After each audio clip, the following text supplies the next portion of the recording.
Good morning, ladies and gentlemen. Hey, where are all the Bitcoin haters at? Where are all the Bitcoin haters at? Bitcoin going down to 59,000. I told you Bitcoin would go back to about 60 to 58,000 and bounce. Bitcoin returning back to 67,000 after hitting 59,000. Ladies and gentlemen, you will find no better technical analysis. GameStop, 1513. Ladies and gentlemen, GameStop, absolutely setting up for a move. Breaking out of the bull pennant.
GameStop setting up for a breakout. GameStop setting up for a breakout. So is Ethereum. Ethereum hitting 3.8K.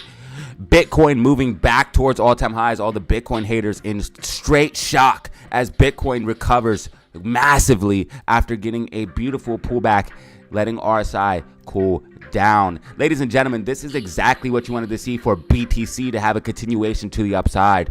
As you guys can see, GameStop and AMC looking bullish today as they attempt to break $4.50 and 15 cents respectively.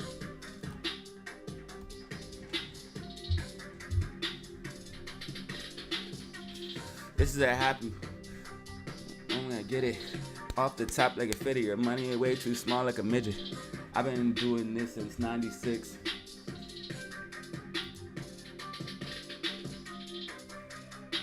What am I trying to do? What am I trying to do, y'all?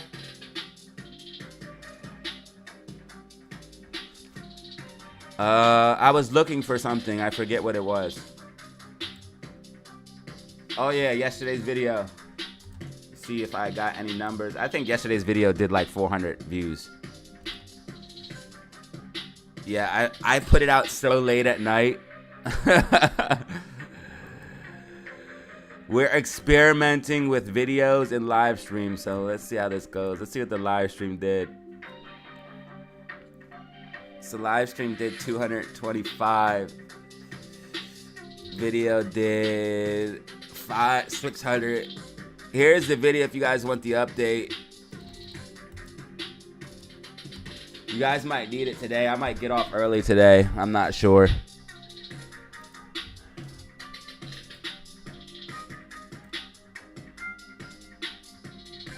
Yo, I'm down, bro. Yeah, I'm down, bro. If anybody ever want to link up or something, bro, just hit me up, bro. I'll be out in Ybor and shit like that. Ebor, they call it a couple different things down here, but shit, I'll link up. I blaze tree though. Chat, can I come?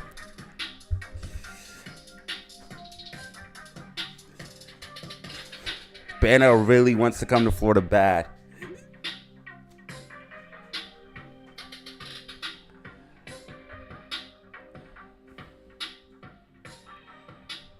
Banner, you said you don't feel good? What's going on?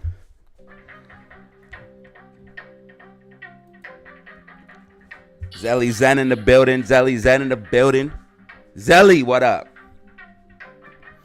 GameStop, 1524.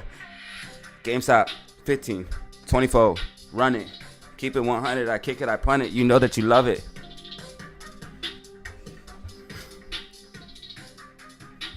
$24. Run it.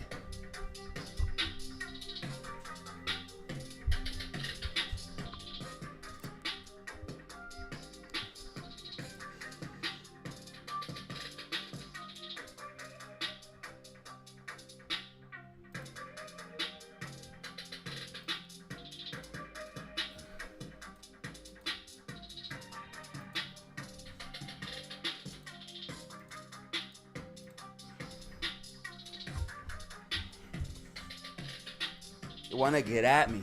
They want to get at me.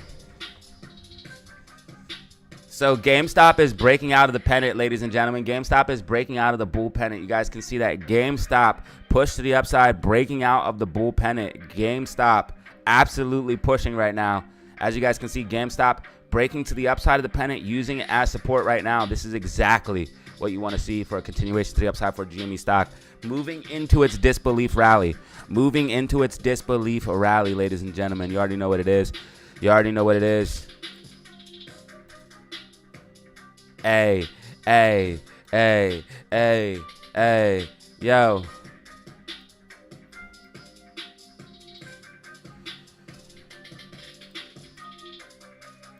So we're going to have a bear flag. Like I already knew.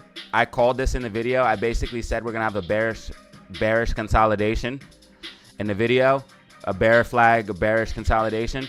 This is exactly what I'm expecting, guys. This is going to be a bearish consolidation. In my personal opinion, it's going to be a bear flag for a continuation to the downside. In my personal opinion, ladies and gentlemen. In my personal opinion, it's going to continuation to the downside. This is making a bear flag already. I can already see it. So, yeah, you already know what it is. Whoa. Whoa. I love doing little sound effects like that shit. Just ignore me, y'all. I be goofy sometimes. It's all good. It's all for entertainment and fun until somebody gets hurt. Hey, Sonny GG in the building. What up, Sonny GG? Yo. I sound good today? It's because I slept. It's because I slept. Yeah, your boy actually slept. Yo, you guys don't even understand how I be working, bro. I be working too much. Your boy got to chill out. I be working too hard, bro. Like, I do too much sometimes. And then I'll go to sleep. I don't even sleep fully. Like, I go in a half sleep state where I wake up like 20 times. I don't even sleep fully sometimes. I'll wake up like 50 times during the night. And as soon as I wake up, I'm ready to go. Like, I don't know what's wrong with me, bro. There's something wrong with me. As soon as I wake up, I want to jump out of the bed. Like, you guys don't understand. Like, I'm in a half sleep state mode where I wake up and I'm full of energy. I'm ready to go again. I hop up and I'm like, okay, is it time to work? Oh, it's still 3 o'clock in the morning. I'm going back to bed. Go back to bed. I wake up at 9. Time to work. Let's go.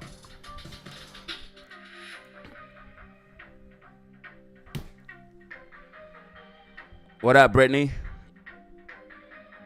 Sound sexy, American boy. Yeah, just call me the American lad, you dig? The American stallion. I love being me.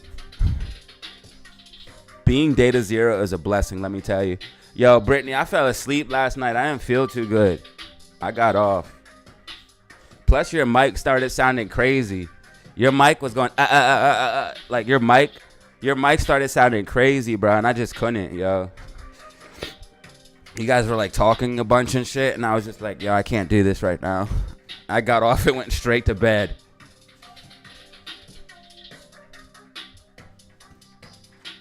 And my stomach was hurting. I was like all fucked up last night. Oh, I'll tell you what, though. I slammed them tacos, my boy. Slammed. I slammed 6 of them bad boys. Extra beefy, bro. 6 or 7 of them bad boys. Almost ate 10 tacos last night. I slammed about 7 of them extra beefies. Taco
So much love in the chat. So much love in the chat. You love to see it. So much love in the chat. You love to see it. All the beautiful faces. If you don't mind, show me some love in the chat. Show me some love in the chat.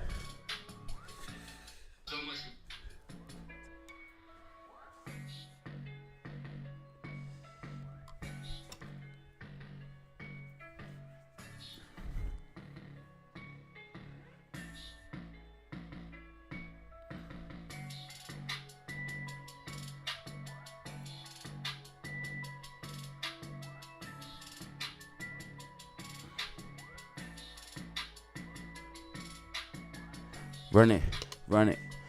I keep it 100. You know that they love it. I kick it, I punt it, I keep it 100. God, these haters stick to their stomachs. We are. Yo. Nah, bro, I made them Johns. I made the tacos. I made them. I made them with love and care. I made them with love and care. PHUN, bruh. What are we looking at here, buddy? MACD literally just turned red. PHUN hit a top at $17.99. Yeah, this thing's pulling back, my boys. This thing's going to be pulling on back. That thing gonna be pulling on back. You see the MACD crawling down? That thing gonna be pulling on back now. That thing gonna be pulling on back.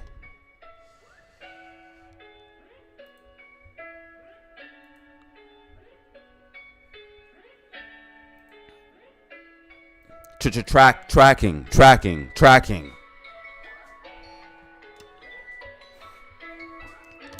ODZ. What does that mean? You dig? Berno, you dig? Zelly Zen in the building.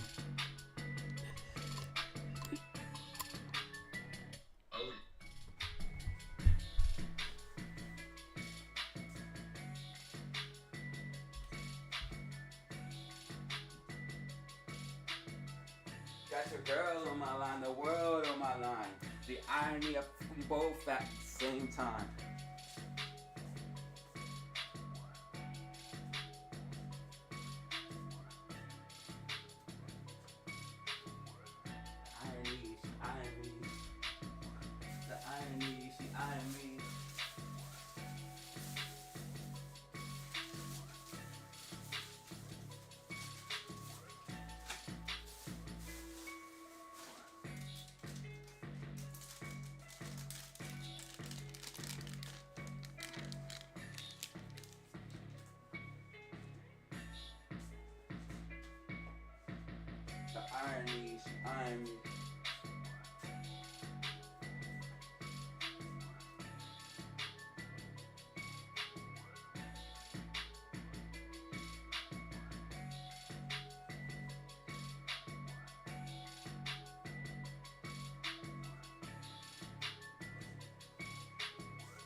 Tracking. AMC is tracking, ladies and gentlemen. This is the DZ World Tour, baby. You already know what it is. Hey, listen. I think a couple of you mofos been in Florida before. Listen, bro, if you out the Tampa area, bro, just hit me, dog.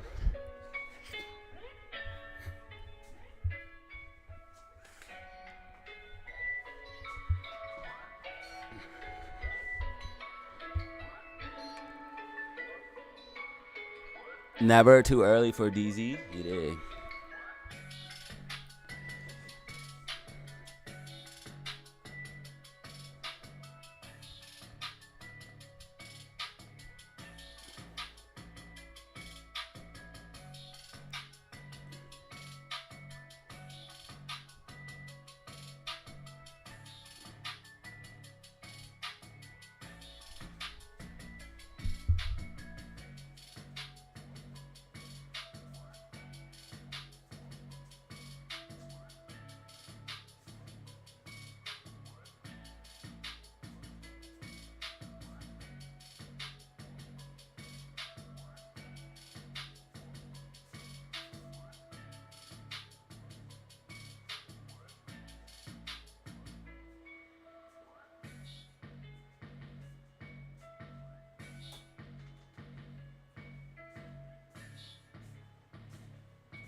The female version of Datazero. It does exist. It's a real thing. The irony, she eyeing me.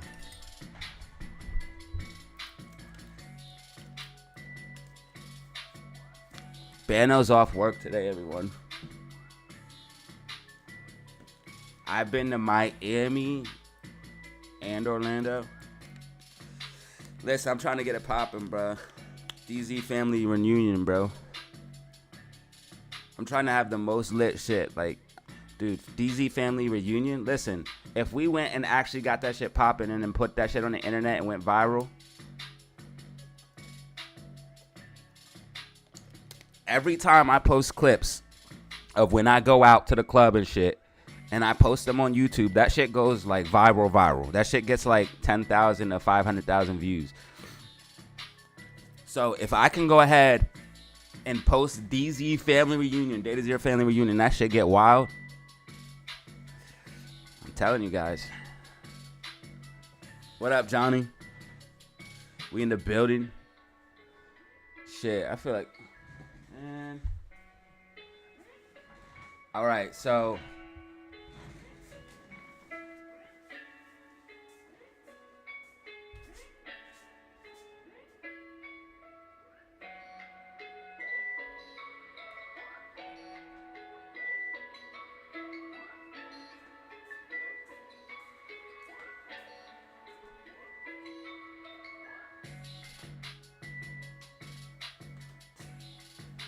here's the schedule for today. Today, I don't care about views.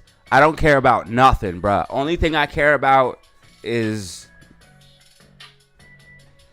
I don't know.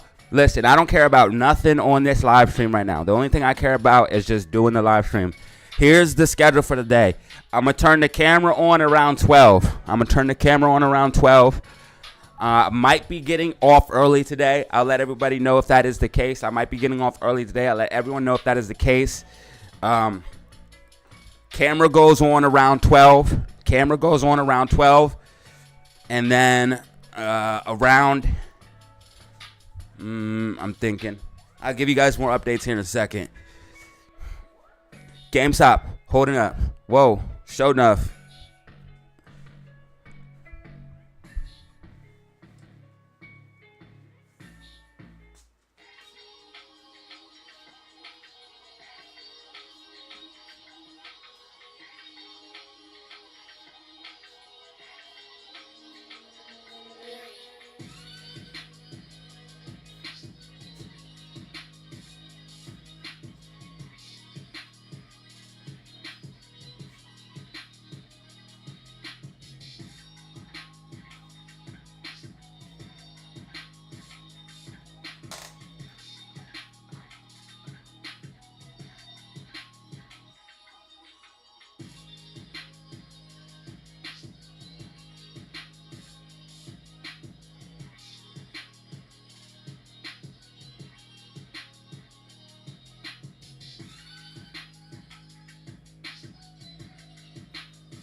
I'm a free agent. I can do whatever I want. You're hype? Good. You're hype because I'm hype, bro. You feel that energy. You guys cannot help it anymore. You guys feel that energy. That's why you tune into this channel, bro. Because I have the energy. I have the energy. I have the vibe.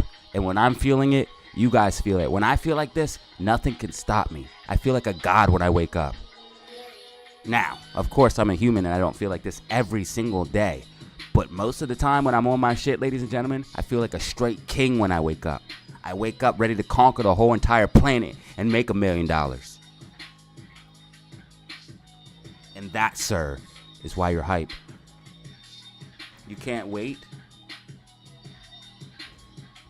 Zelly can't wait. What can't you wait for, Zelly?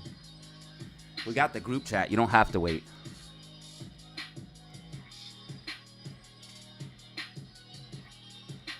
You're feeling it? You know why? It's a vibe. It's a vibe.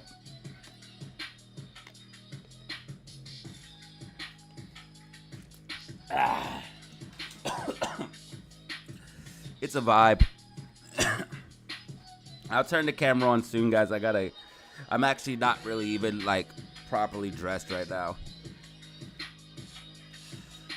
I woke up a little late, to be honest with you guys, so I'm kind of like getting ready as the live stream is on. I'm actually just going to be 100 with you guys. That's what I do sometimes. When the camera's not on, I'm actually getting ready because I may have or may have not overslept and or been busy in the morning. What do you guys need to know, man? What do you guys need to know? What do you guys need to know? Let me know what's popping. What do you guys want to know? SPY is still in a bear flag. GME is breaking out of a possible bull pennant. We do have gap fills to the downside for GME, so we have to be aware of that. We have to be aware of that. I'm in a good mood today, so if you want a stock, ask about it now.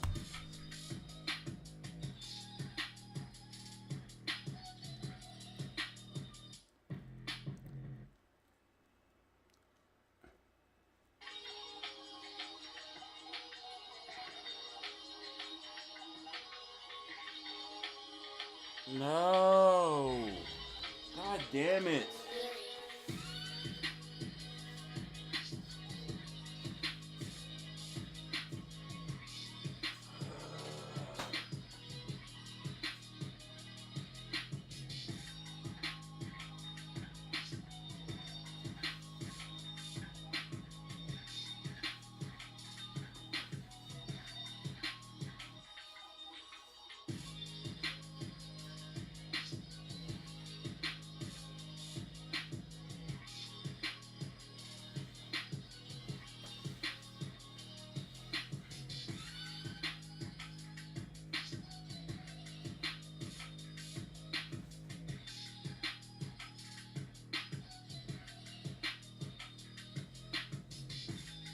Alright, I need to do.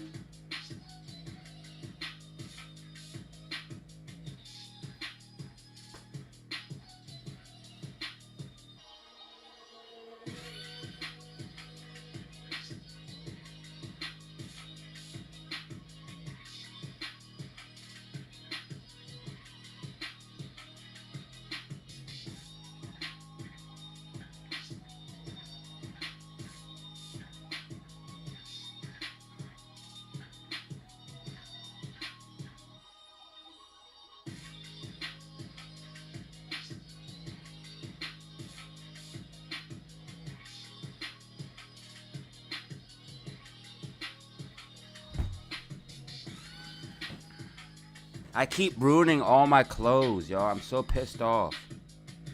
Now I'm mad because I keep ruining all my clothes. This is the problem with smoking and wearing. So I like to wear what's called, it's like exercise shit. Especially down here in Florida. I like to wear it's basically like really light clothing. It's like basically shit you would exercise in. It's like exercise wear. But the only thing about that is it's really thin material, right? So as soon as anything like hot touches it, it fucking burns through it. I done messed up 3 new pairs of shorts, brand new pairs of shorts. Just got them. I messed up 3 pairs already, guys. Like $100 worth of clothes. fucking mad, bro. And that's one thing about me. I don't like messing my shit up. I like to keep my shit nice. So now I gotta go buy more clothes. Like, what the fuck? That shit got me hot right now. I ain't even front. Bruh, Mara, this is a double top, bro.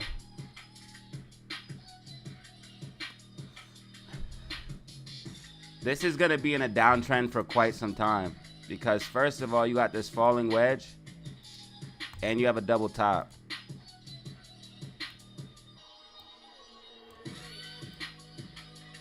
Mara's probably going to come down to about $16 before bouncing, to be honest with you. 18, $16 around there before bouncing. It's in a downtrend falling wedge. It will bounce later, but not before.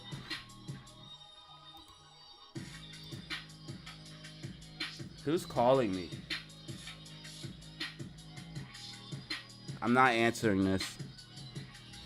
Should I answer it live? Should I answer this phone call live?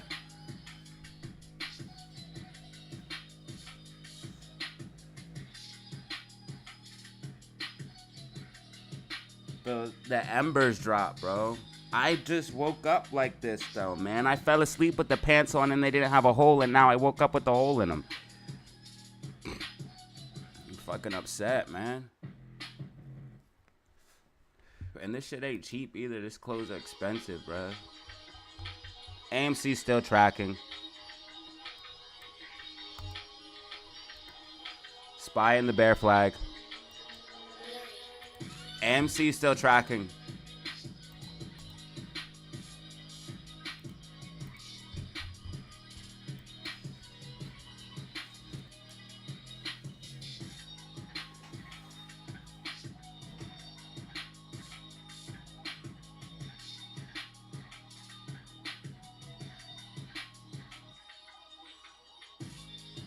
NVAX.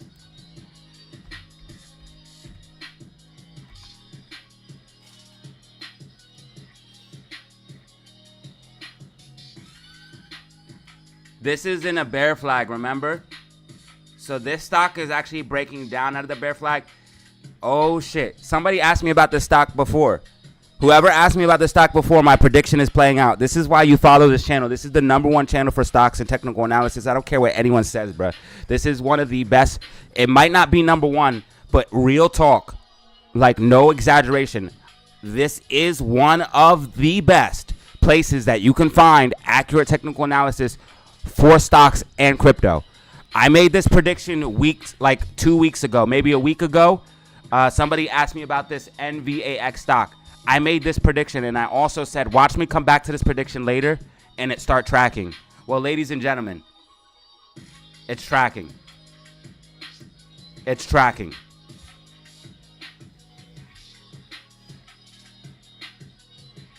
So this shit is going to be moving to the downside very, very soon, back towards $3.82, in my personal opinion. Around that $4.35 to $3.82 range is where this will be headed to as it tracks with my prediction. This is one of the #1 spots you can find technical analysis on the internet, ladies and gentlemen.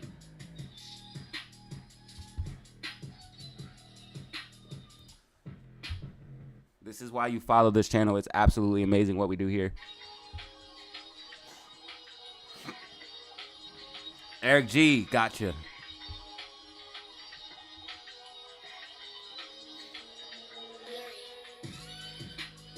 Doge is going to keep falling until Bitcoin moves up. Bitcoin is in bear phase right now. Bitcoin needs to consolidate. Bitcoin needs to pull back. Bitcoin needs to let RSI cool down. So altcoins are going to fade.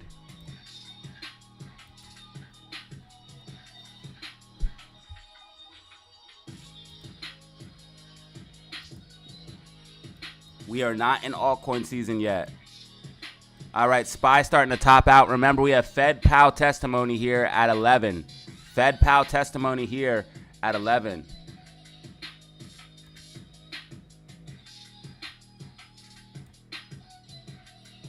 Jolts just dropped. Jolts just dropped. Jolts came out lower. Jolts came out lower. Job openings came out lower. This is not good for the market. This is not good for the market. Jolts came out lower. This is not good for the market. SPY gonna tank. SPY starting to move down out of bear flag. SPY is in a bear flag. This is a bearish consolidation. GameStop filling the gap. GameStop filling the gap. GameStop filling the gap. AMC tracking.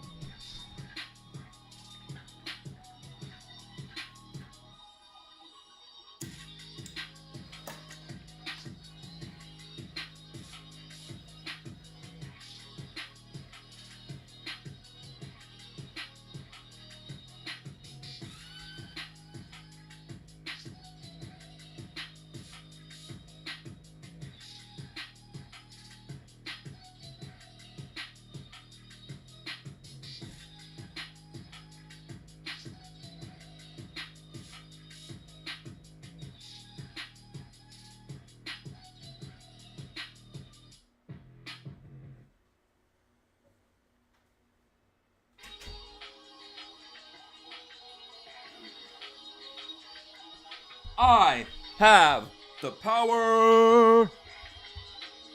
How many people are here right now? Camera, no camera, doesn't matter. I still got 114 people in the building.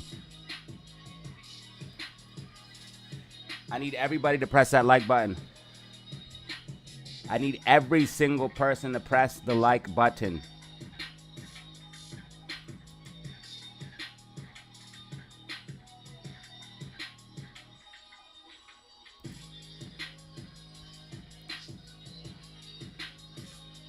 Do you think it's a born ability you have to track or something we can learn? I think, if you want my honest answer, I think that anybody can learn it, but I have natural abilities that help me learn this subject, if that makes sense. I don't think I was born for trading stocks or learning technical analysis, but I think I was born with gifts that gave me the ability to learn very easily, which allowed me to do this. I'm very, very fortunate for me because I'm the type of person that can watch a video, visualize a concept in my head, and then use that visualization of the concept to produce something in real life or to get a real life result. I'm very good with visualization. They call that imagination. Your imagination is strong. I'm very good with visualization. Like I can literally put a cube in my head and then take the cube or a 3D model in my head, and I can take the model and rotate it and look at it different angles and stuff like that. Kind of crazy shit like that. Can you stream J Powell's speech? I'm gonna try if I can find it. Yeah. If I can find it, yeah, I'm gonna try.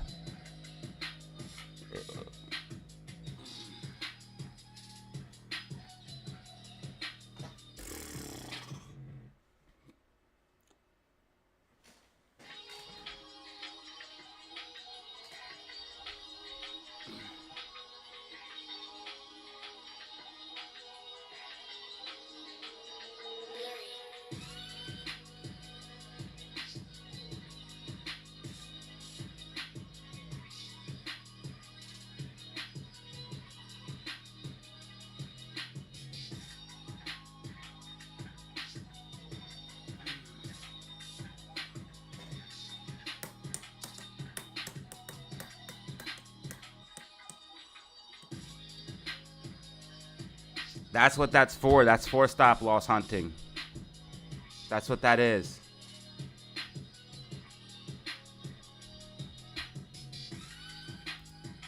SPY starting to fade after the Jolts report just dropped. Jolts just dropped. SPY starting to fade. Jolts just dropped. SPY starting to fade.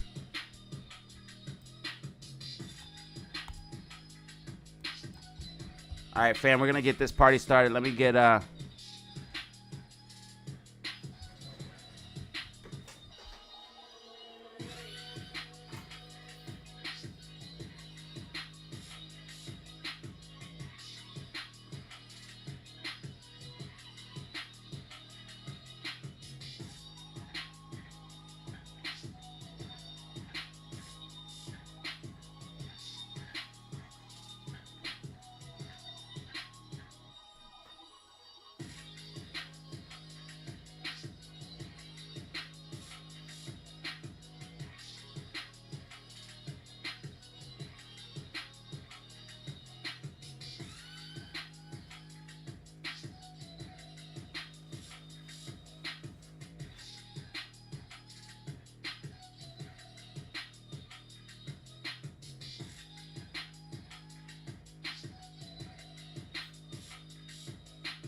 Whoa!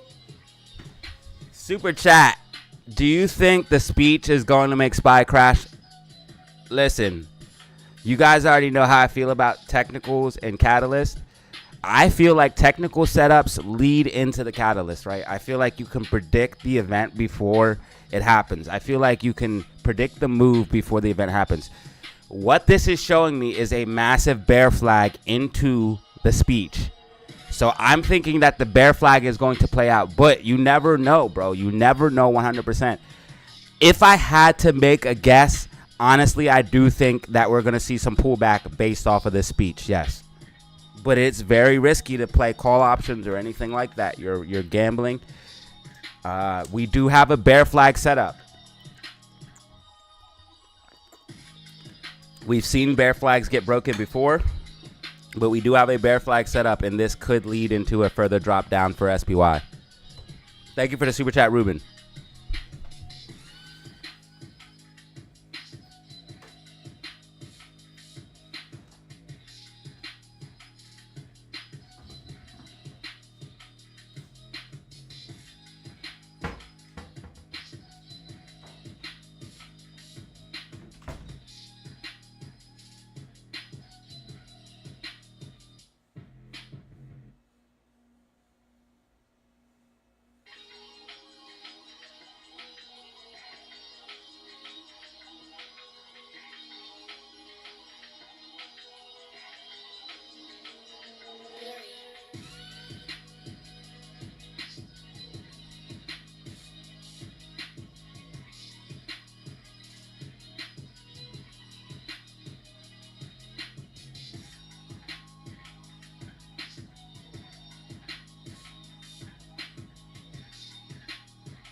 Evelyn in the building, Ruben in the building, Paul in the building, Simplified Guy in the building. Let's go.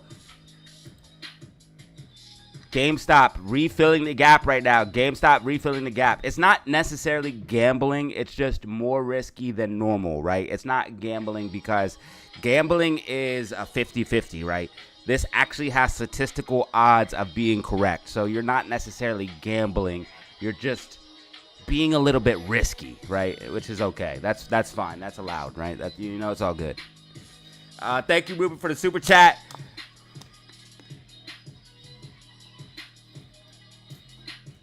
Make sure you follow me on Rumble.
All right, going to be in full effect shortly, ladies and gentlemen. We'll be in full effect shortly. Thank you guys for bearing with me. Thank you guys for bearing with me. Again, the stream will get a little bit more popping here in about 30 minutes. The stream will get a little bit more popping in about 30 minutes. Thank you for bearing with me. Let's go. I appreciate everyone for being here. We got 131 people in the building right now. If you don't mind, press that like button. Press that like button. Press that like button. Run them numbers up for me. Let's go. If you don't mind, run the numbers up. Run the numbers up. Run it. The numbers. The numbers. Run them up. AMC still tracking with my prediction. AMC still tracking with my prediction. SPY holding up in the bear flag right now. SPY holding up in the bear flag after pulling back after Jolt's jobs opening releases. Bitcoin slowly consolidating right now. Bitcoin slowly consolidating. Bitcoin and crypto portfolios still up massively. Bitcoin and crypto portfolios still up massively.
SPY retesting 510. SPY is underneath 510 right now. AMC literally tracking with my prediction. GameStop filling the gap. GameStop filling the gap.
2.5 million shares available to borrow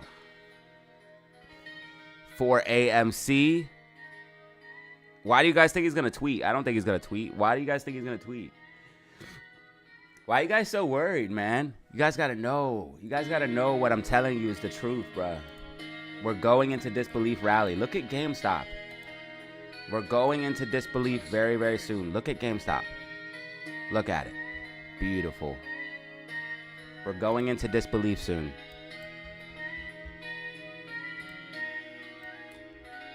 We need to break out of this bear flag is what we need to do.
Classic on the track, boy.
Classic on the track, boy.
Classic on the track, boy.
All right, ladies and gentlemen, are you ready? This is the official start of the live stream. This is the official start of the live stream. This live stream actually starts now.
AMC breaking above $4.50. This is exactly what you want to see. What do you want me to do? Shirtless stream?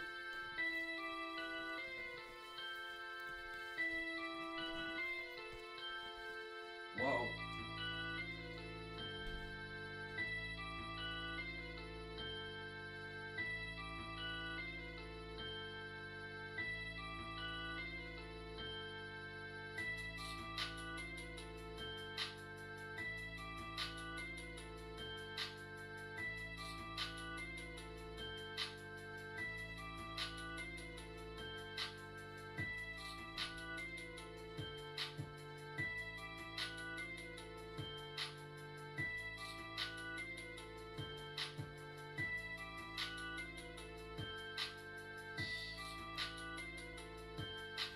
Purple cuts to that.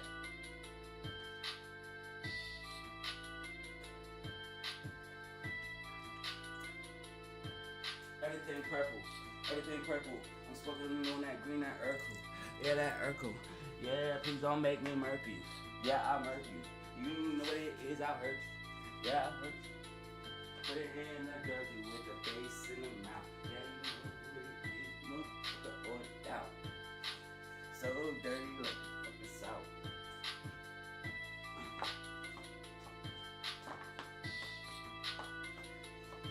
Okay, ladies and gentlemen, this is the official start of the live stream.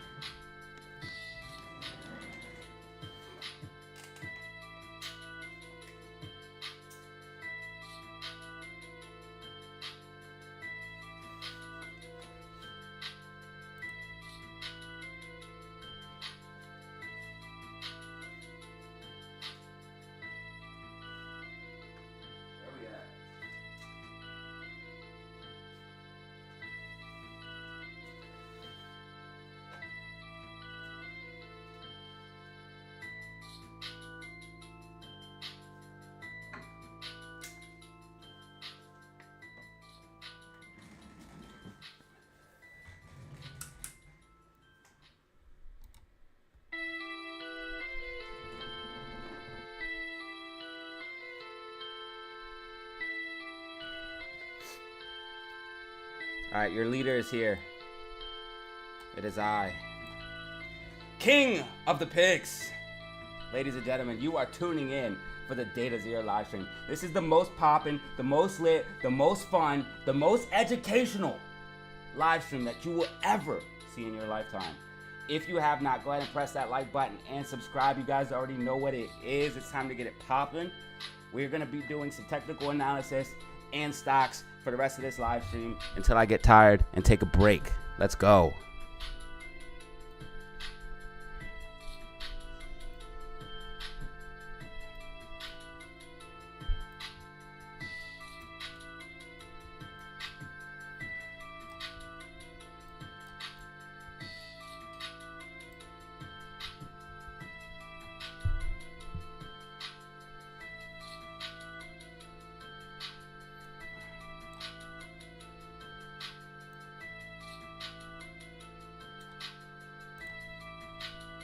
Okay.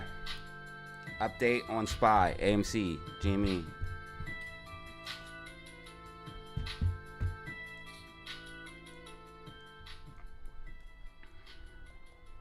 I'm going to do this like a video, right? All right, so we can see that SPY right now is in a bit of a bear flag still. SPY is still holding the bear flag. As you guys can see, SPY consolidating underneath key support of $510. 510 is going to be a major level to take care of and look at. So we need to pay attention to $510 on AMC or SPY stock. Why $510? Because it's a key critical support and resistance. This level could see a pop to the upside if we do break above and hold 510 as support. As you guys can see, we're consolidating under it right now and tested it as resistance once already. So this is not looking good so far. If we consolidate the rest of the afternoon and then break down, you guys will see a movement to the downside towards this gap fill. Okay, this is a massive bear flag that we're in right now. This bear flag is calling for a move down towards 506 and 504. Okay, so that's what we're looking for, the breakdown and the bear flag. We do have Fed Powell's testimony coming up here as well around 11 o'clock. I am going to try to put it on the live stream if I can, but if not, you already know what it is. We'll be watching the price action as it does happen live. All right, so we'll be watching that live as it goes down when it is available to us. Right now, again, 510 is that major level that we're going to be looking at for SPY. If SPY does not break above 510, you're going to see a move to the downside. Right now, MACD's curling up in the 5 minutes, so you could potentially see a break above that, but we still have to break out of the bear flag in order for SPY to negate the overall technicals of the bear flag. So again, bear flag in play on SPY, multiple gap fills to the downside. Bearish momentum looking like still strong on the overall larger time frame. So this is something we want to watch. Bearish divergence still sitting on SPY as well. RSI trending down, price trending up. All of this will lead to a bigger correction. AMC breaking above $4.50, trying to hold that key support and resistance. Literally tracking with my prediction to a T right now. AMC tracking right along with the prediction I made in my video. That's why you press like and subscribe to this channel, because it is some of the best technical analysis that you can find here on the interwebs.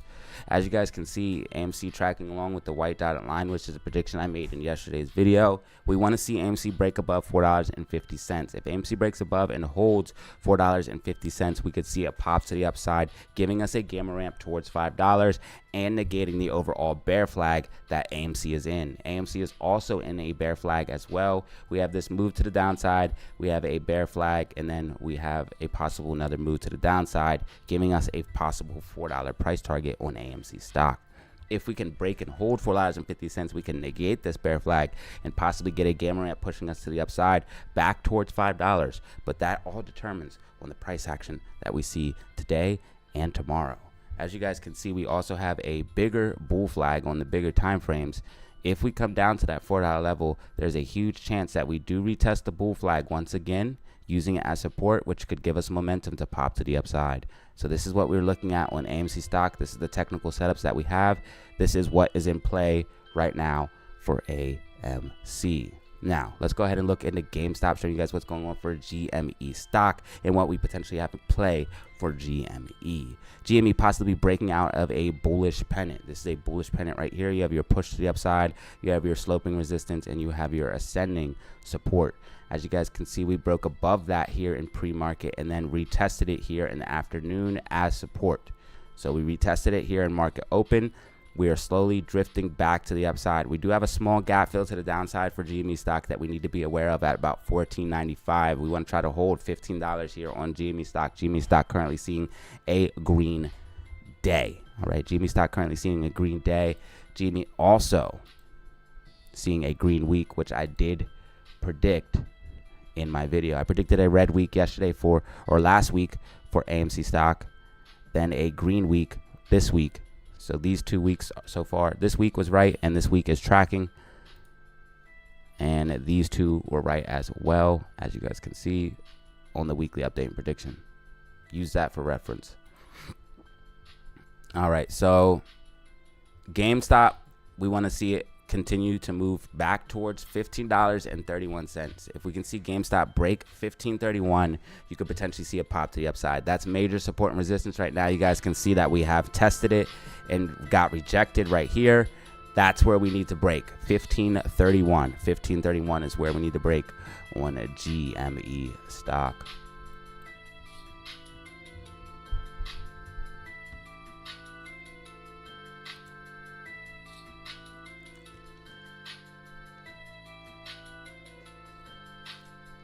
I think you would mean come to mama.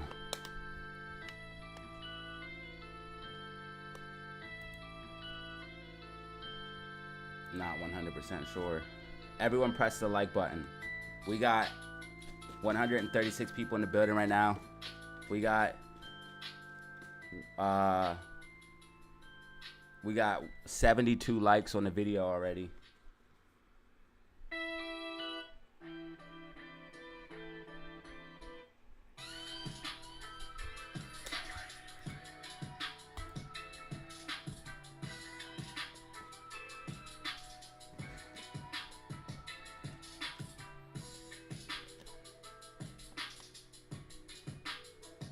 $11 yeah. Eastern Standard Time. EST.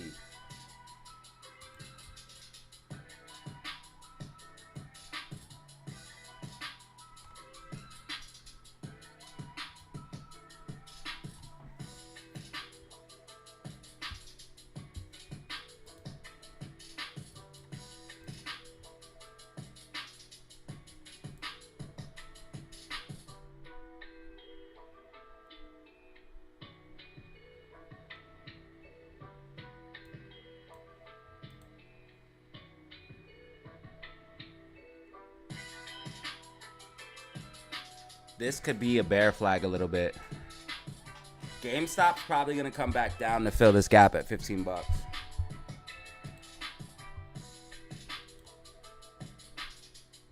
AMC is literally tracking.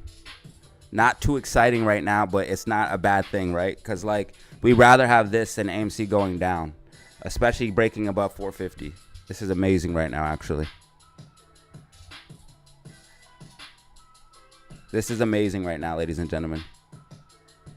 Bitcoin at 66,500.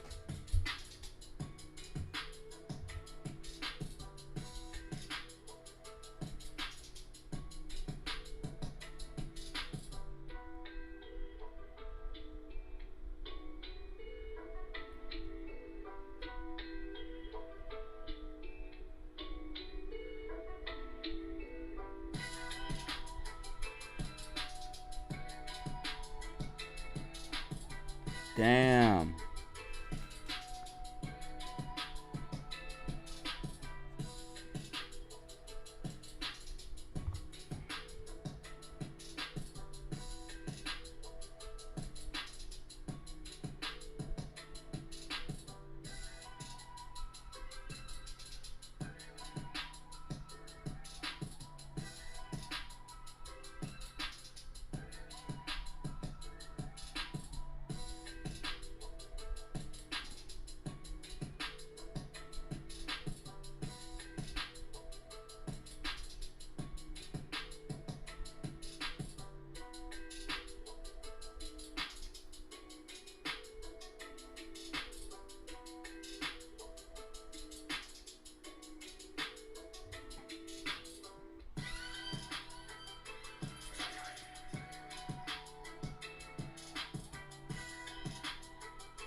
What up, Aaron?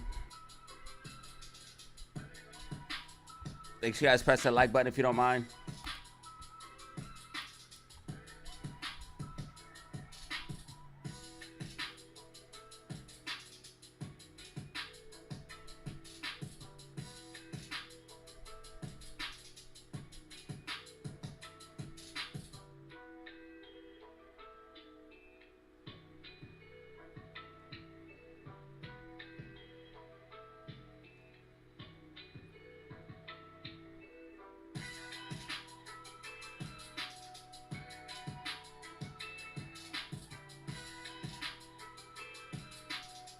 That was a dumb move on my part.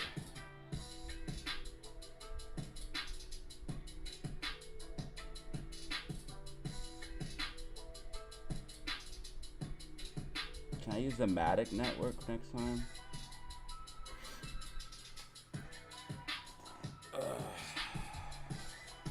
Ethereum network is expensive, man. Hey DZ, great job with the TA this week. Thanks, thank you. I appreciate it. I'm trying my best.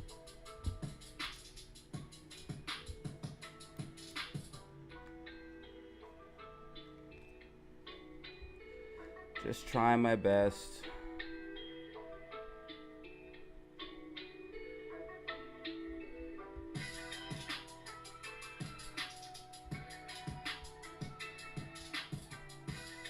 The Ethereum network is expensive as hell, bruh. So I went to stake my Matic, and I should have used Polygon network, not Ethereum network. I got to figure out what the freak this is.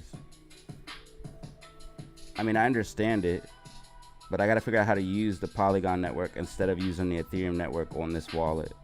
I know you guys probably don't know what I'm talking about, but just sharing a little bit of insight right now. Cryptocurrency knowledge.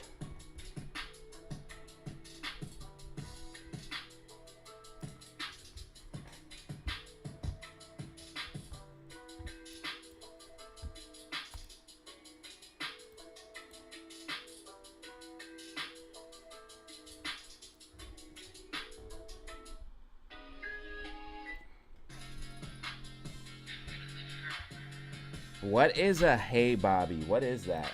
I don't even know what that is. How are we doing on subs? Is the channel growing still?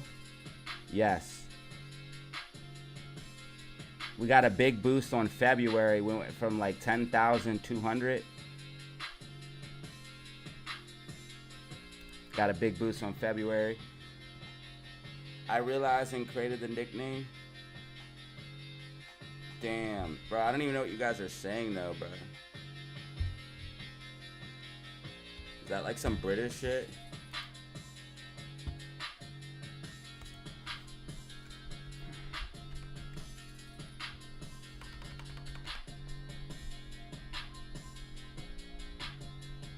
The one thing about cryptocurrency is everything can be tracked. I like that.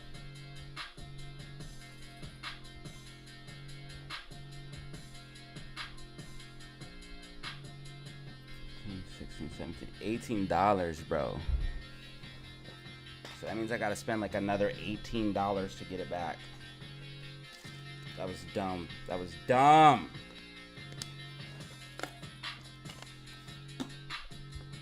Bro, don't even explain it. It's okay. It's all right.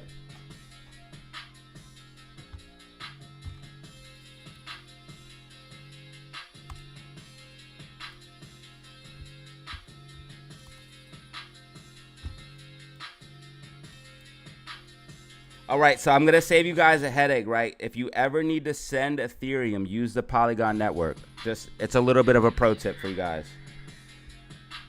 If you ever need to send Ethereum, use the Polygon network. Pro tip. Or if you ever need to send Polygon, use the Polygon network as well. Don't use Ethereum network. It's more expensive. Polygon is way cheaper.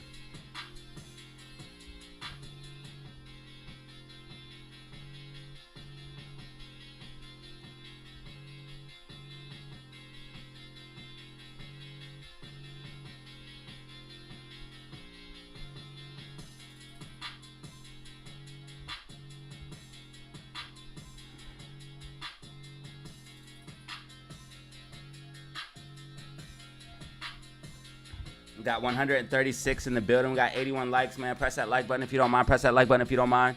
You already know what it is. We got Bitcoin sitting at $66,400 right now. $66,400. We got SPY sitting at 510. We got SPY sitting at 510. We got AMC sitting at 452. 452. You already know what it is. We up. You already know. Get the dough. Someone's at the dough. DZ, good morning, bro. A, what up? Bano, Semperfi. Fed not planning to lower the rates yet? Of course, dude. Of course, bro. We know that. We know that. Do they know that? I don't know. We know that, bro. Of course they're not planning to lower the rates. Look at you guys talking like me. Straight facts right there, bro.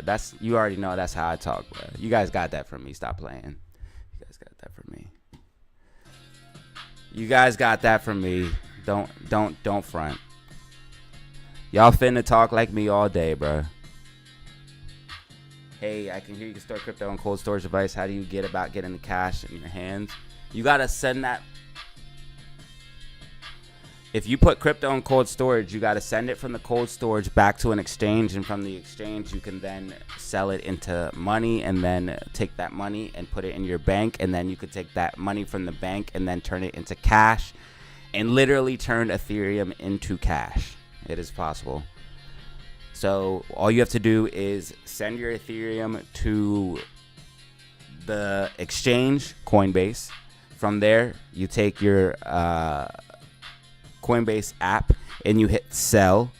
Once you do that, it will turn it into US dollars, which is absolute inflationary trash.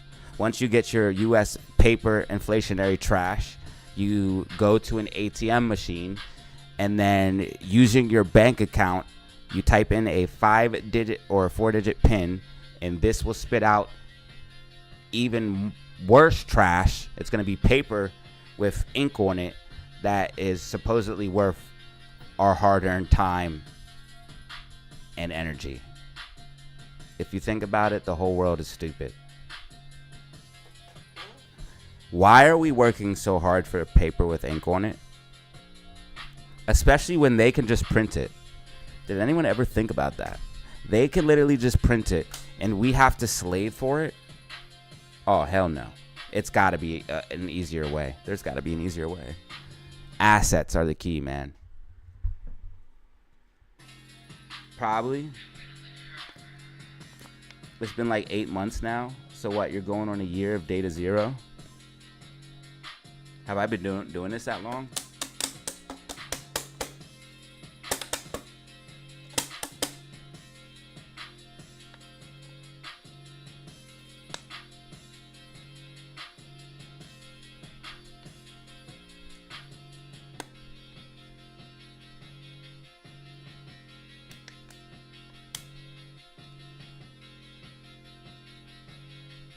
Damn, it melted, bro? What do you mean? What do you mean it melted? Kobe. All right, that was not a Kobe. The wind caught it or something. I don't know what happened, but it's not. It didn't go like I expected it.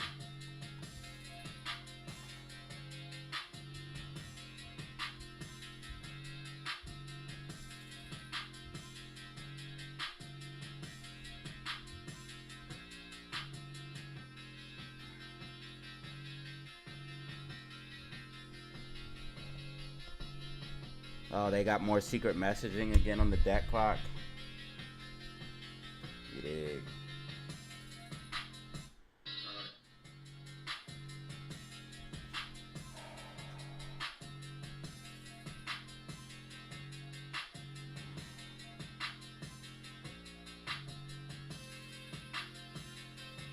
I think he like melted it in a fire or something, and I'm not sure.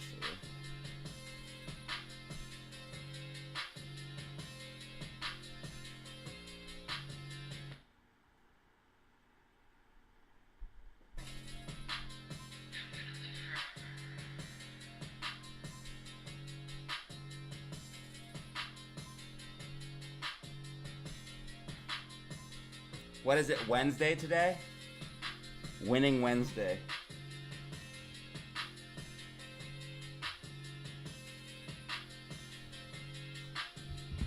Winning Wednesdays, baby.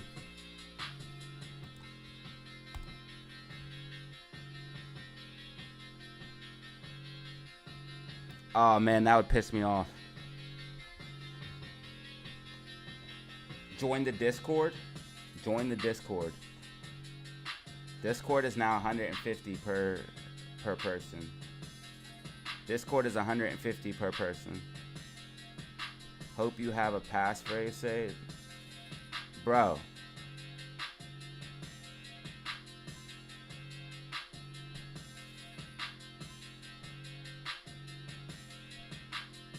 Why would the battery melt? What is it? Lithium ion? That doesn't make any sense to me. Is it lithium ion battery? Why would they put that in there?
Let me ask you about that. Sorry to interrupt, but let me ask you about that. Silicon Valley Bank, wild irresponsibility inside the bank, egregious irresponsibility on the part of corporate treasurers who put so much on deposit.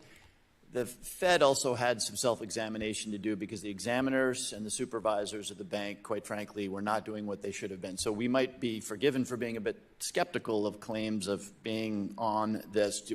What has changed in the context of Silicon Valley Bank that gives you the confidence that the supervisors and the examiners will be on top of this? Can you guys hear that? I see it with my own eyes, but you know, I mean, frankly, there's a risk that we would overreact to something as significant as that. It's not like we wouldn't have reacted very strongly to what happened with Silicon Valley Bank, and we have. So I know that our supervisors are out there, and we're hearing back from media reports that we have been engaged with medium and small size banks principally on this. So I am confident that we're doing the right things there, and I do believe it's a manageable problem. If that changes, then I'll say so. Thank you, Mr. Chairman. Yield back. The gentleman from Missouri, Mr. Lukemeier, is recognized for 5 minutes. Thank you, Mr. Chairman, and thank you, Mr. Powell, for being here today. I'd like to associate my remarks, or myself, with Mr. Hill's remarks earlier with regards to the FDIC proposed long-term debt requirements that are based on risk weighting of assets. I think it's an ill-thought-out proposal, and hopefully your position on FSOC, you'll be able to advise them and hopefully guide them that this is going to be held up until we actually get a Basel III rule. In October 2023, the board issued a proposal to update the debit interchange fee cap and regulation II. This is very concerning, given the data from both the GAO and Fed's own studies show that Reg II has significantly harmed access to free checking and other banking services for the country's poorest citizens. Yesterday, I introduced the Secure Payments Act, which would prohibit final rulemaking until the Fed, among other things, studies the impact of the board's proposed rule, completes a quantitative impact analysis specifically as it relates to affordable banking services for low-income Americans, and reports those findings to Congress. I understand the Fed acted here because you feel you're facing litigation, but I urge the board to proceed with extreme caution with any type of price control proposals, especially since the first iteration was so clearly harmful. Chairman Powell, knowing of the hardship caused by this policy on low-income consumers, does it give you any pause to continue down this road? I don't give a shit about low-income consumers, bro. As you know, this rule is out for comment. We extended the comment period to May 12, so we don't have all the comments yet. We'll evaluate them carefully and make an assessment. I mean, the law does assign us a specific job, which is to assess whether an interchange fee received by a large debit issuer for processing a debit card transaction is reasonable and proportional to issuer costs. This is the obligation that Congress has bestowed upon us, not something we thought we sought, but that's our obligation under the law, and we don't know what else to do than to keep doing it for as long as that's our assignment. That's all we think we're doing. And He just I said think he that just the said concerns that have screw been raised poor will be people. things that we. He just literally said Well, that. hopefully you'll study this and understand that from the He previous basically said we don't know types what we're of doing. rules along We this just line, got this they're very job, detrimental and we to a lot don't of really know how to low-income, do the middle job. income folks. I know we're messing up, but As you we know, got the to keep price doing the same reductions that thing were anyway. promised during the Durbin He Amendment, literally for just instance, said that. the added profits actually went to the largest retailers rather than go to the consumers as they were talked about. 98% was one of the studies that showed that the retailers kept all the money instead of lowering prices as they were telling us they were going to happen. So I'm very concerned about that. So what's the legal basis for updating your regulation? You've talked about it a little bit. You believe that there is something in the law that says that you need to be doing this updating all the time, or should you be studying it before you actually propose a rule and make all these things more appropriate? Well, again, I think our reading of the law is that Dude, crypto keeps it's going not something up. you do People don't once understand and leave it there. Bitcoin just It's goes up. supposed to That's be, all Bitcoin does. reasonable and proportionable to certain identified issuer costs. The implication being there, if those costs change, If you look at a log chart, this should change. So that's our reading. I think we do a lot of work. We hit waited a all. long time to Bitcoin change it. literally It's been many just years goes since we did up. change That's it, but we do all quite a bit of work Bitcoin to does. One of the make things, this Go up. assessment, and we'll If you review the bought comments and Bitcoin the at data that any we time, get. Very one of the things I You've hope made that you money. consider is the fact that even though it's supposed to be on $10 billion It's and about to up, go to stuff all 80K. rolls downhill, and as the last study showed, It just keeps the going up. smaller It's gonna banks, keep the going up. community banks are It's also never gonna feeling stop. effects of this. So be sure and consider that when you start talking Now, and thinking about big this. takes I appreciate that. Nowhere. One of the things yesterday I That'd be had crazy. two different foreign banker CEOs in my office, think that would and be like something they brought like up, one of them brought up the subject to me, which is very concerning with Send regards to out a artificial signal and melt all intelligence the batteries. being able to I mean, it's impact possible- financial it's possible. institutions in this country It's and like our banking system. And I tell people, I said, think about this for a second. You find some individual who is a well-known individual, perhaps Larry Kudlow, Dave Ramsey, Bloomberg, somebody who has got credibility, and suddenly you see an artificially produced advertisement or Facebook post, and this person says, look here, we've got 100 banks that have got a problem today. Now, that individual didn't do this. It's artificially produced. I've seen a commercial already with individual. You couldn't tell the difference between that individual and the real thing. We have just come through the Silicon Valley situation. And if you have real-time payments, FedNow, where you can instantaneously transfer money, can and do you that have with people crypto. scared to death by some well-known individual through an artificial intelligence situation, and I can tell you that China is watching this like a hawk. They are ready to pounce on this situation.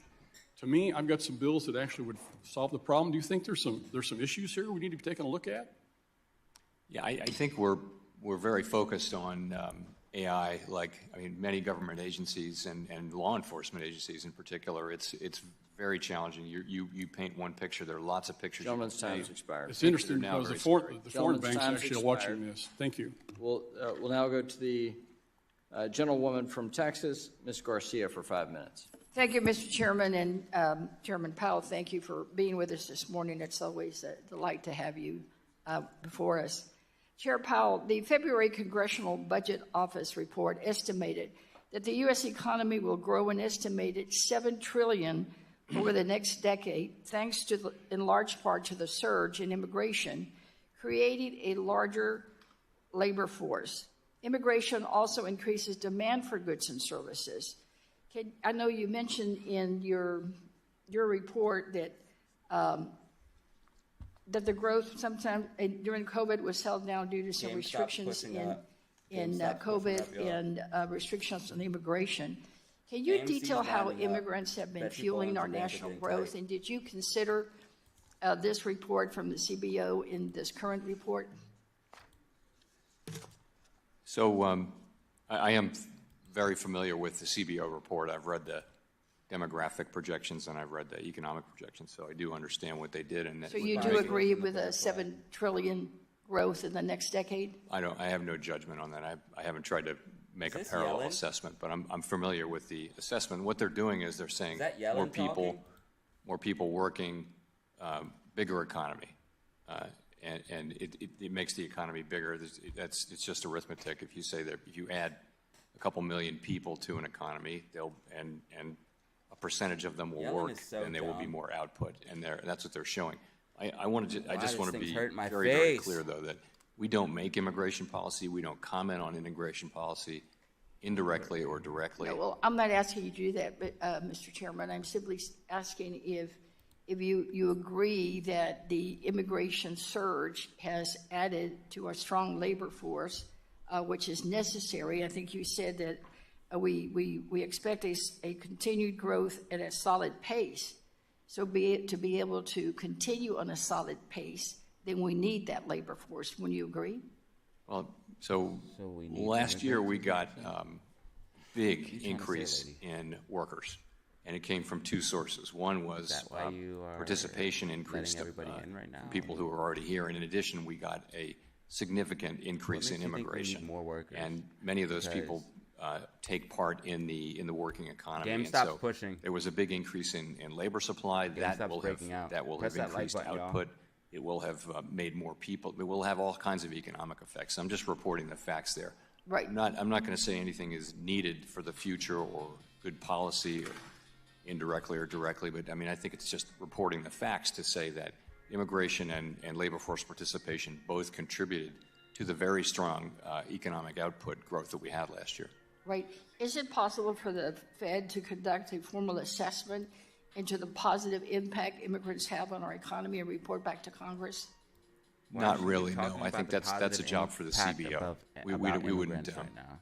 we What don't- is going on? That's precisely what the Congressional Budget Office does, not what we do. All right, but the other question that you've not addressed is, did you consider the CBO's assessment that the growth in the next 10 years would be $7 trillion and about $1 trillion in added revenues? Was that considered in this report?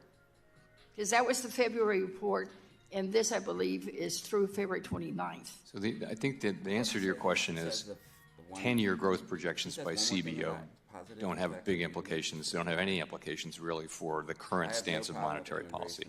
But I will say that the immigration that we saw was a notable factor of the 2023 and 2024 economic outcomes. And of course, we're aware of that, and it plays a role in our thinking about appropriate policy and the path of the economy.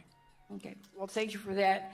And GME related boom to boom that, I candle, know y'all. that the last time that you were here, you and I GME talked boom boom about candle. diversity and diversity and boom boom inclusion candle. efforts, both at the 1550. Fed, and I applaud Jimmy you breaking out of the and pennant. applauded the president for his Jimmy appointment breaking out of of bull pennant. Dr. Adriana Kubler. I expect to visit with her this week.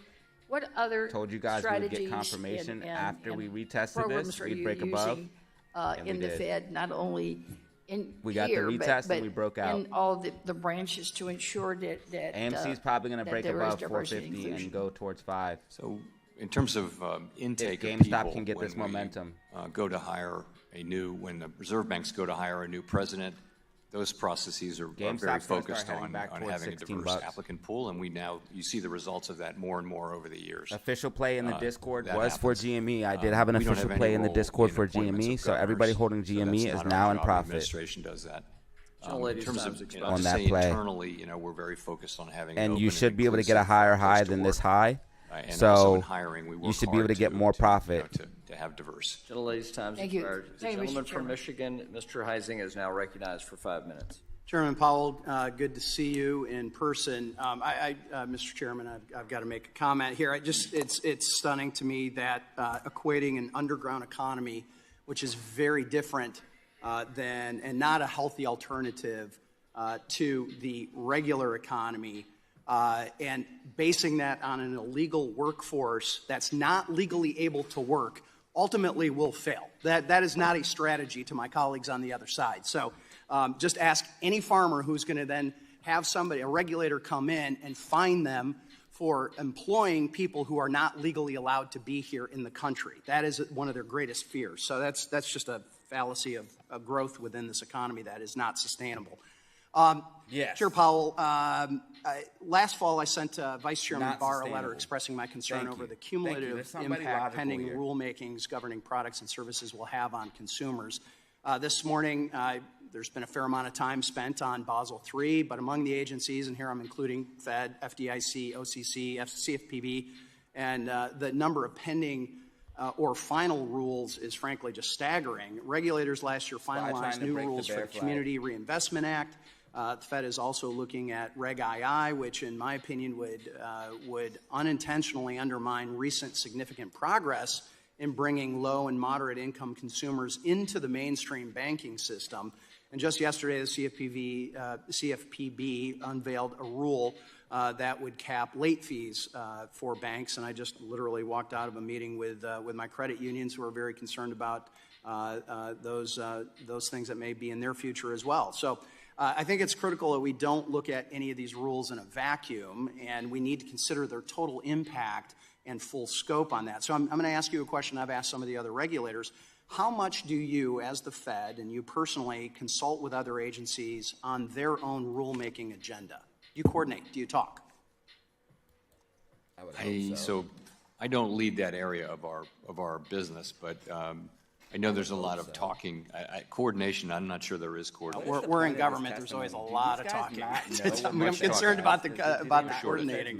All right. Well, let me ask you this way: when a rule is finalized under another regulator, are you mandated or have any kind of policy to go back and look at your other pending rules under your purview and see if changes need to be made because of these other agencies' rule makings?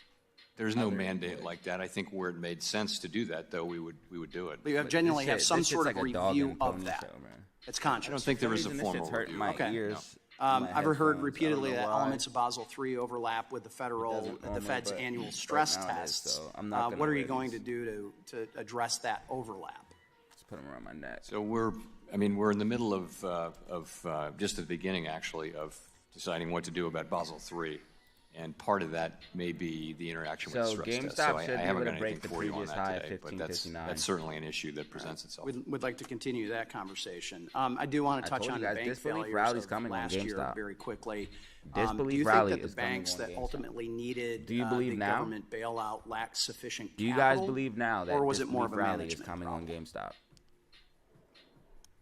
So with Silicon Valley Bank, believe it it wasn't really.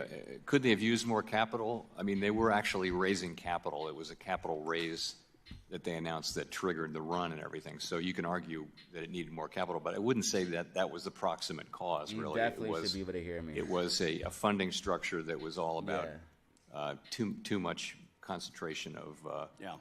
Well, many of us are. I'm definitely asking should be the able to hear question me because many fine. of us are very concerned that those failures are being used as an excuse to raise capital Bano, can you hear me? across the board.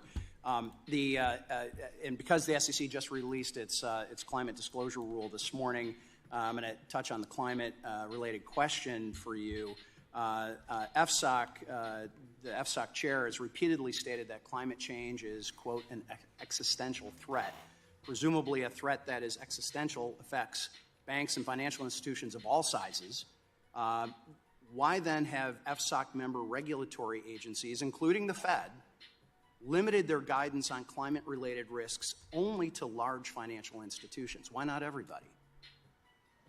Well, it's a new thing, and we are not. It's a heck of a new thing. Yes, we're not climate change policymakers. It's this is Either is something the that needs to be SEC, I might handled add. by elected representatives, and so we're starting this very carefully with large institutions who are already doing it. By the way, the things that we're doing, they're doing this because to remain active internationally, they have to be doing He's literally saying, so we hey, started guys, with them because they understand it. We're not Imposing really it on supposed to smaller be banks doing is this, not but we're going something to try to I'm do it anyways. Gentleman's time has expired. We'll be following up on the This shit is Taylor rules. crazy. The gentlelady from Michigan is recognized for Straight 5 madness, minutes. Ms. Salib. Thank We you live so in a much, clown Chairman. world, ladies and Thank you, gentlemen. Chair Powell, for Live in a being clown here. world. Do you agree with the April Federal Reserve report believe that disbelief compensation rally now? incentives contributed to Silicon Valley's bank failure? I'm sorry, did I didn't So the April Federal Reserve report, it said that compensation incentives contributed to the Silicon Valley bank's failure. Do you agree with that? I would say it's at best a He's tertiary chatting factor, bubbles? but What's it probably bubbles? had something to do with it. For me, not a major. So that's no? I'll never It's forget very when small. that British bitch died Okay, and so she it did. said bubbles. Okay. So do you agree the appropriate rules on Said all incentive bubbles. compensation could have reduced the likelihood of Silicon Valley's failure? Maybe. You know, if they didn't take all No, that I money. really don't think so. I mean, So if they I didn't don't think take all it's that money? I don't think it's a first-order question for Silicon What Valley. if he did A lot say went that? wrong I there. wonder if he would. Yeah. What would Incentive happen? comp would They be actually blame way you down the guys. list. Would it They rally? they blame the oversight, even though they didn't respond to your That's part of it. correspondences. We took our medicine. Yeah. Do you think it also has something to do with the fact that Section 956 of the Dodd-Frank SPY rule still hasn't holding been the bear finalized flag. by you? SPY still holding No, the I bear don't. flag. You don't think it's the reason? I don't. Notice You don't think how it's because it people reacts made money perfectly off off of the of the line that I failure? drew. There's a reason why it does that. Nothing, You don't think money drove them to do what they did? I didn't say that. What I said, there are lots So of. they made money from it. They actually, it was a lottery I do for them, not right? think that incentive compensation arrangements were at the heart of the Silicon Valley Bank failure. No. Okay. Do you support a robust rulemaking for They executive took all the money compensation? with inflation, Chairman? bro. I know that the. Oh, you don't? I'm sorry. Oh, do you support robust rulemaking for executive compensation? Do you believe in Section 956? Section 956 is the law. As I understand it, the agencies are looking at doing something. It's been 12 or 13 years, right? Yeah, multiple Nothing has agencies. happened. Yeah. It's been hard to get it done. I lived through the last episodes of trying Yeah. to get it done. So do you believe in a robust I rulemaking believe- process for executive compensation? I do, yeah. Oh, great. Oh, that's awesome. Will you commit to helping finalize the Dodd-Frank section of 956 this year? I wouldn't It's been say that. 12 years, Chairman. Yeah, no, I want. It played a role in the bank failure, Chairman. If I can answer, what I would like to do is So you don't want to do it this year? I mean, I'm being serious. You're saying no? If the member will allow the witness to answer the question, we've had a good day today, and the gentleman's trying to answer the question. I would like to understand the problem we're solving, and then I would like to see a proposal that addresses that problem. Okay. Do you believe people should profit off of bank failure? The executives that made those decisions? No, not They the should not executives. profit. Well, I would say executives who are responsible for a failed bank should not profit from the failure. Absolutely not. So they get to walk away with compensation based on their failure? Well, you're asking, true, you're it asking about happened. a different rule that would have clawback and things like that? Yeah. Yeah, so that's something I know you've been looking All at. right, so the question is, for a do you while. guys think AMC and That's certainly Genie an would appropriate rally thing to if look at. Powell said Because AMC it's and just going Genie to to the continue to moon? happen, is my opinion. It doesn't have to be yours, but it sure the heck could have helped here if they knew they were going to walk away, if they could walk away with not the bonuses, the compensation. I mean, they made money, a significant amount of money for their bank failure.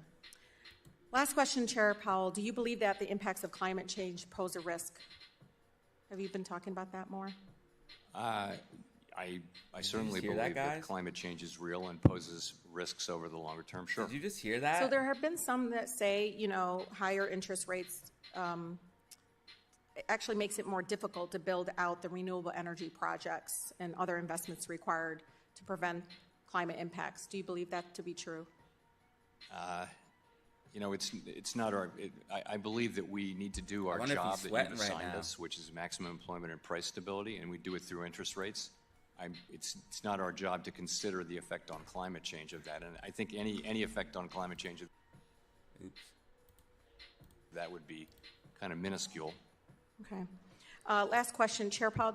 Who do you He looks see as the upset right major now. winners and losers from high interest rates in terms of income groups, age groups, Am I and allowed to racial or stream it? other demographics? So the point of high interest rates in the current environment is to bring inflation under control. The people who are hurt the most by inflation, as you know, are people who are on a fixed income, who right away are in trouble when the cost of transportation, food, energy, and when those things go up, they don't have financial resources to deal with it. Have you looked We're at the- accountable to provide price stability to the American people. Those people benefit the most over time from stable prices. Gentlelady's time's expired. We'll go to the gentlelady from Missouri, Ms. Shut Wagner. up, pal. Thank You're you, dumb. Chairman, and I thank you, Chair Powell, for your service. This shit just I makes wanna me associate mad. myself with the comments of my colleague, Mr. Himes. I am concerned about banks' commercial real estate exposure, and I do hope that the Fed is doing everything it can I can't to take ensure that American exposure accents that these seriously. banks It sounds have like a movie. will continue Listen, to be, in your your words, accent sounds like a manageable, movie. because this a looming crisis. What up, Mocha? Yo, press that like button, out there, Mocha. given And the thank you for being a member, Mocha. workplace changes and dynamics. Chair Powell, in remarks on Bloomberg, Shout out to Larry the Summers, members. former Treasury Secretary during the We got Obama administration, 153 stated people in the that, building and I right quote, now. "It would be much more productive for our central bank to be focused on the question of real estate portfolios in the banks they supervise than, quote, some of the more abstract and politically driven arguments about various kinds of capital charges on the largest banks." Do you agree, sir, that it would be more productive for Fed supervisors and regulators to keep their eye on the ball, in this case, commercial real estate and other real estate investments? I absolutely think we need to keep our eye on the ball on commercial Make real sure you guys estate. press that And, like button, press that yeah, I like think button, we're press doing that like button. I hope so. According to your semi-annual report, the median of members on your monetary policy committee estimate that your target overnight interest rate will average 4.1% in 2024. Does that mean that the median number of members anticipate that you will be cutting interest rates sometime this year by as much or more than a full percentage point? No, it doesn't mean that. Actually, the Summary of Economic Projections showed a median of, this is in the December FOMC, so this is now 3 months old, showed 3 rate cuts this year. So that would be 75 basis points, 3/4 of 1 percentage point. You were quoting the next year's number, so you would add that on. That was through 2025, I believe. So are you anticipating that there would be more cuts here coming? It's not, the way I would say it is, we're making economic projections. And so we write down a path of growth, what's happening in the labor market, what happens with inflation, and what goes with those forecasts is an appropriate monetary policy, appropriate interest rates. So we expect inflation to come down, the economy to keep growing, the labor market to remain strong. And if that's the trying case, to bake the flag it will be appropriate because they're talking about for rates interest right rates now. to come down, significantly over the coming years. Good. What will really happen, though, it's not a plan. What will happen is actually what the economy needs. The economy will do something different from that, and that's what will actually happen.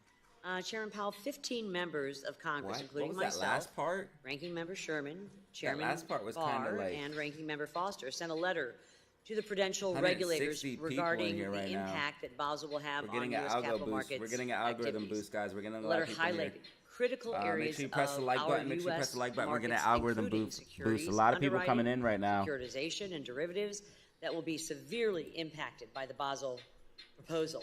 This was also a common theme represented throughout the comment file on the Basel proposal, over 95% of them.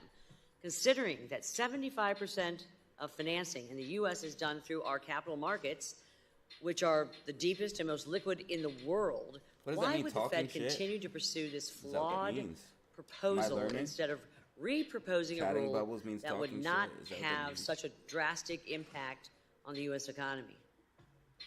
Well, in fact, the capital markets concerns you raised are among those that I raised myself in our open board meeting when we put this out for comment.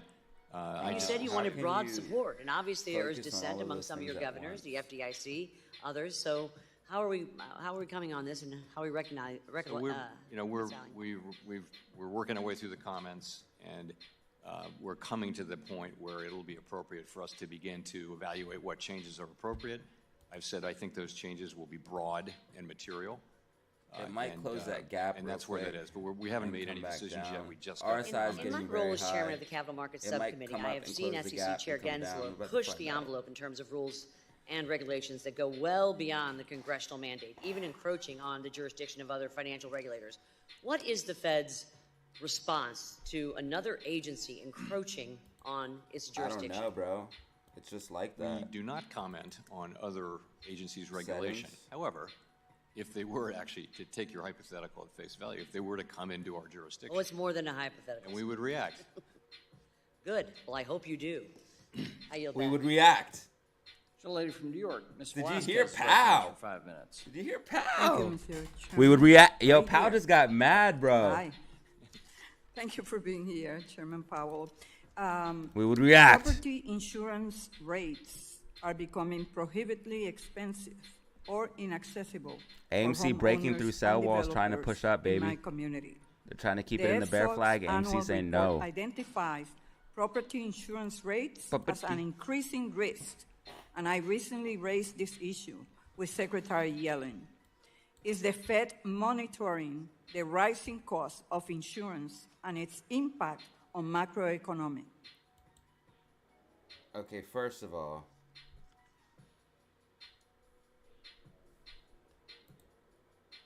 what just happened to the sound? Well, we'll pause the clock. You can have staff take a look at the microphone. We The need to. clock being frozen is out of respect for Ms. Velasquez, or out of good luck, I'm not sure. The clock. But we'll get staff to listen. We'll just suspend for a moment. We need to invest in infrastructure for this committee. Yes. Well, we're trying to do electronic voting, and no, it's hard enough to just get the microphones to work. Madam Clerk, thank you. Thanks. So all the photographers have left, so the awkward photos for Trish will be less awkward.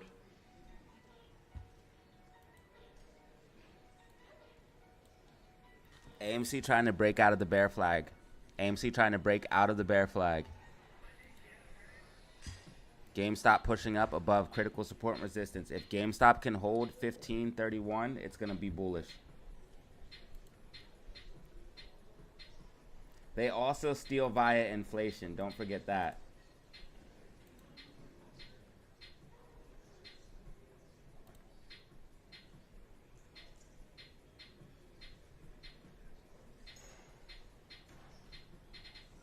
Any luck? Make sure you guys press that like button. We're about to hit 100 likes. I need 2 more. I need 2 Okay, more. you So if might. I get 2 more likes, I'd It may not be appreciate better, it. but it's a different one.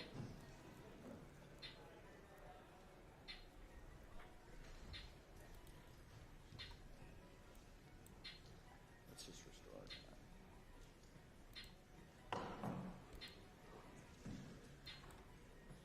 it. Okay, so SPY is still holding bear flag. SPY still holding bear flag.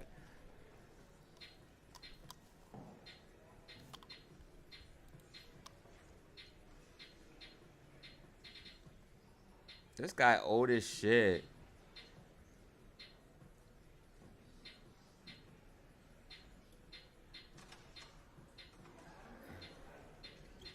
Yo, Powell is super old, bruh.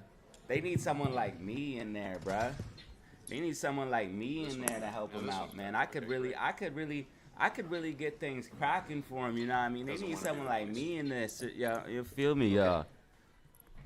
Some fresh Right, blood but in there, we'll baby. Start All right, we restore back in the it. clock. Thanks for members' indulgence. Ms. All right, Velasquez, we you're back. recognized.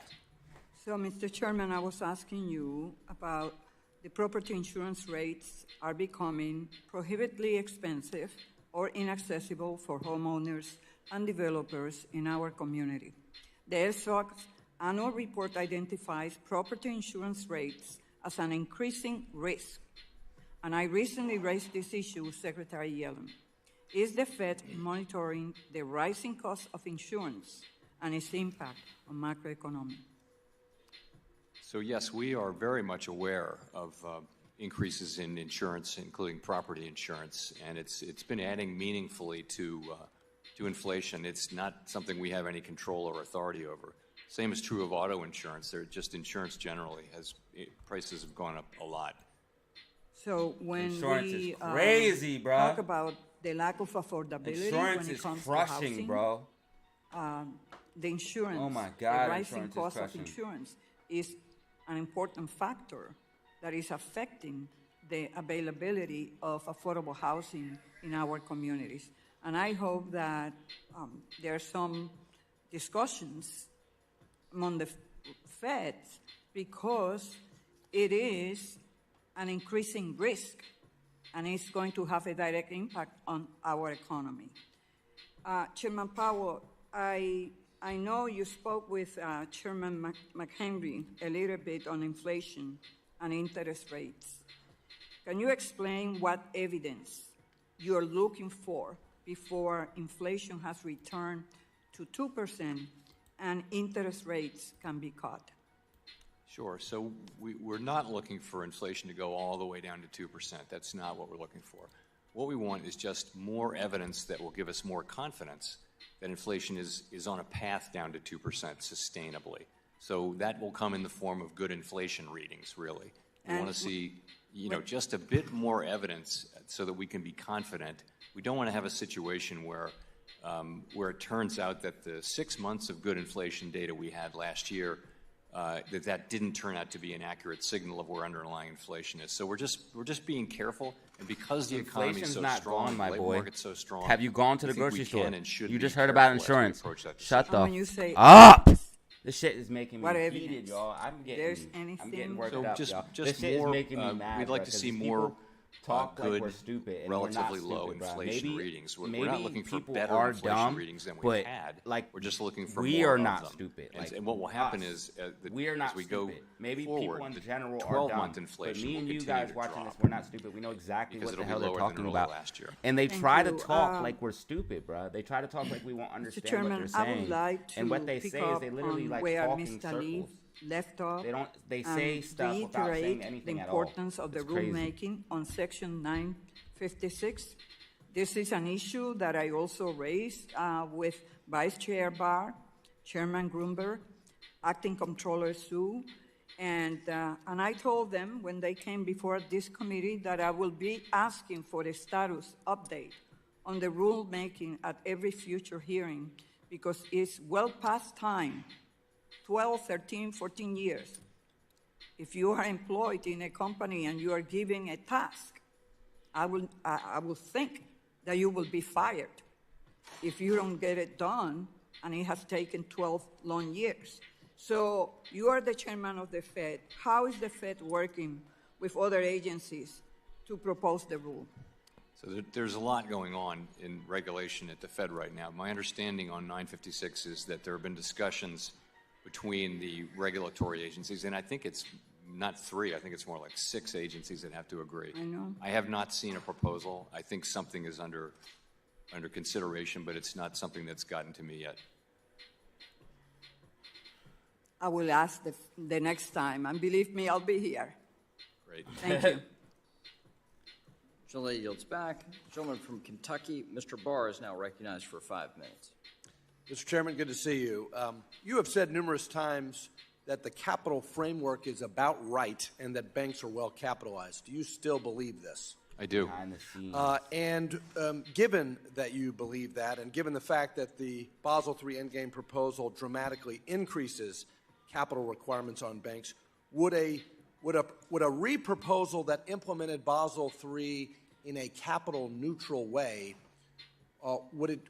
could it do so without jeopardizing financial stability? Could. I mean, hypothetically, yeah. Okay. According to Latham and Watkins, 97% of the comment letters either opposed, called for a reproposal, or expressed substantial concerns about the Basel III Endgame proposal. And those negative comments came from across the ideological spectrum and from various interests. Without objection, I would ask the chair to include that report into the record.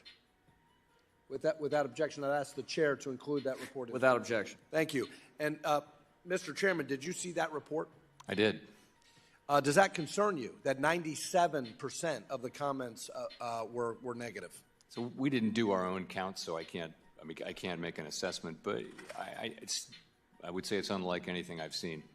The Basel III comment period ended on the same day as the Fed's data collection on the proposal, which is an odd process since the data should have been collected far earlier. The bear flag's analyzed, still holding and on the SPY. results should have been It looks like available it's for the probably public going to comment hold, on most likely. before the comment period ended.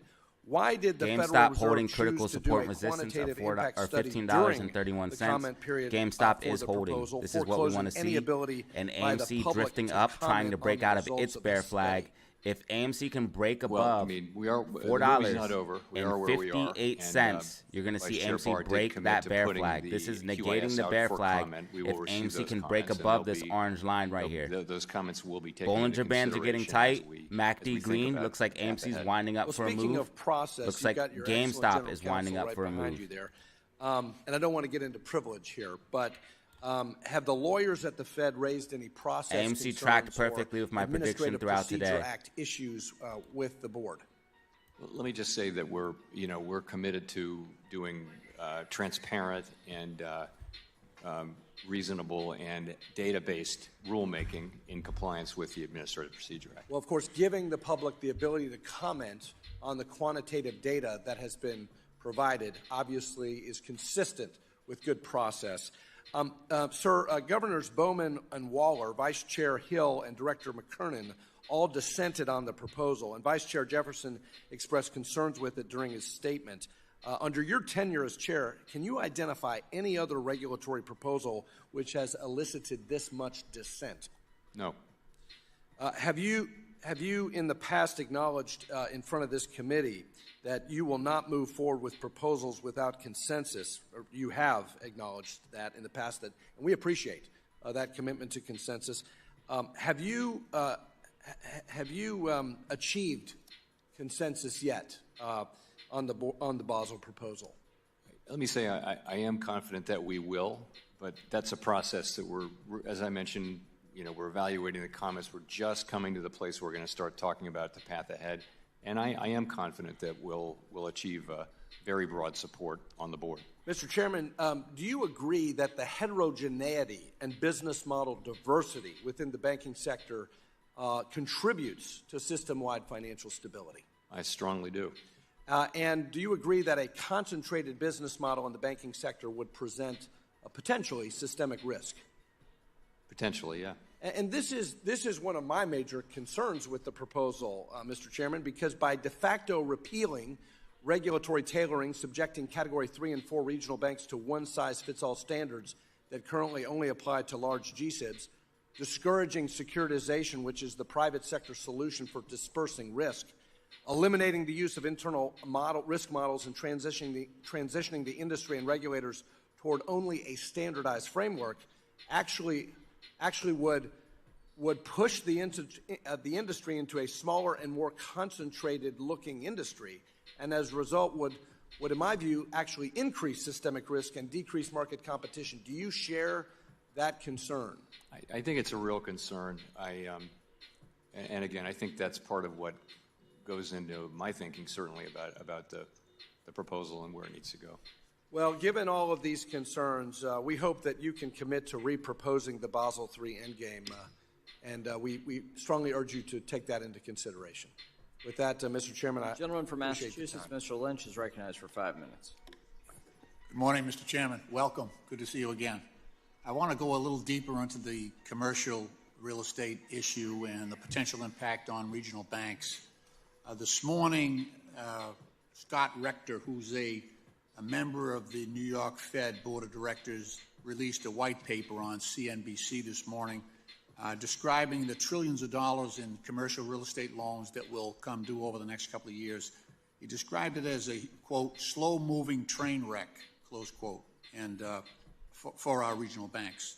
He went on to predict that it will force a little over 500 banks, thereabouts, to either fail or consolidate. A slow-moving train wreck. He also described what he termed as a doom loop, where, doom similar loop. to Silicon Valley Bank, when people lose confidence, when depositors lose confidence in the bank, they pull their money out and we end up in a bad situation. A doom loop. Now, Did you guys hear that shit? I don't believe everything that I read or hear, but in Congress we do tend to repeat it. And I just wanted to get a sense from you. I am seeing in my own city of Boston, we've got 20% vacancy rates in office space. We rely on that for a lot of the tax revenues for the city. But I'm just wondering your thoughts on that issue.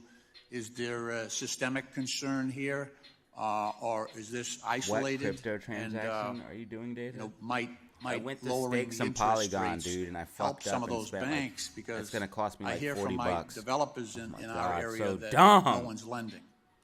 So So crack dumb, bro. I went to stake some I haven't seen that Polygon, report, bro. so I can't comment on it, but I can comment literally on spent commercial like real 40 estate. So bucks. we've had a secular I spent change in the $20 economy, just to send it which has there, and left it's gonna take 20 office, to at least 20 to office, bring it back. Rentals in many places. To send it to office the staking buildings, pool. The demand for them is just staking some significantly Polygon. lower, at least temporarily, and perhaps for a long time. And also the So same it is cost true me for $40, downtown, and I'm probably some only places going to downtown make retail that's associated with a couple office bucks workers. from So it. it's a shock to the system. Depending on when I we sell. We've known this for some time, and we've gone through the commercial banks. And if in the I United hold for a States, while, I and- mean, it could and be so have worth the other it. regulators. We've done it jointly and identified the ones that have high concentration and are going to need to deal with that. And so we've been in contact with those banks and. But you yeah, know, if you, a talking pro to tip them is to about use how they're going to deal with this, how are they going to Polygon absorb these network losses, over they have enough Ethereum. Anytime capital, you have a choice, use they have Polygon liquidity, over Ethereum. They have a plan to do this, and is it consistent with their AMC's lending breaking the bear flag. practices and that kind of thing? AMC's So breaking the bear it's going flag. to be AMC is something we work breaking the through bear over a flag, period ladies of and gentlemen, years. and GameStop is making a And, bull flag I consolidation. do think it's slow moving. We are about I to think see that part of it is AMC right. and GME make a move. You ask about 500 banks. I have no idea about that number. But certainly there would be some banks, probably smaller ones, Mommy that chat. have these high concentrations. It's not the very large banks. It's really a manageable thing at the large banks. So I think that's what it's going to be, and it's a serious problem, and more serious in some locations and jurisdictions and with some banks than others. But it's one we'll be working through, and I think that's how I would think about it. Does the Silicon Valley Bank situation, Signature, the money moves so quickly in those cases. It was instantaneous now. The velocity of money moving out of those banks really, I think, in some ways contributed to their failures. Are we looking at anything technologically that might be able to address some of that or mitigate it? AMC Sure, breaking so the bear flag. Let's go. Also, after Silicon Valley Bank, we AMC breaking the bear flag. Let's go. financial institutions that AMC had breaking high the bear flag. Let's go. And many of them have Bear really flag improved negated. their liquidity position. So that's the thing that we're working on. As you probably know, we're also And then we got working on GameStop winding up for a move, y'all. liquidity Listen, rules, which will the memes are strengthen tracking, our baby. Remember I told you guys earlier this week, I said if something we GameStop haven't gets this proposed momentum, we're going to see Let a me pop ask to you the something off upside. topic. GameStop did get the momentum we and know is that helping AMC Russia now. has about $300 GameStop is billion leading in AMC, I'm telling you US. guys. And GameStop We've is going frozen into assets. disbelief rally. Russian assets, GameStop is going about into a $300 disbelief billion rally, between US and you will see and AMC banks. follow. AMC breaking out of the Comment bear on that? flag, What I'd like to see is giving us give hope that to Ukraine, for the to be honest future. with you. Ladies I and know it's a gentlemen, very AMC simplistic possibly idea, making a but move I'm towards just wondering if there's any $5, historic which example confirms bear that flag we could being look to broken. If Congress has to take the necessary steps to redirect that money to Ukraine so they can feed their people and fight that war. This whole area of sanctions and foreign assets and things like that is really controlled and directed by the administration, by the elected branch of government. All we are is just a technical seat around. Make sure you guys press that like button, press that like button, press that like button, press the like. We don't make those decisions, and I wouldn't comment. I know you're big on history. I was just wondering if there was any examples out there that we might provide guidance to. 168 people in the building right now. Texas, Mr. Williams now recognized for 5 minutes. Mr. Chairman, thank you for being here. When I'm back in my district in Texas, I'm constantly hearing concerns surrounding the fundamentally flawed Basel III. We've talked. Got 168 people in the building right now. 168 people. Let's go. 170 in the building. Make sure you guys press that like button. 108 likes. Business owners who are concerned about how this proposal We're live to will impact the ability 170 to people access right capital now. in the future, and to all of us, did it not raise alarms? And we've heard about the 97% today of public comments on this proposal, and they all came out negative. And Americans across all sectors are worried about the disastrous implications that will follow this proposal. SPY And still they're trying to holding make that bear known to flag. banking SPY still regulators holding who bear continue to flag. ignore them. It's time for federal regulators to AMC take these making a concerns move seriously. after Frankly, breaking just, out I of believe, start critical over. support and So I urge resistance. you and your colleagues to 175 rethink people in the misguided building. We got the policy, fair weather watchers especially coming for in. people, Fair weather small watchers business, coming Main Street in. America, and withdraw the Basel III proposal. Now, Chairman Powell, given the concerns raised by financial institutions, again, farmers, ranchers, et cetera, and other communities across the country, can you elaborate on how the Federal Reserve is responding to and addressing these comments that are mostly negative and request modification, delay, or complete withdrawal of the proposal of Basel? Yes, I will. So we're in the process of reviewing the comments. They were quite voluminous. They were very detailed, a lot of data, a lot of analysis, and that's just what we wanted. So we've got those, and now it's a lot. It's hundreds of them, and we're going through them, and we're just at the point where we're about to begin then turning to the question of what changes should we make to the proposal. We haven't made any decisions. We haven't really gotten to that stage yet, but we're getting. Remember, we only got the comments less than 2 months ago. So it's just we're at that stage. So we're looking at it. As I mentioned, my own view is that there will be material and broad changes to the proposal as we go forward. And we haven't really made decisions yet, though. It's just a little bit early for that. We're glad you're looking at it.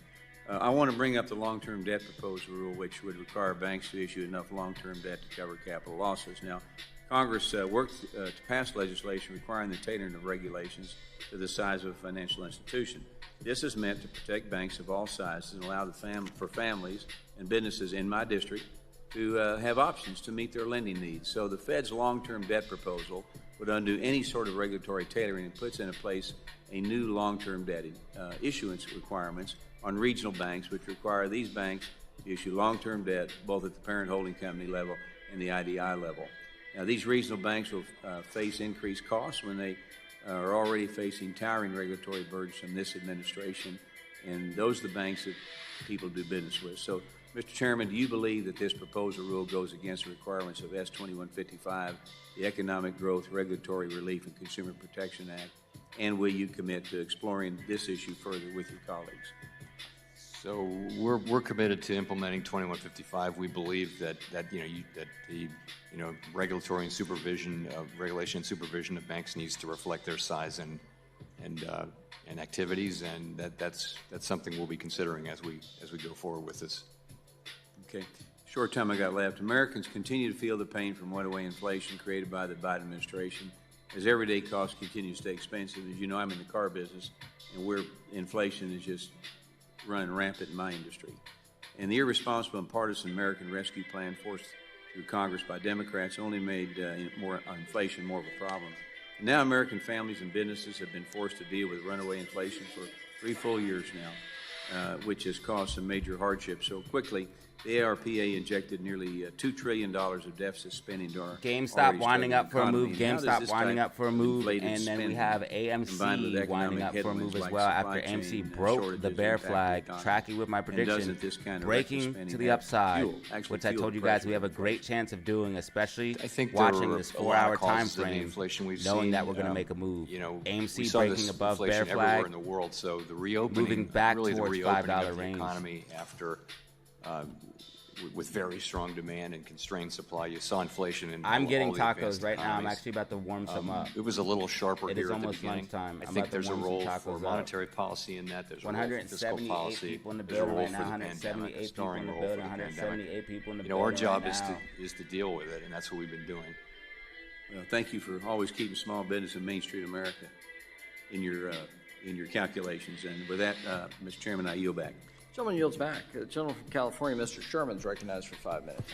Mr. Chairman, I want to thank you for recognizing in your opening statement the importance of immigrants in keeping costs down. And I want to thank you and the administration for what has been an excellent 2023 economic report. We've got 3.1% economic growth, by far the best in the developed world. Headline inflation, 2.4%. What, you mean off and the that's line not data a little that you put blip, out? a 1-month number. That's for the whole of 2023 and compares very favorably with the pre-pandemic portion of the Trump administration when we had inflation of 3.5%. My goal here is to convince you to cut more and sooner because for a number of reasons.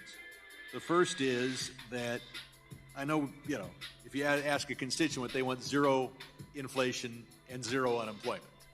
You know that we can't have that and have concluded that the economy works best with a 2% inflation rate target. But I've looked at the history of that 2% number. It seems to come from Auckland from the 1980s. And there's a lot of arguments that your target should be just a little bit higher. Larry Summers recently produced a study arguing that the cost of money is part of the cost of living. So we have this weird paradox where you're trying to keep the cost of groceries down by raising interest rates, but as the ranking member points out, the big issue is housing. And your measure of inflation seems to treat all Americans as renters, even though 2/3 are homeowners. And so when interest rates go up, that's an increase in the cost of living for anyone with an adjustable rate mortgage, anybody looking to buy a house, anybody with a home equity loan. Obviously, SPY is breaking we the would bear cut flag. interest rates SPY a is little breaking sooner, the bear flag a little right now. more if your target It has was to go back something down closer to to about 2.3%. So I'll ask you, is there 5, substantial 11:30 economic analysis to be inside of it. That argues that your target rate and the economy would work better if we had a slightly higher target than 2%? Oh my God. Not really, No. no. What's happened He's is literally you saying he pointed wants out the New Zealand, inflation to but be what's higher, happened dude. is that This guy's a 2% has jackass. become the global standard. This guy's a pretty straight durable jackass. standard. I don't have any He's reason to basically think saying, cut the rates. that it's a Who problem for the cares what United States happens? to get to 2% Cut the inflation. rates You and know, we're just see what 2.4% happens, right buddy. now. This guy needs to get all. First, I would ask leave to add to the transcript of this hearing numerous articles that argue for something between 2.3 and even 3%. I'm not arguing for as high as 3%. Let's look at Basel. 3% inflation, There's bro. nothing We free can't have here 3% be if the standard, the, dog. That means we're going to lose. Standards are too high, we lose economic growth. If they're too low, we have. I can't stand these people, bro. Bailouts. I understand and we have to have a bankruptcies, debt-based economy because we but have I think fiat everybody currency, agrees that bro, the but standard this is should be well ridiculous. crafted. This is getting ridiculous. You've got a system where everybody drafting this is well dressed and focused on Wall Street, and you've got 180 Basel people rules in the that building right now, discriminate 180 against people in the building. Make sure everybody presses Main that like Street button, press that and like for button, Wall press that like Street. I'll button. give you some If you're just examples. coming in, you need to really press that like 65 button. basis. You should feel It's obligated to press the 65% like if button. you're a If you're publicly just coming traded into the company. live stream, Make a you loan to a should publicly feel traded company. obligated to You press make the a loan like to button. CalPERS. They're not publicly traded. Without objection, I'd like to put in their article into the record. We do live in a climate and where so this guy is they're, wild in for what effect, he's saying. going to have a tougher time Dude is getting a wild loan. for what he is the saying local right now, pizzeria bro. is going to have a tougher time getting a loan. You've got in Basel III ignoring mortgage insurance, which obviously makes the loan more prudentially sound for the bank. He's just like, cut the and, rates, man. Just, is very just cut the necessary rates for and just see what first-time happens, home brother. buyers. Like, why don't we just have And inflation you've got, targets be higher? You a know what I mean? system Let's where just if say you fuck make it and make the new norm. investments in And I long-term told you bonds guys on they were Wall going to do Street, that. and I you said put their them in the inflation's hold to never going to maturity come down. category, you And don't what they're have to going to do is recognize the make losses, 3% the new normal. I and told you guys mark-to-market. they were going to do that. And I bet they do try to slip that So in there. They're going to try to I make hope you'll look 3% at the new these norm. in terms of the And competition inflation's between Wayne never Street going to and go Wall back Street for down. bank loans. Because the Finally, rich we love go to clean inflation. They energy make more money. investment. Can I count on you to personally look at the paradox where Basel III That's why he's like, oh, nothing's hurting us because treats we're clean Gucci. energy tax Yeah, credits because you're rich, much dog. more harshly than low-income Your assets are housing just going to tax keep credits increasing. for Your no wealth's just going to ascertainable keep reason. increasing. You're just Yes. going to keep getting richer Thank off you. of inflation.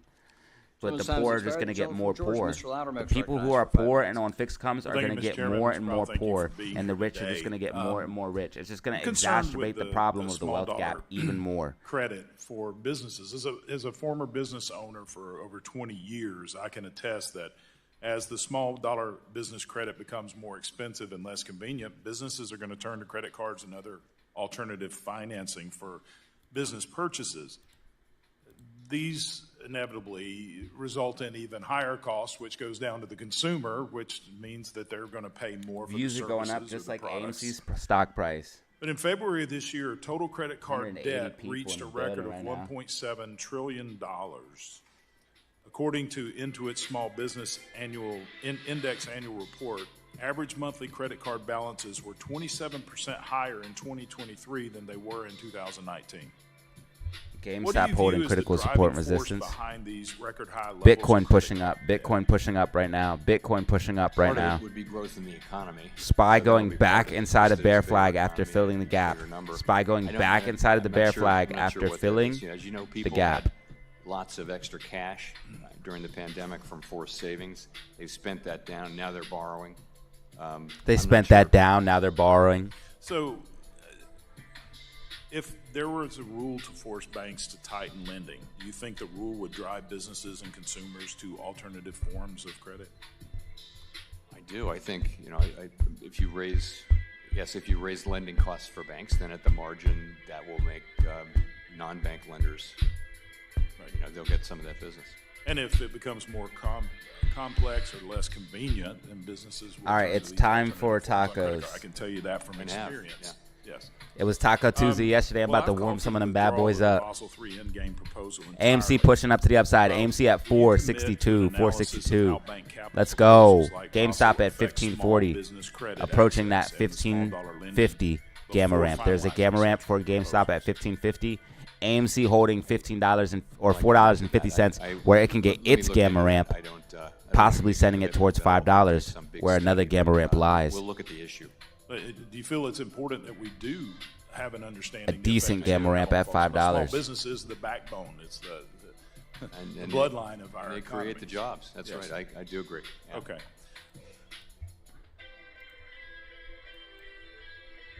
All right, I'm gonna let that play in a second. I just need to cut it up a little bit. Add commentary, stuff like that.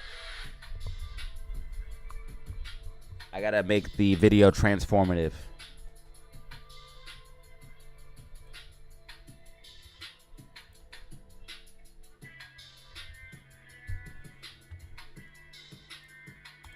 The chairman asked you for your thoughts on withdrawing or I need someone to reproposing fold the my Basel III clothes. endgame proposal.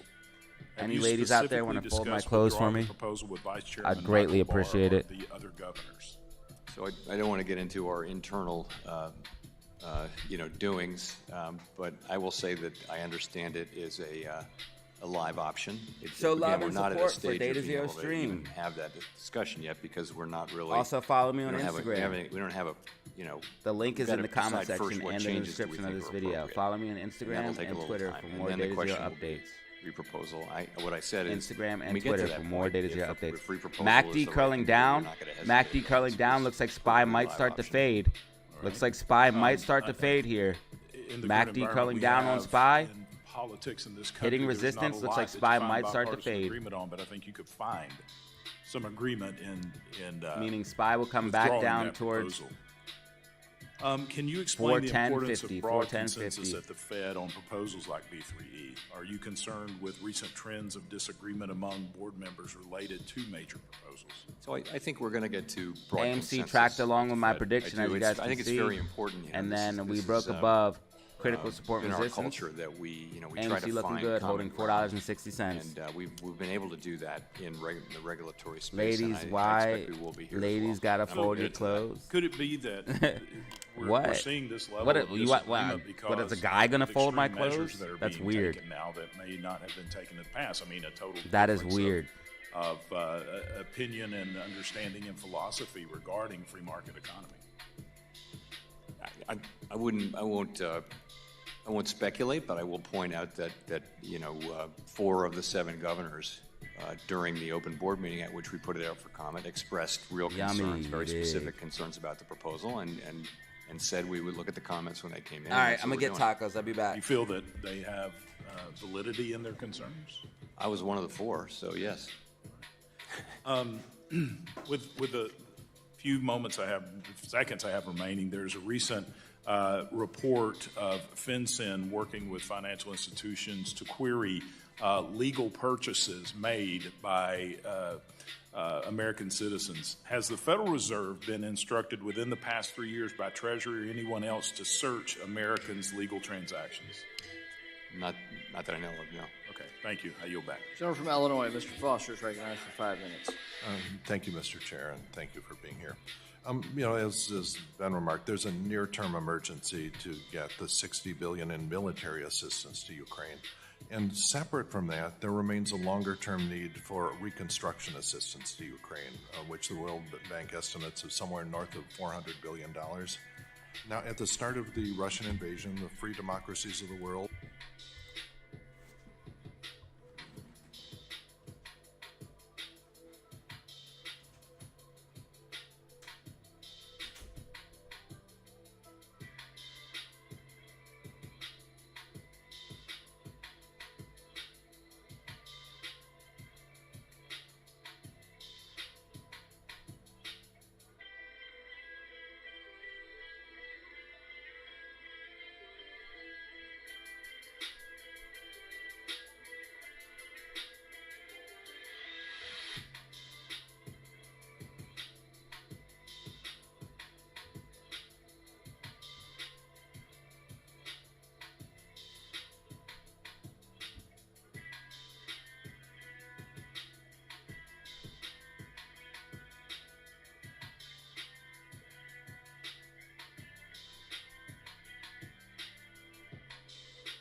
just gonna put an ad on real quick.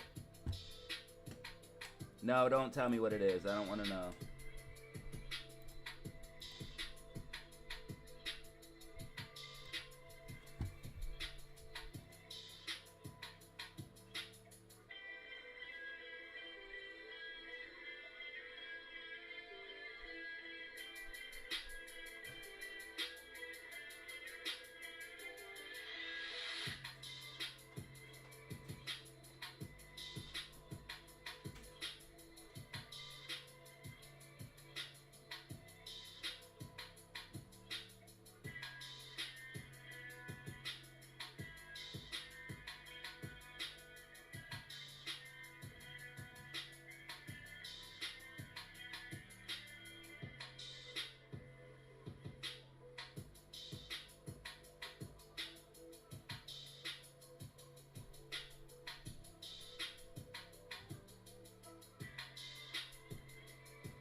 Bruh. I just made a fat bowl of tacos. Made a fat bowl of tacos, y'all. Fat bowl. I don't know if you guys can see it. There's so much fucking taco meat in here. Oh my god. It's so good. Fuck you if you're hungry.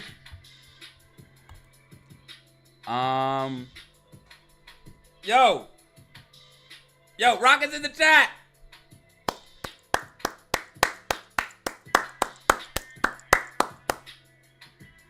GameStop. Disbelief rally is happening. GameStop disbelief rally. AMC bull or bear flag negated. If you don't think AMC is bullish to break out of a bear flag, then you don't know what you're talking about.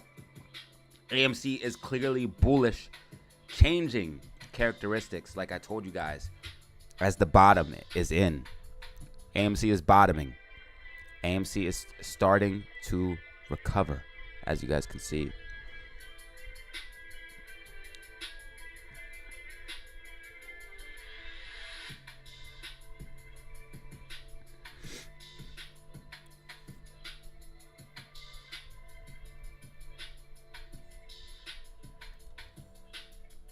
Thank you, Mocha. Mocha, thank you. Eric G, thank you. Eric G. Okay, Fishy Friends Aquatics, thank you for becoming a member, first of all. Second of all, Eric G, absolute legend, gifting another membership. Night Cow was just gifted a membership from Eric G. And then we have Mocha Love gifting one membership as well. Thank you so much, Mocha Love, Eric G, and Fishy Friends Aquatic. Thank you for guys being members. Thank you guys for supporting the stream. I greatly appreciate it.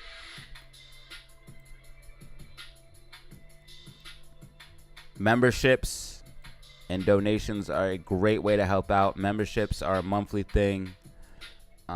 Super chats are just a one-time thing. Thank you guys so much.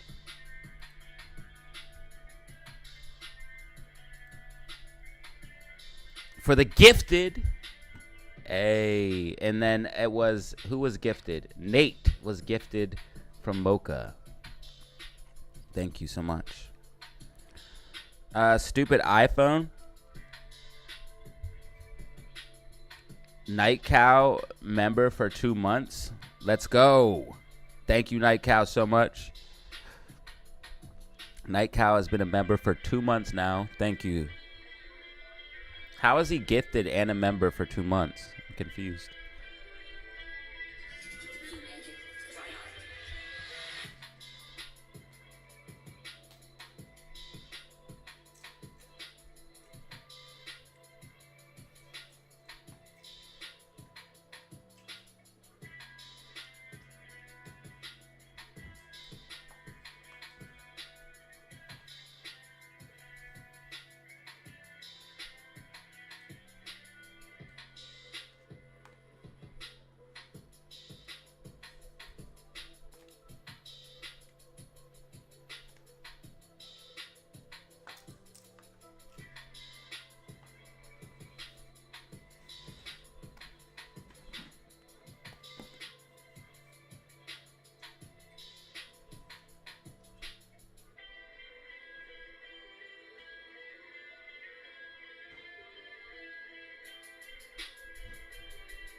Oh, shit.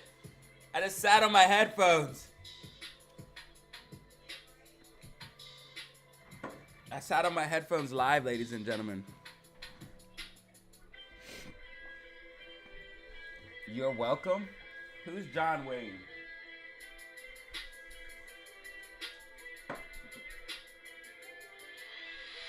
I need a little bit more taco sauce.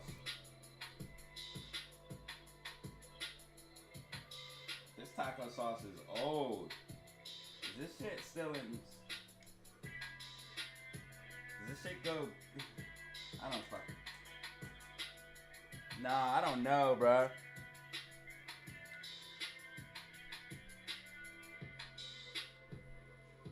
Nah.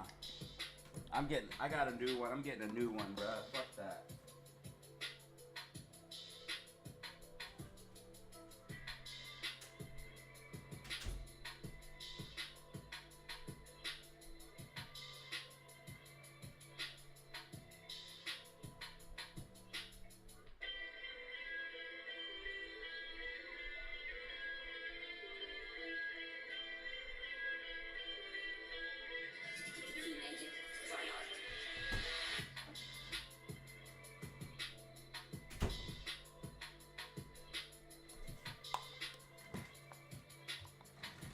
got a brand new bottle.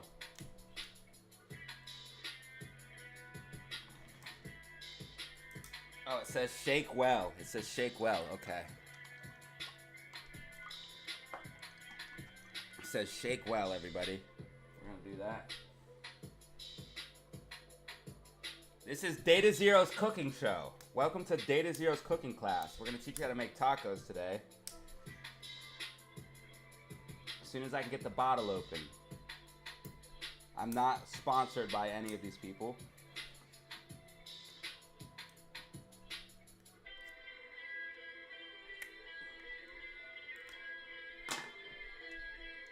Alright, I can't open the bottle. This is embarrassing.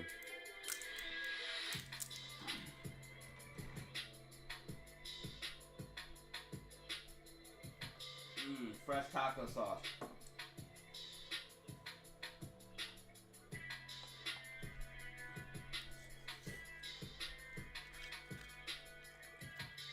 There we go. Just mix that in there. Yeah, mix that in there just right.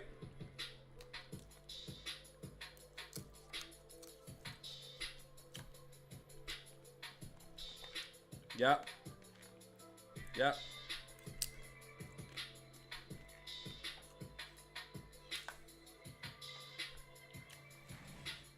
If you're hungry, I feel bad for you. If you're hungry right now, I feel really bad for you.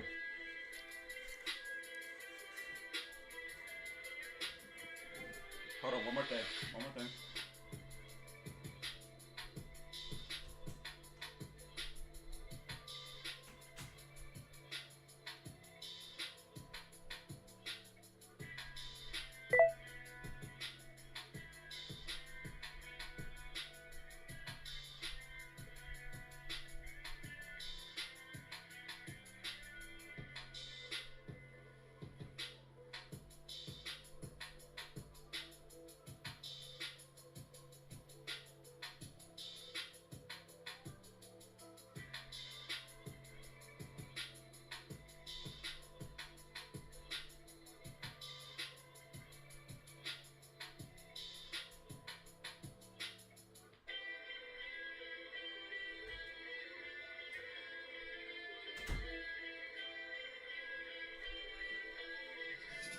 All right, I'm done leaving.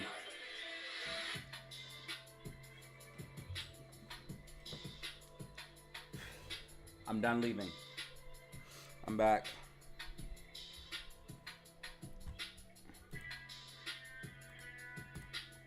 Froze roughly $300 billion in Russian currency assets, primarily at European banks and financial institutions.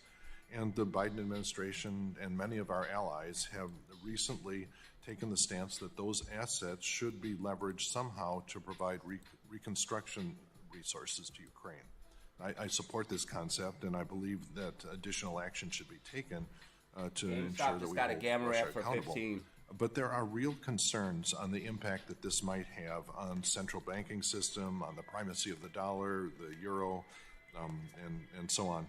And so my question is, have you seen just the act of freezing these assets, and not seizing them, but simply freezing them? Have you seen deleterious effects on the primacy of the dollar, the confidence in the central banking system? Is there any visible downside from the act of freezing and in fact, that's visible Russia's so thriving. far in the 2 years since we've done it? I can't point to any.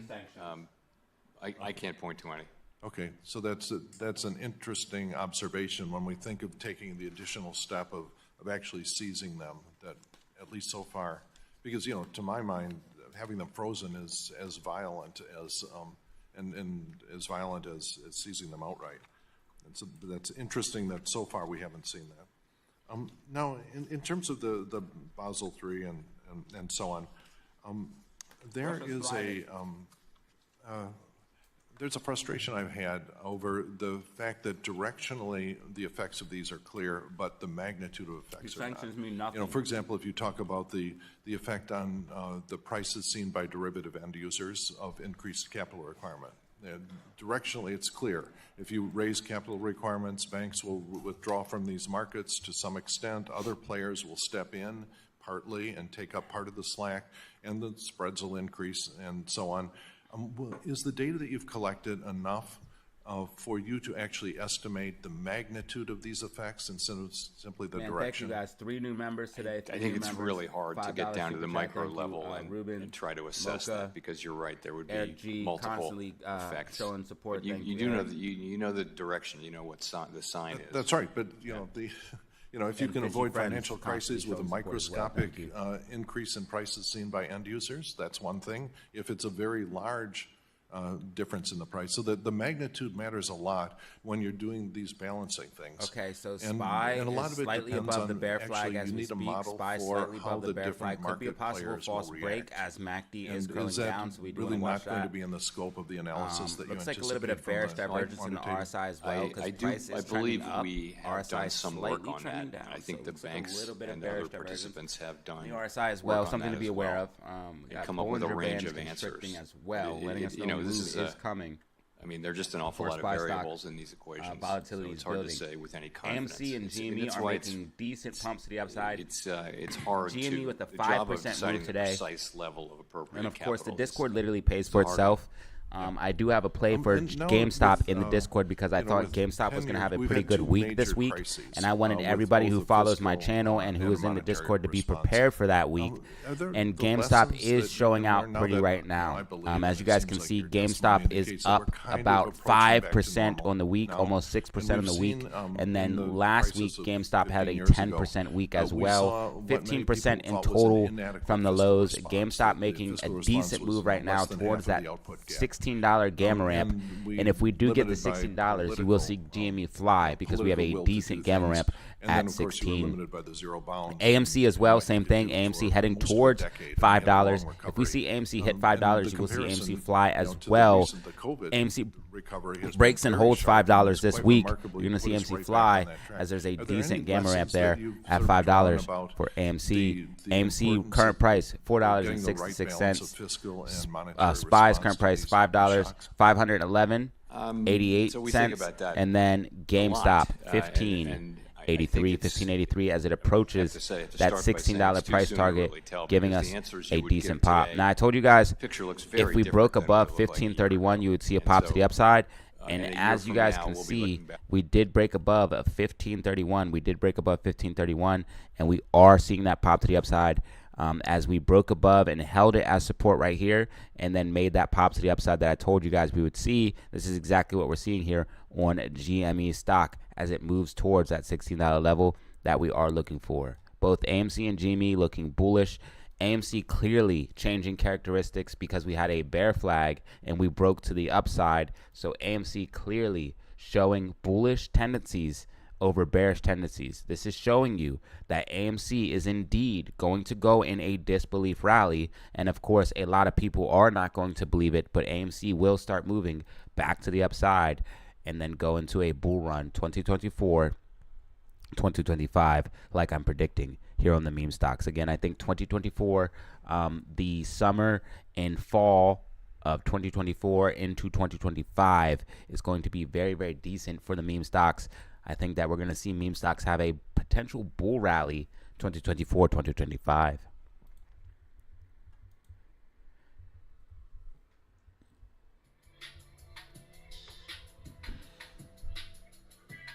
GameStop also breaking out of the pennant that I talked about. I talked about a bullish pennant for GameStop. Right here is that pennant. I talked about that in the video. So if you want to watch the video, you got to check that out here.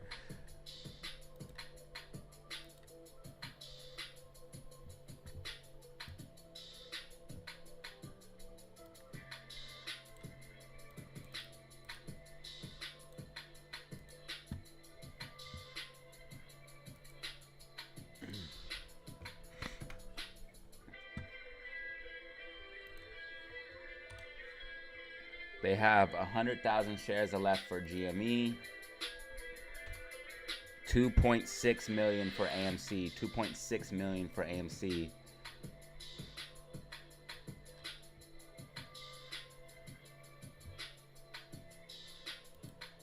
They're going to want to try to stop AMC from hitting $5.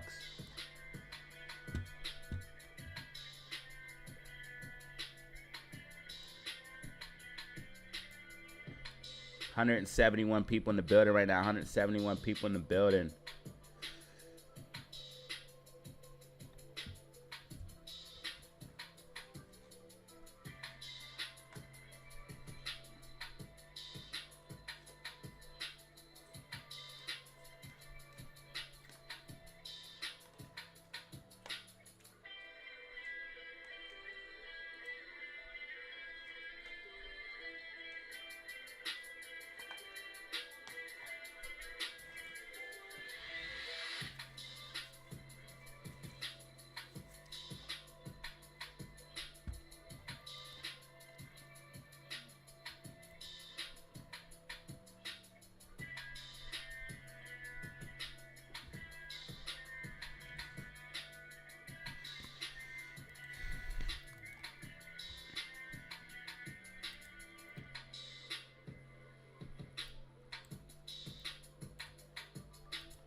Looks like SPY might make a move to the downside here. If the MACD turns red, Bollinger Band's constricting.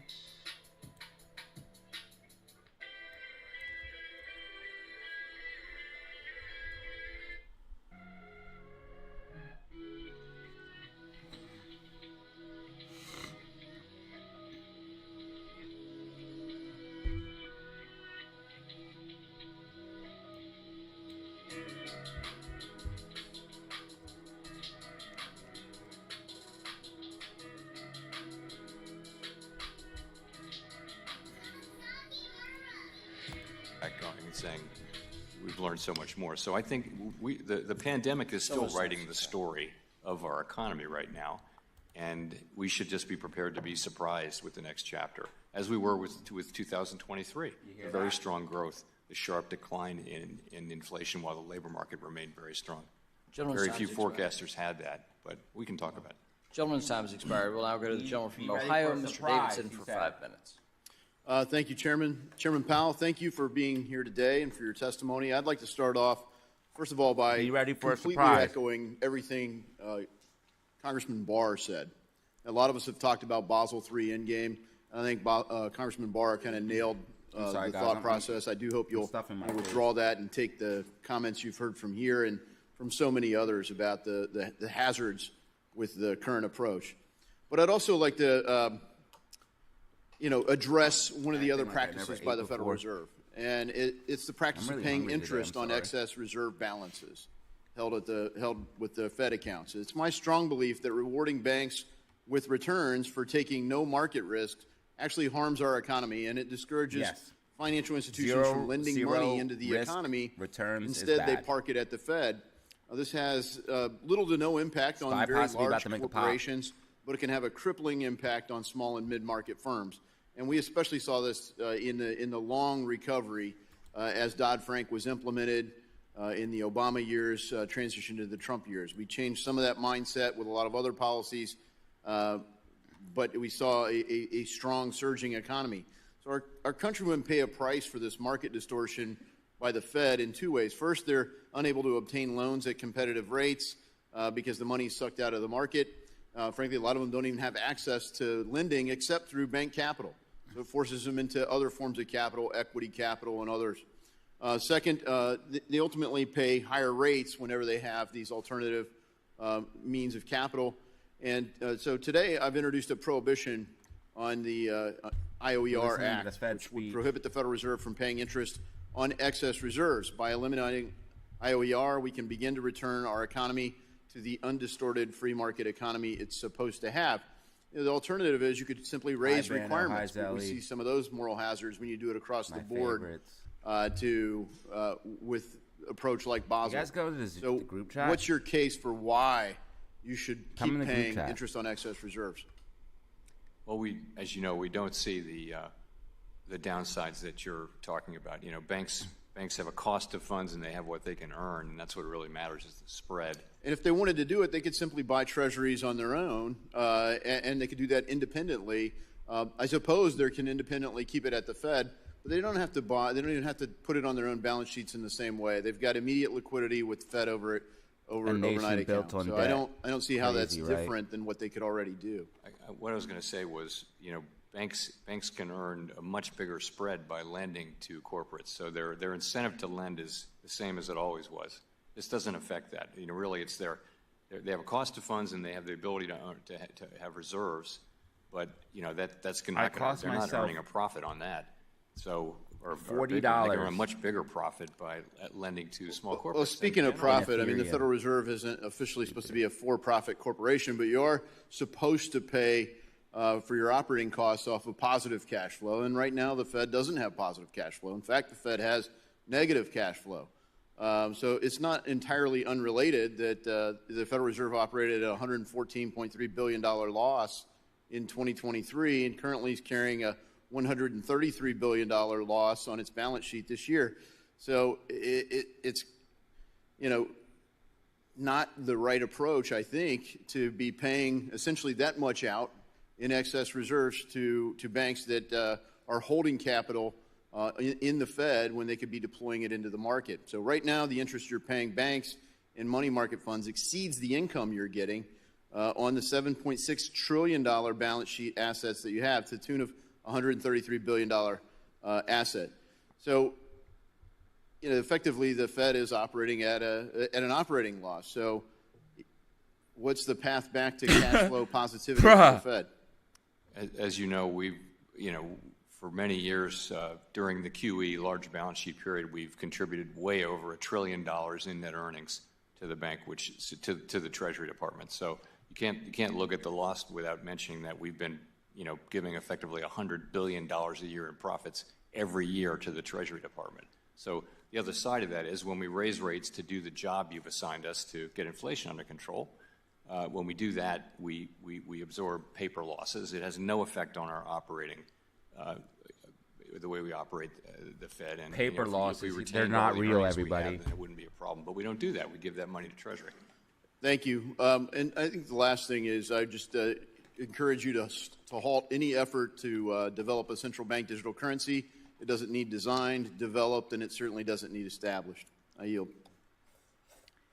The gentlewoman from Ohio, Ms. Beatty. Mrs. Beatty is recognized for 5 minutes. He said don't do Thank you, Mr. Chairman, and thank you to our ranking member, and thank you, Director Powell, for being here. Let me start by saying thank you for the monetary report. I've had a chance to try to peruse it, and there are headings in there that says the labor market remains strong. You'd probably agree to that, your report. I would. Let that say that's a yes.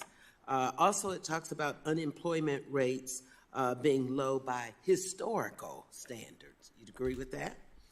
It also states that the global pandemic played a huge role with the inflation rate, and inflation rates are on the decline. It's reported in several charts in here, and also substantiated by the Federal Reserve of New York and Michigan surveys that I've read.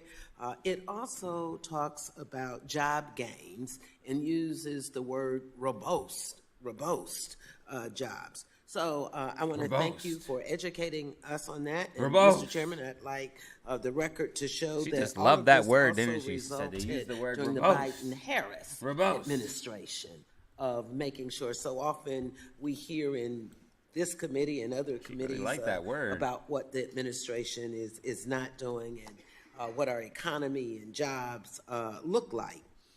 Now let me move on to something that's very dear to me, and want to thank our ranking member for bringing it up, and that's the lack of affordable housing, which is one of the primary things that I hear about when I'm back home. I'm on more panels to try to explain what you do, what we do, or oftentimes what we don't do, and why we have this.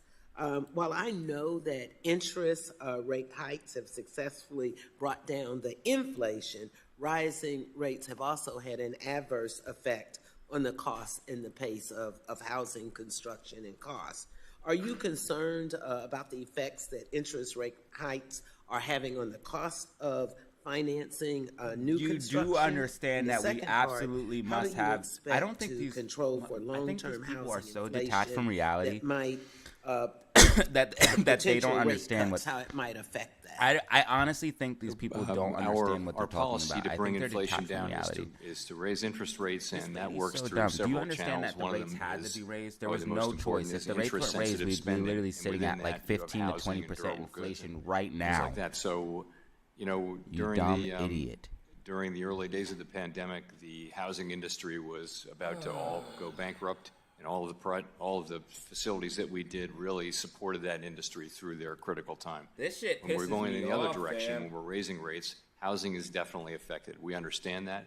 It's not something we want to have happen, just it is the reality that housing will slow a lot when you raise interest rates. We've done that, and we're doing it for the longer run benefit of the people we serve to restore price stability, which is beyond value for people to have price stability. We get it that in the near term, that's higher rates, that's fewer sales, people are locked into low rate mortgages. We get all that, but we got to do this because it'll benefit the He country. literally just said what I have to. We had to And I have raise a great rates. He literally just said what I said. appreciation, We for had to that. do it. But He just said what I also, said. when That lady's I so go dumb. back home to the, That lady district, is so dumb. What dude. I hear Who a lot is the from speaker speaking? agencies and Asking the question right individuals now. who She's work so with dumb. advocacy groups that the effects of interest rate hikes He are literally not just said borne what I said. equally We had to raise all the rates, American lady, or the households. economy would implode. So we hear that, and there's no doubt that low-income and minority communities are hit the highest or the hardest by these monetary policy changes. Black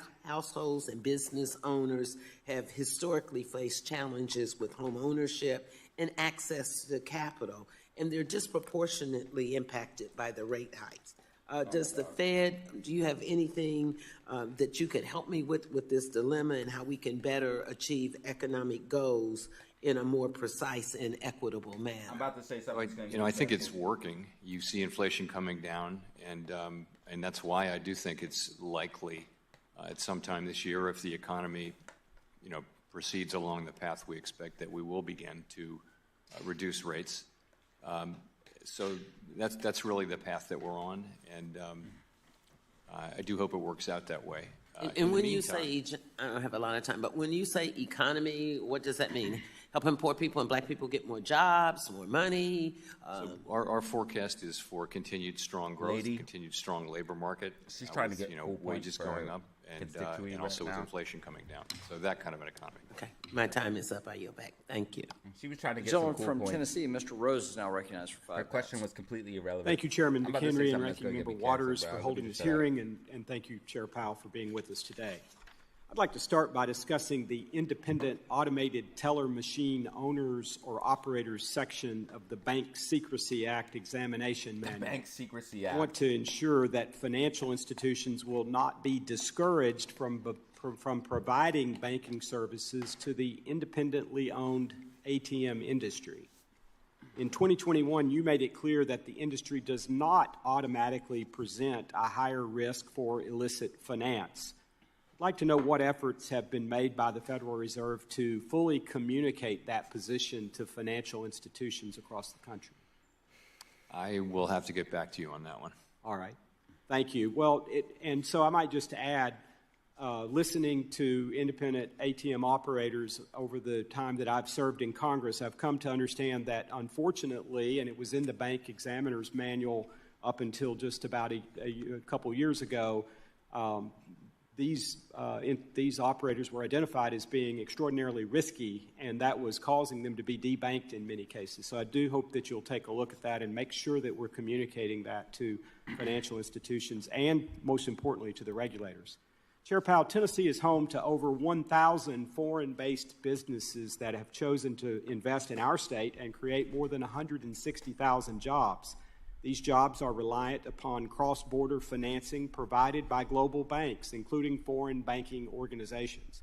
The Federal Reserve has long maintained the principles of national treatment and equality of competitive opportunity when regulating foreign banks and assessing them based on their U.S. operations. Are you still committed to these principles?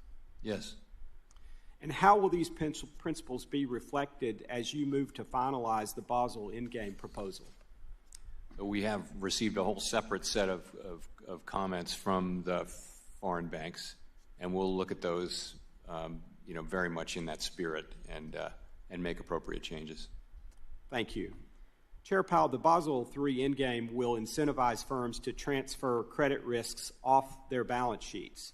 One avenue for such a transfer is synthetic securitization, the framework of which must be approved by the Federal Reserve. However, it is my understanding that there is a substantial backlog of reviews and approvals of these securitization frameworks. It is concerning that the Federal Reserve is directed to is directing the risk transfer, yet also impeding it, in my view. Can you comment or can you commit to reviewing this approval process and taking steps to reduce the backlog of pending securitization applications? So, as I understand it, these transactions are becoming popular right now. There's a lot of appetite to do them, and we're not stopping them. We're just being careful because there were similar things that happened about credit risk transfer during the global financial crisis that didn't actually work out. So we want to make sure that these structures really do actually durably transfer. We have 185 and we think that they people do, right but now. we just need to be careful because I don't know why, but the views keep last going experience up. with these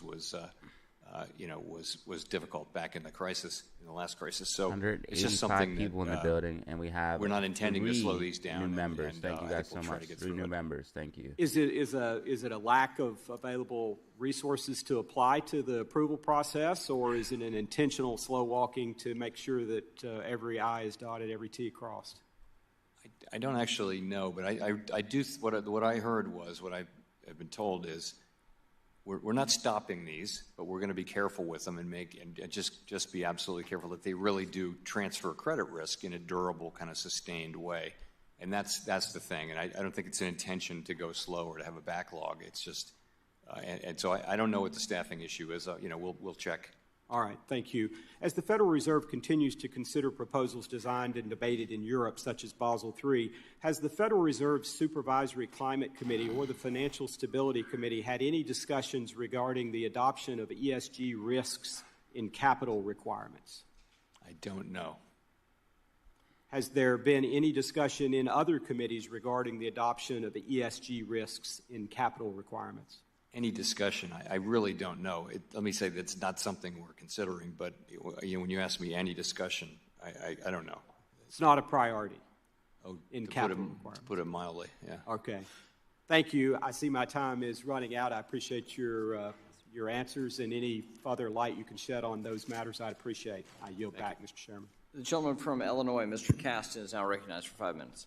Thank you, Mr. Chairman, and thank you, Mr. Chairman, for being here today. I want to start just with following up on the exchange you had with Mr. Sherman. As I think you know, I led a letter with 106 of my colleagues with concerns about specifically the clean energy tax equity provisions in Basel. I appreciate your commitment to look at that. I wonder if I could just put a little bit of a sharper point on it. Can you look at that before the rule is finalized and potentially issue some sort of an addendum to the rule? The concern I have is the number of banks who are a little bit frozen right now, waiting for some clarity on that, and I'd prefer we not slow down the rate of clean energy investing in our country if we don't have to. I don't know. I mean, I think there's a proposal, and we're well aware of the commentary, and we're going to react appropriately. I don't know that we can pull one thing out of line and deal with it. But we're making good progress, and I think we'll be back reasonably soon with some answers. Okay, well, time is of the essence. Appreciate anything you can do. Second thing, good thing about going late here, you get to follow up. I want to follow up on your discussion with Congresswoman Garcia here. I really appreciated your comments in the 60 Minutes interview last month when you mentioned that immigration is a big part of the story of the labor market coming back into balance. Now, generally, and correct me if I'm wrong, more immigration is generally going to ease inflationary pressure. Is that all else equal? Is that a safe characterization? 185 people in the building. As it's does push probably up. closer to neutral, actually, because people come for in about an hour. I think there's a little. Okay, there's a little bit more time left. So they also spend, so it's not clear that 20 minutes left. Immigrants coming in, they add to GDP. We'll the rest of the okay, so either we're going to get economic growth and/or downward pressure on wages. More workers, so that wages might go up a little bit less, but at the same time they're also spending. So we had this conversation. It depends on what you assume, but I think it's better to just assume it's sort of broadly neutral from an inflation standpoint. So I guess, and maybe you've answered the second question, but given as you all are using the Census Bureau data that is more conservative than the CBO data, and obviously we're all making estimates in the future, Can you speak at all to whether your forward views on economic growth and inflation, GameStop how current sensitive price. are they to your assumptions about that census versus CBO? 1571, AMC 464, SPY 511.41.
No tacos for you.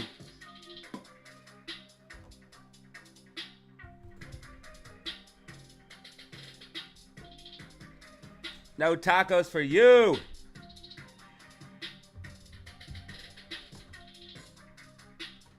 Alright, get it poppin', you know.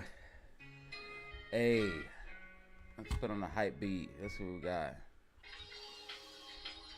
Whoa, whoa, whoa, whoa, whoa, whoa, whoa. Whoa, whoa, whoa, whoa, whoa, whoa, whoa.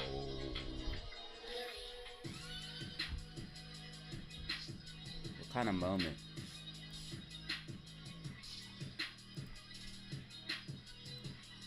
What kind of moment were you having?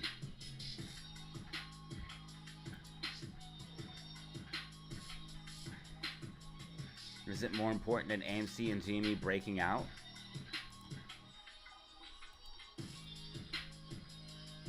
I don't think your moment was more important than AMC GME breaking out. I don't think so.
Data on what the actual level of immigration is to the country right now? I think the CBO assumptions are meaningfully higher and would affect growth and would be part of the explanation why growth was strong last year, and would be a reason to expect. I mean, it's not the main reason, but it would definitely add to growth this year. And I wouldn't say that we accept one version or the other. We study the CBO numbers carefully. We're just trying to get to the right answer. But I mean, I think the CBO shows, and they say so, stronger growth, higher growth, more people. I don't know the per capita growth goes up, but the absolute level of growth goes up. Okay. Last question. I think there's a lot of good news in the monetary report that you all just issued around wage growth. We've seen, the lower quartile of earners starting to close some of those historic gaps. We've seen minority groups and women start to close some of those gaps. What I didn't see, and I don't know if this is because you all haven't done it or I just didn't read closely enough, have you seen any gaps regionally within the U.S.? Are there parts of the country that are seeing stronger wage growth than others? There are. Nice. I don't You have made a that profit? off the top of my Cool. head. I want to go back and if I can just, when I talked about immigration, I think that the immigration story for last year was part of the positive supply shock and was part of the reason why inflation came down. I was really asking the question over the longer run. Fair enough. And there, I think it's more of be neutral. I appreciate that. I want to just close on this regional piece. Press the like button. The Atlanta Fed, which is the best I could find, that looks to do at least some of by census regions, that as I look through, there's and you look at which regions are consistently running above. I think that New England and the West are consistently showing wage increase above average.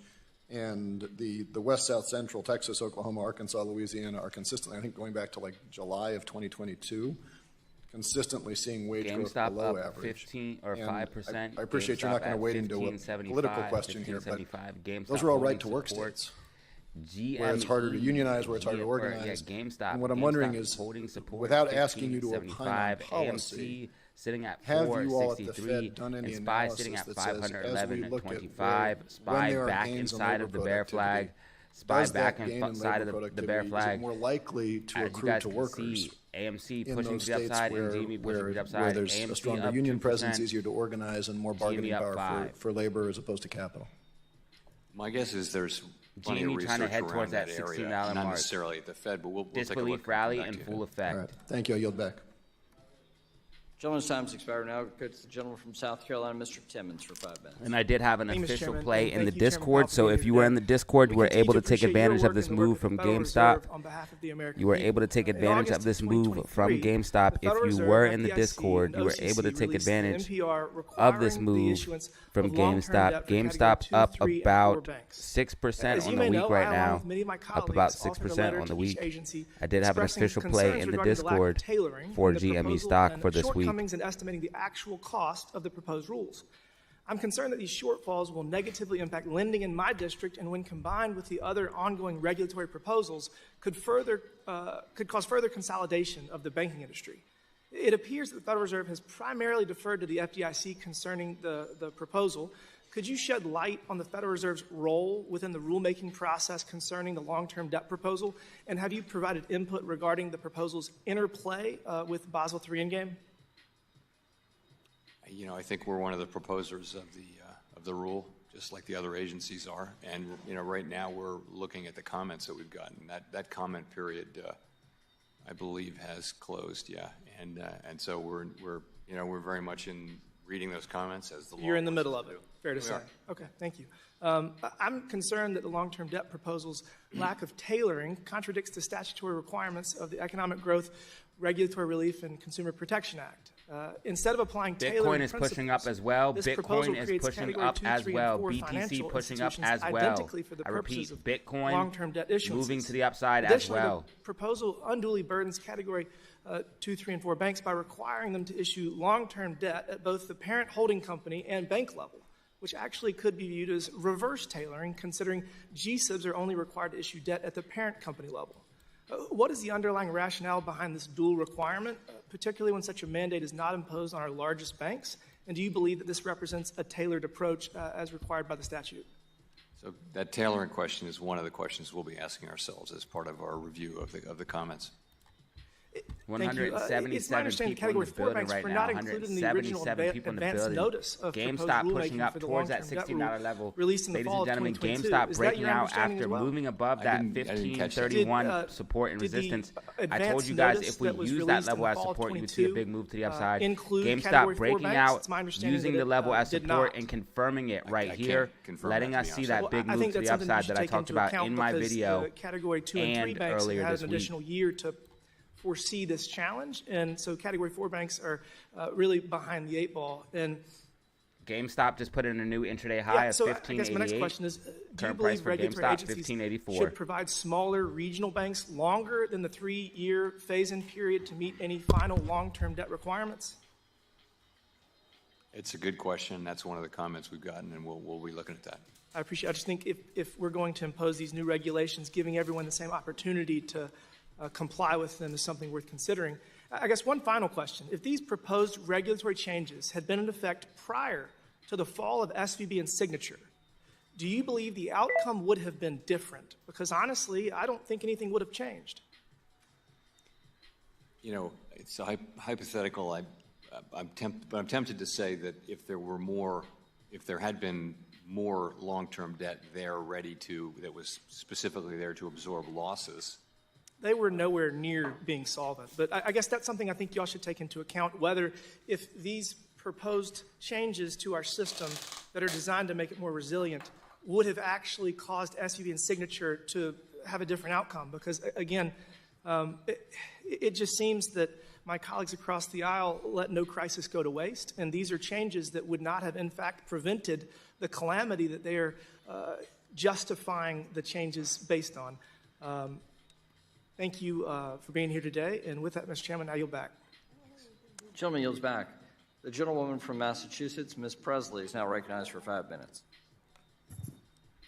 Thank you. Due to the Fed's aggressive interest rate hikes, mortgage rates have surpassed 7%, rising to 20-year highs, leaving many credit-worthy and mortgage-ready homebuyers without a path to home ownership.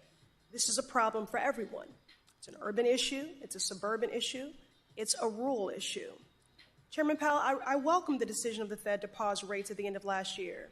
But for families in my district and across the country, that is not enough. We need the Fed to start cutting because, like the rent, interest rates are too damn high.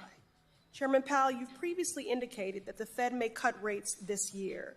What would you expect the impact of lowering interest rates to be on the housing market specifically, including the rental, purchase, and construction market? So we know that higher rates, of course, have slowed down the rate of activity. So if at such time as we start to lower interest rates, housing market will pick up broadly across new home construction and new home sales. The number, as you know, many households are in very low rate mortgages, and they really can't sell because they have to refinance into a high rate mortgage. That'll go away over time. So ideally, the housing market would go back into a more normal phase, but one with lower inflation in the broader economy. Right, so just to further reiterate that, interest rate cuts would have a great benefit. Just yesterday, actually, I met with a number of representatives from state housing finance agencies from throughout the country, and they were talking about the barriers to affordable housing projects given the current interest rate.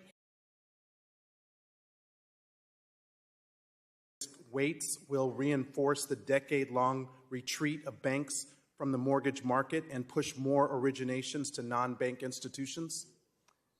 That's a question that people are raising, and it's something we take very seriously, and we'll be taking that into consideration as we decide about that change, that recommended change. Could you discuss why you feel it is necessary to include new requirements around operational risk in Basel III in light of recent claims that it will significantly increase the cost of or prevent banks from offering altogether necessary services such as underwriting, we got a lot of investment advisory, or insurance? I don't really care if people are fair weather watchers. That's fine. If you want to enjoy the fun while AMC's rallying and GME's rallying, that's fine. I mean, 188 people in the building right now. GameStop pushing up 190 people right now. We'll soon be in the process of turning to the question of what changes to make.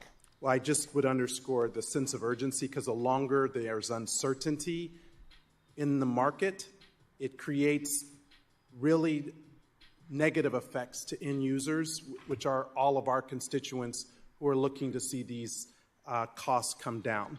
Let me shift.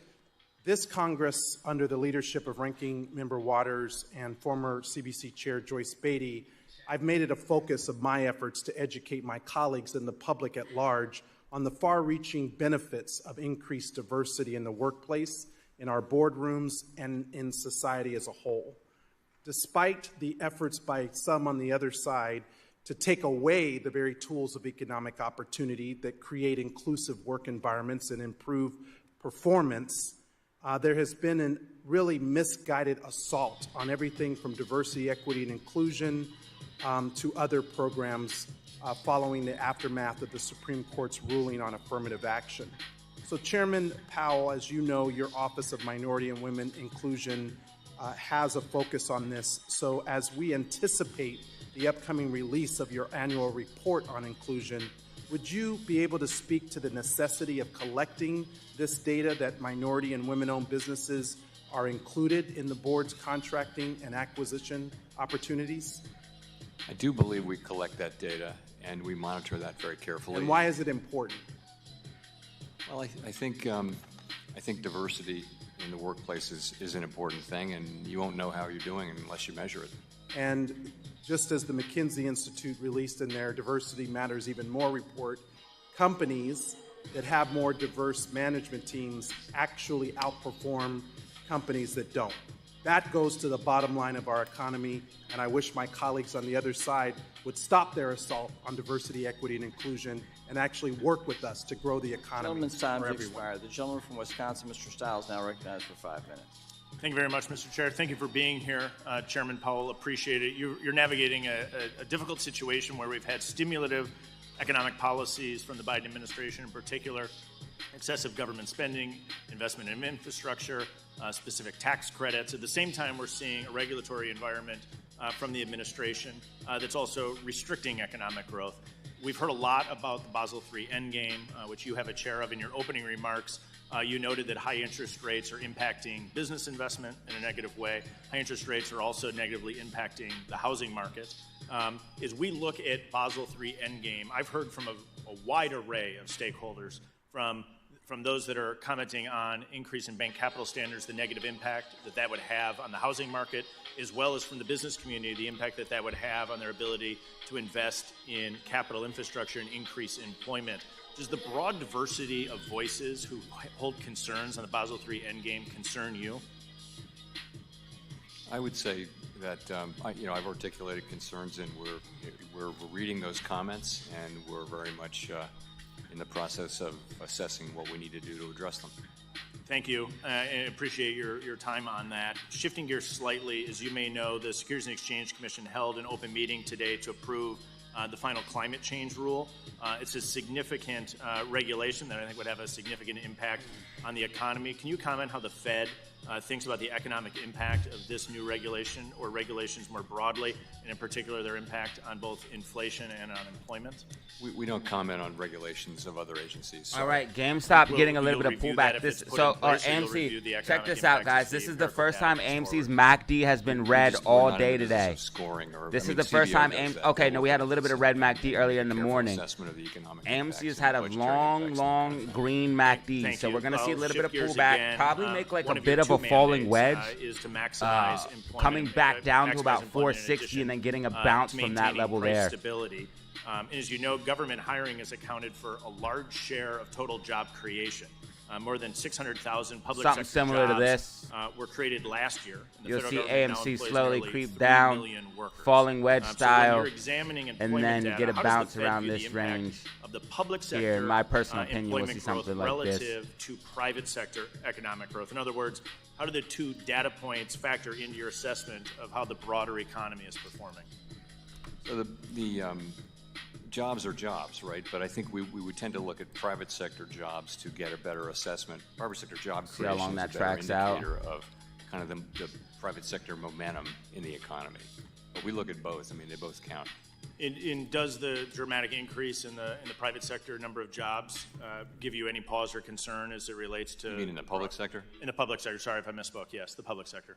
The truth is the public sector was unable to hire at the beginning because wages went up a lot in the private sector at the beginning of the pandemic inflation, and public sector can't respond to that. So there's some catch-up hiring going on there now. Now that things are settling down to normal, I think there's some catch-up hiring. I'm not sure it's an issue we're concerned about. Okay, I'll shift gears in my final minute. Just to talk a little bit to get your perspective on the macroeconomic developments that are having an impact on our monetary policy, specifically as we think about the potential for a productivity boom from AI to work at home to other factors. The data is probably too early to tell whether or not we're having a true productivity view. But how does the Fed view the adoption of some of these new technologies, in particular AI, as it relates to labor productivity? So everyone's looking at AI for that question, and it's hard to say, actually. We've had really nice productivity in the last year or so, but it's probably still very much affected by the post-pandemic factors that we're seeing. I think we need to see more to understand whether there is GME's probably going to pull AI back certainly has the 1531 capacity to either augment labor or to replace labor, and that's a key question. We really don't know which of the two it will do. Tons of money being invested in it, and so it's likely to drive significant productivity. I would say right now technology, but also higher labor mobility. A lot of people quitting during the really tight labor market, and also the rise in startups. SPY still in the bear flag. SPY still in the bear flag. Those are the False break to the upside on SPY. Up to higher productivity over time. So there is hope that we'll see some productivity out of this. AMC starting to track. Today, Mr. Chair, I yield back.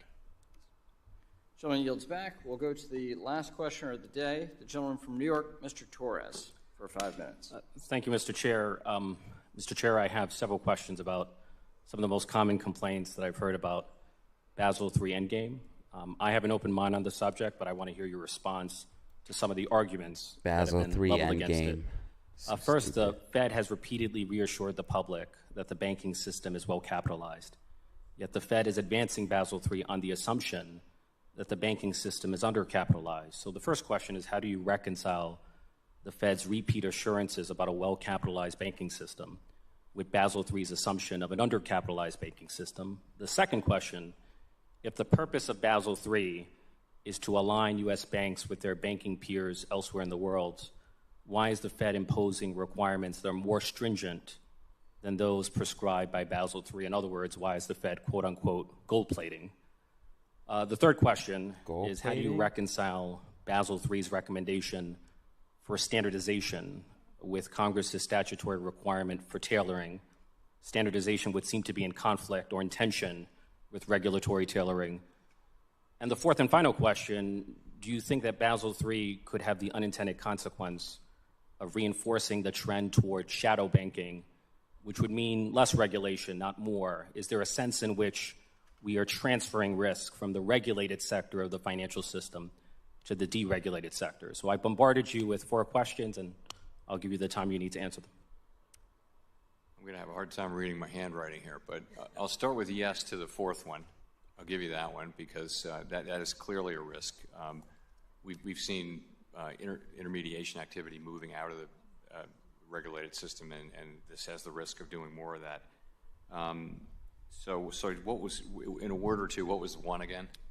Just you said, and you testified, capital, yeah. Repeat reassurances about the capitalization of the bank. So I addressed this in my remarks in the open board meeting. You know, higher capital is always going to add to safety and soundness, but there's a cost. Right. And so identifying the precise right level is very, very difficult and hard to do it objectively. I've said for years in these rooms that I thought that the level of capital in the U.S. banking system was about right. So I posed, and I voted for all these increases during Dodd-Frank. So I think it's a very fair question. We'll be looking at that. The second one was the concern about gold plating. About gold plating? Oh, gold plating. Yeah, no, it is. And I said this in my public remarks that we're exceeding the minimums with this proposal, and we also exceeded what the other big jurisdictions are doing. And so that's a question. That's a good question. I'll agree. Okay, great. And the third? And the third is. I think you more or less, and standardization versus tailoring. Standardization of, it was something. Yeah, so Congress passed a statute requiring regulatory tailoring. No, that's and do you think Basel III is in compliance with that statute? I addressed that in my comments too. I think you're right. We do need to take on board the lessons of Silicon Valley Bank as it relates to the smaller, large banks, but we don't need to throw away the tailoring that's required by the law, but also that is appropriate if we're going to have a diverse banking system.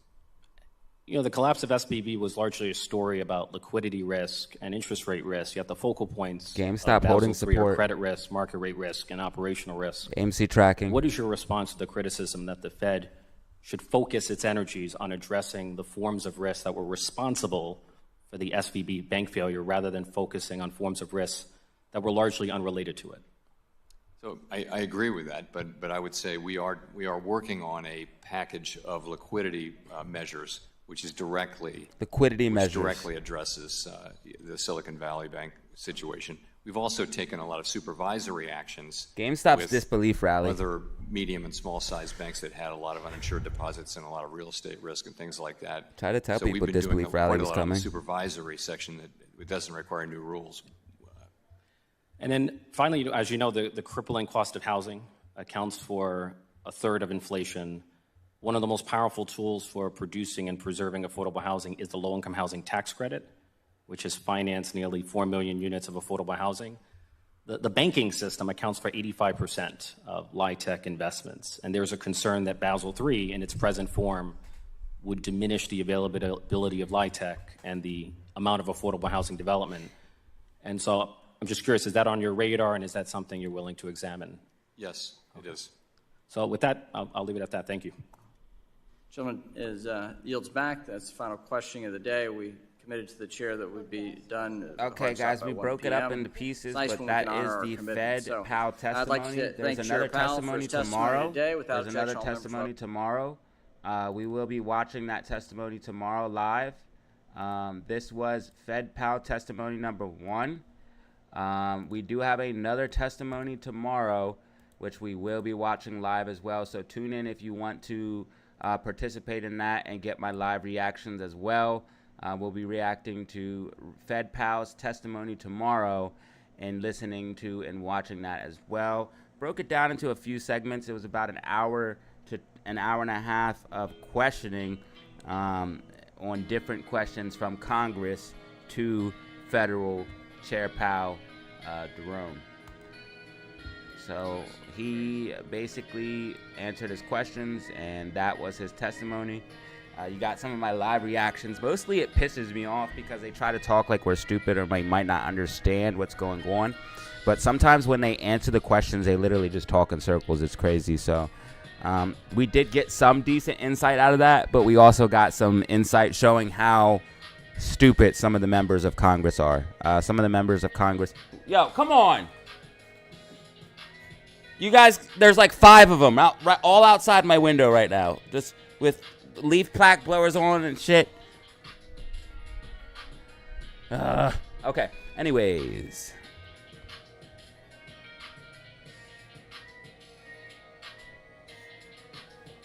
Oh, they came closer.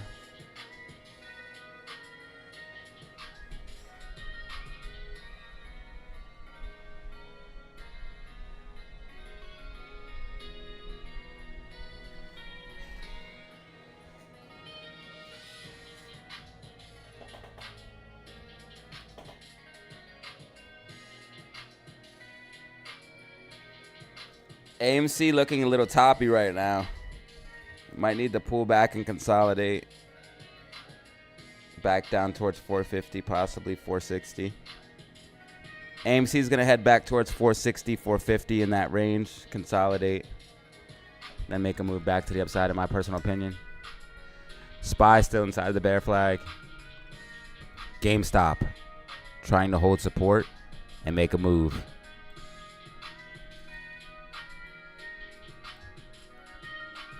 Brrr.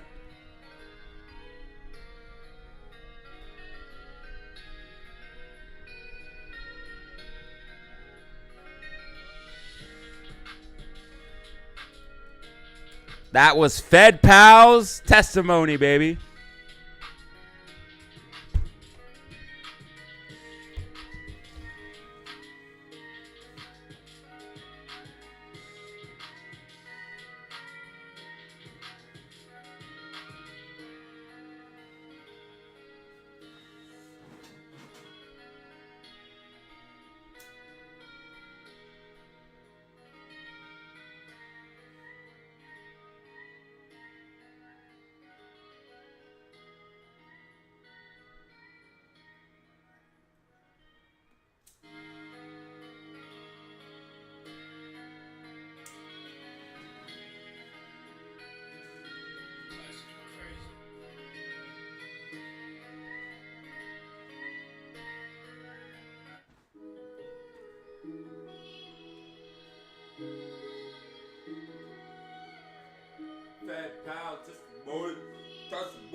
Yeah, I'm gonna start chilling like this, bro. Hold up.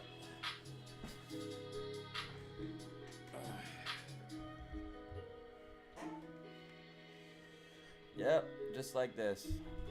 Ladies and gentlemen, DataZero reclining. I'm about to just get a recliner chair, bro, because that shit would be fucking fire, dog. And I'll straight up not even lie, bro. This will be the laziest shit ever, but I'll have the chair tilted back like this, and I will put my monitors on the roof or at an angle. So I'm literally laying down watching everything. And then I'm going to make my mouse, I'm going to make the chair like this, and I'll make my mouse on the chair arm. And that way I just don't even have to move. I'm just like this. Stuck in a in my command center. All right, so here's the deal, ladies and gentlemen. AMC is either going to consolidate here or move back down to $4.50 and then probably get a bounce from that range. Okay, that's what we're looking at for AMC stock. I just need everyone to be aware of and know what is going on. AMC is probably going to head down towards either $4.50 or hold this level here.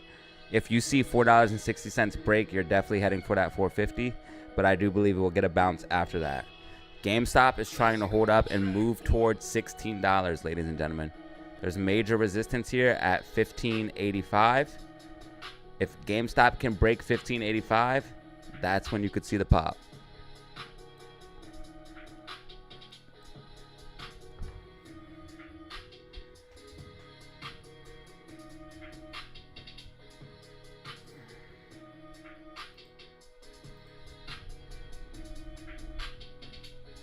Good, but I had enough. Well, you had enough of what? Brittany, where'd you go? I told you get a reclining chair a while back. I can't really do that, bro. That's crazy. I want to, but I can't really do that, bro. I just want to get a different setup. I want to set it up. What I'm going to do is I'm going to get the most comfortable chair I can possibly get and then build the setup around the chair. That's what I really want to do. I'm getting rid of this chair, though. I think it has something to do with why my back hurts. I'm not 100% sure, but I just feel like if I had a different chair, it would help. So I'm probably going to get a different chair.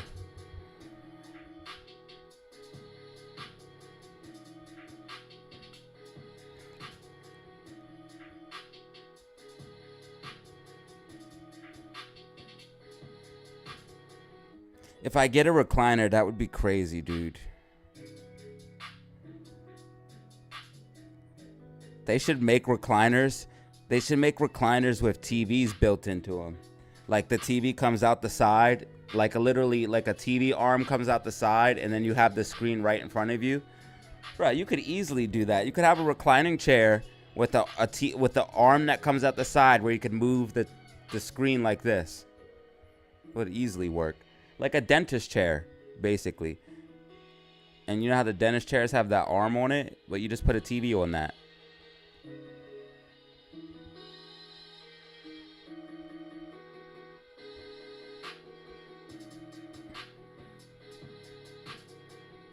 You're from England too? Oh, I got you. Bano's from Tampa.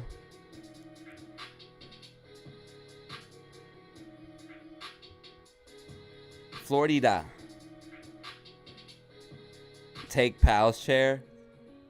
That would be great. I would do it. I would do the whole United States government a service. You better believe it. You better believe it.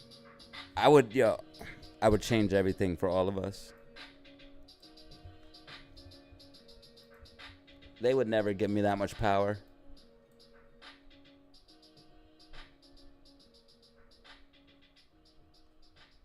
This is what I think AMC is going to do. I'm leaving my prediction. I'm not moving it.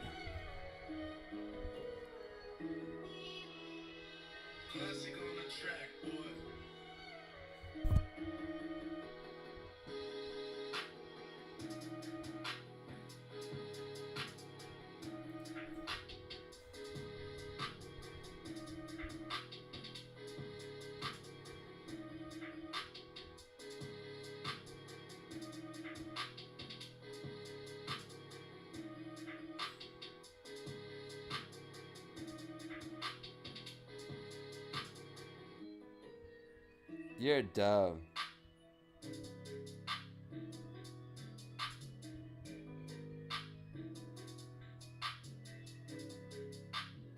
Don't call her 36. Miami is not all it's cracked up to be, brother. Just trust me. And if you go to Miami, you better bring a girl with you. Just trust me. Like if you go to Miami single, don't go to Miami looking for no wife, dog. Don't go to Miami looking for no wife. So that's what I mean. Like if you go to Miami to party, yeah. But if you're trying to find a girl down there, bruh, don't. Miami is not all it's cracked up to be. It's like the California of the East Coast.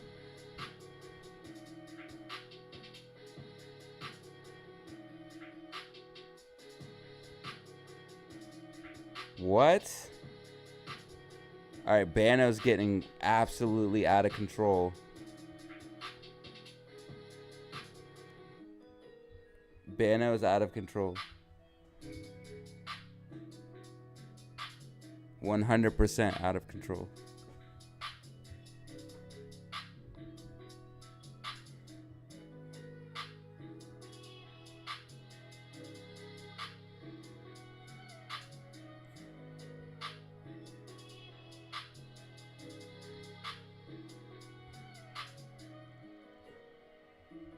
All right, AMC losing a little bit of support. GameStop also pulling back right now.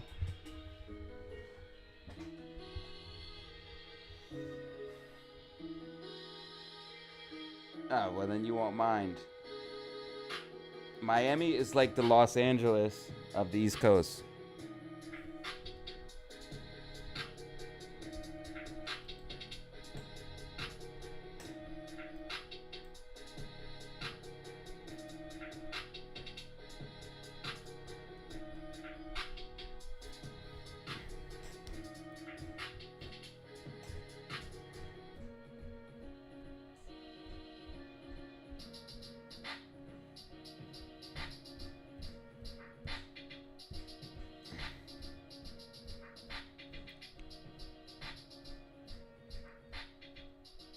The group chat.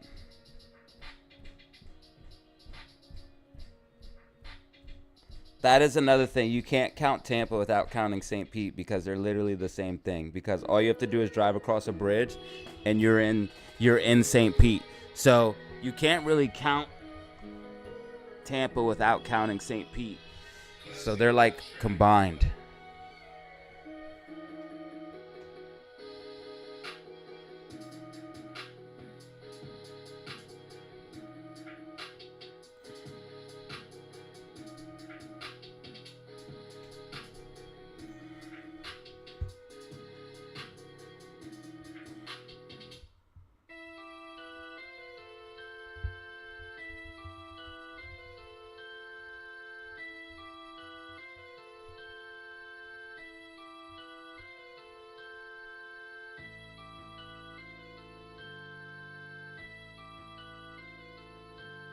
April, it should be May, June,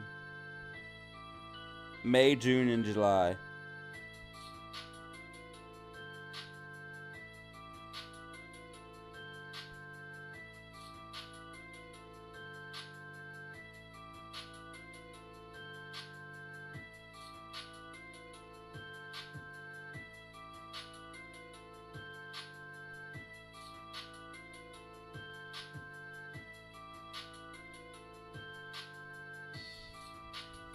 I don't know why, but the video just got more views. I'm at 700 now, 789, and that's on the live stream. 680 plus 230, that's 1,000 people. It's 1,000 views. It's the same amount as always.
Okay, so damn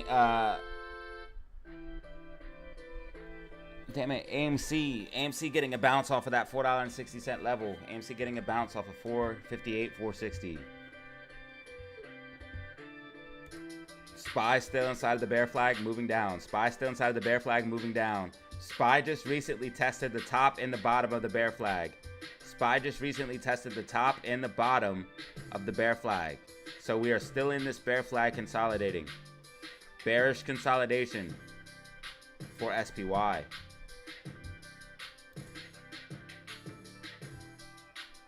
Then you see GameStop. GameStop Bollinger Bands constricting, letting us know volatility is coming. GameStop possibly trying to make a move for $16. AMC holding 458. This is what we want to see. Let's go. Bitcoin at 67,000. Ethereum at 3,850. SQQQ at 1086. Russell's $2,205. 37 cents. NASDAQ 16,085. Ladies and gentlemen, you are watching the DataZero live stream.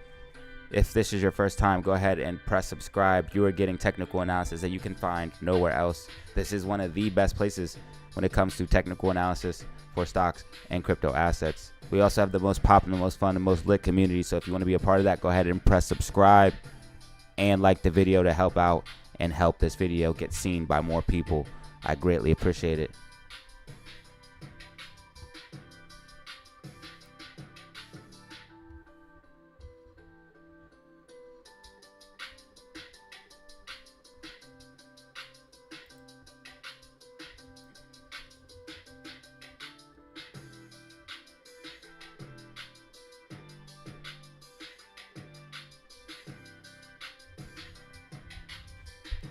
At about 2 o'clock, guys, I'll probably take a little bit of a break, and then I'll come back at about 2 o'clock.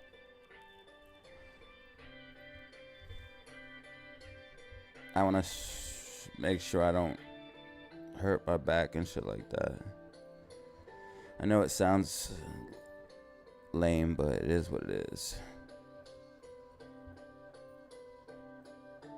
Actually, I don't care how it sounds. I'm just going to do what I want.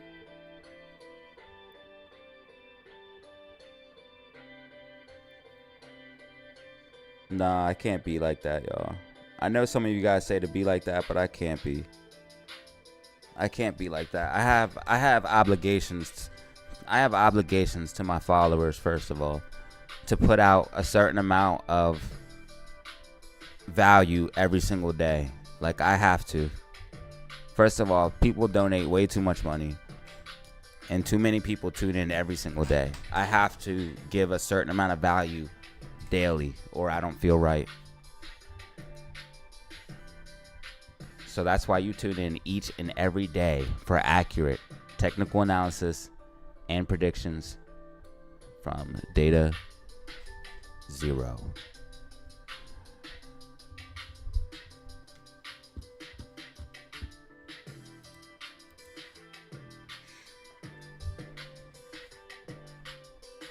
It's only Wednesday. No drinking. No drinking. It's, first of all, it's 1 o'clock and it's Wednesday. You can't be drinking right now. You can't be serious. You can't be serious right now.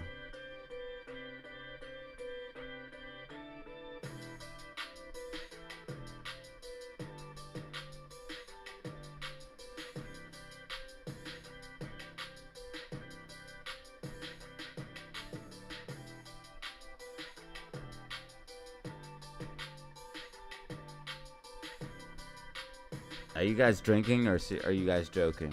You guys are clearly joking, right? And I just missed the joke.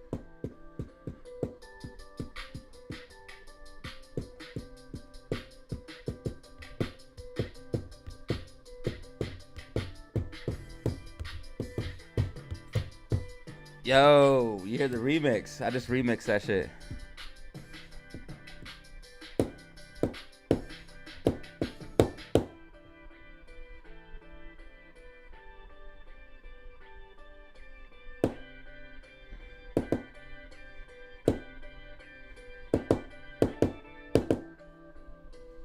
remix.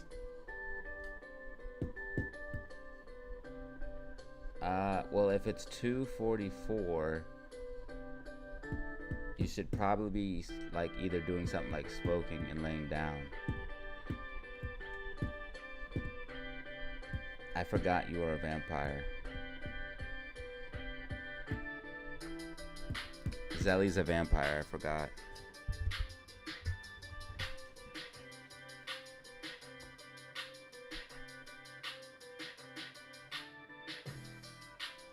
You should be smoking and laying down, Zelly.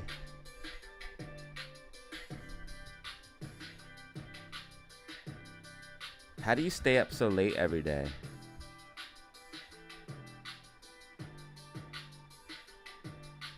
SPY is dumping? No, it recovered.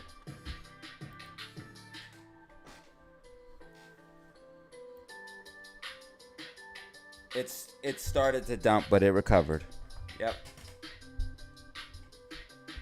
It's still inside the bear flag.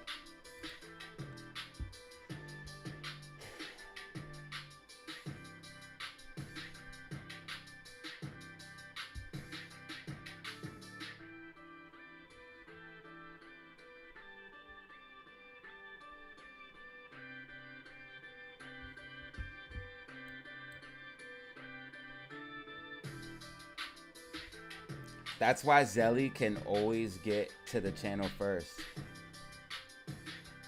Smoking. Relaxing. Sorry my pronunciation's so bad.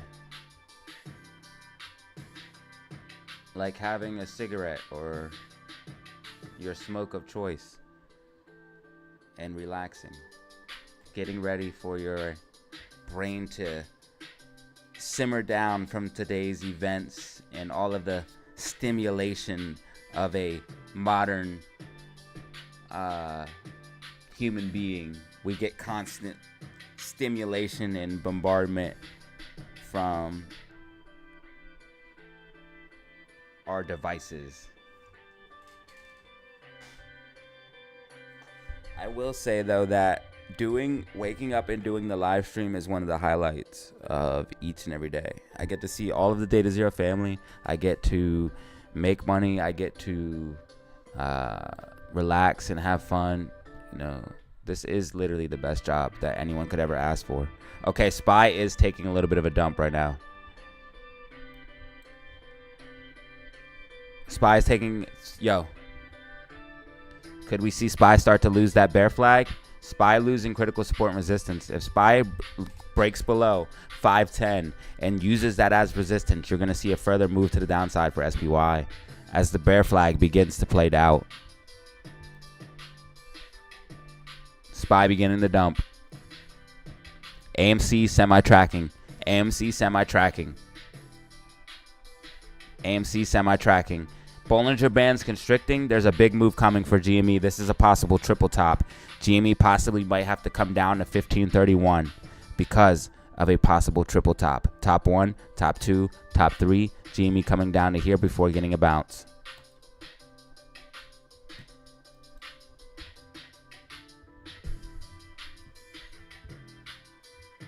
What's up, Brett? I'm taking my break soon, just so everyone knows. And I should be back. I'm gonna take a break, and then I'll be back before Power Hour, like a half hour before Power Hour. And then we'll wrap up the video with Power Hour, and then go into our normal schedule. We're at 1,300 views right now. We have 158 likes on the video. Thank you guys so much. 3 new members. Thank you so much. And of course, we did get a super chat, which I try to get at least one a day. I'm so grateful for it. Thank you guys so much. Which we did meet our quota. Happy. I'm happy. That's all I can ask for.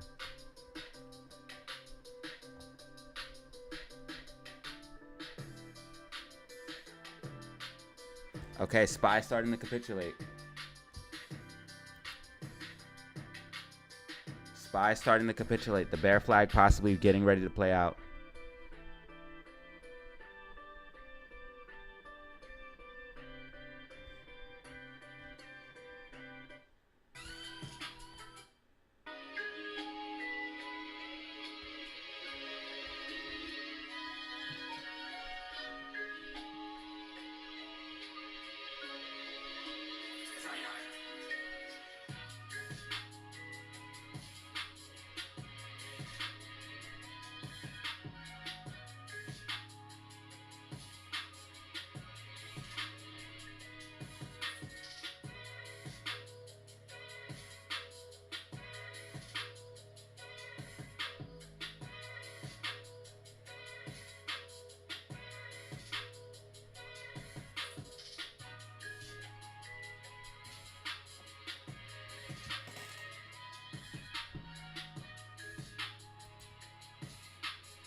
Okay, so we're waiting to see if SPY uses this level as resistance. If so, you're going to see a break to the downside. SPY possibly breaking down out of the bear flag. This could be a false break, so we need to make sure it's not. But if SPY goes down to like 508, that's confirmation.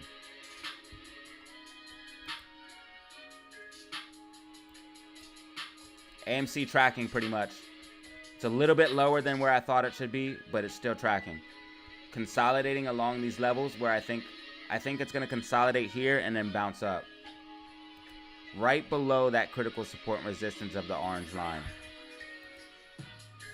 So like right below, we're going to consolidate, and then move back up towards $4.62 in my personal opinion. GameStop might be seeing a pullback.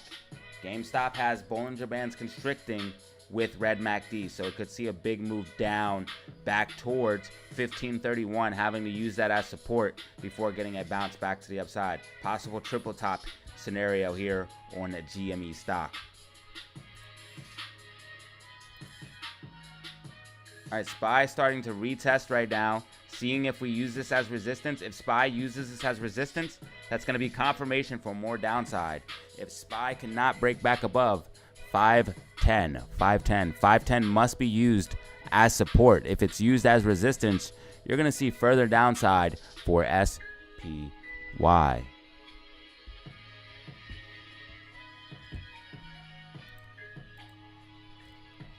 Check it.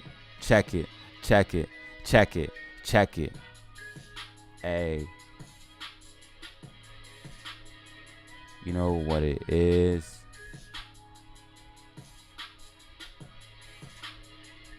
You know what it is.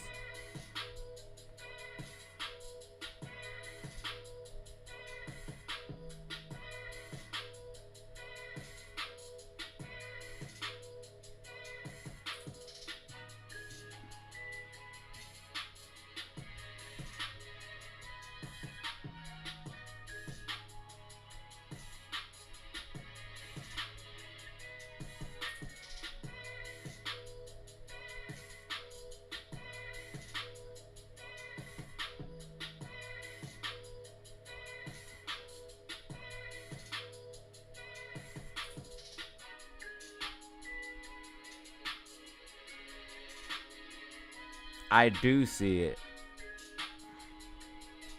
Yeah, how about this? Hold on. All right, timeout.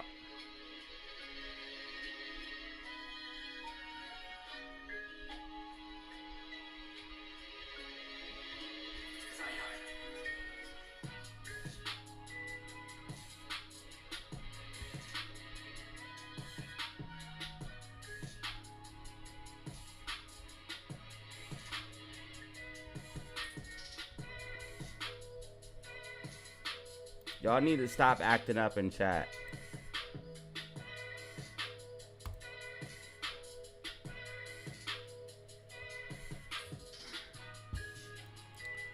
Okay, so SPY retesting the bear flag right now. SPY retesting the bear flag, currently looking to break down.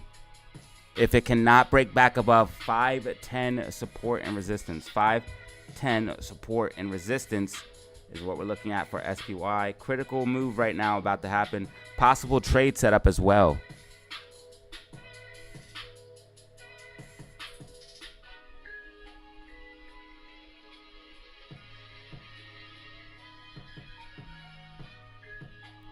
We have SPY kind of riding the bands right now, seeing if it can hold support.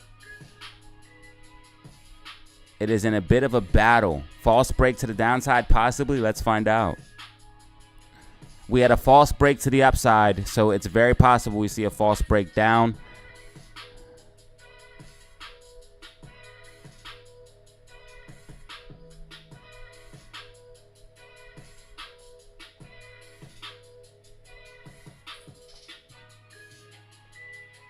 Bitcoin at 67,000.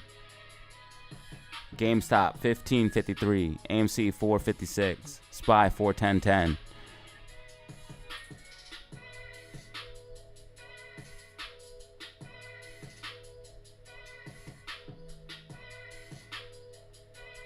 Bano's not gonna piss me off. She's not gonna do something I asked her not to do.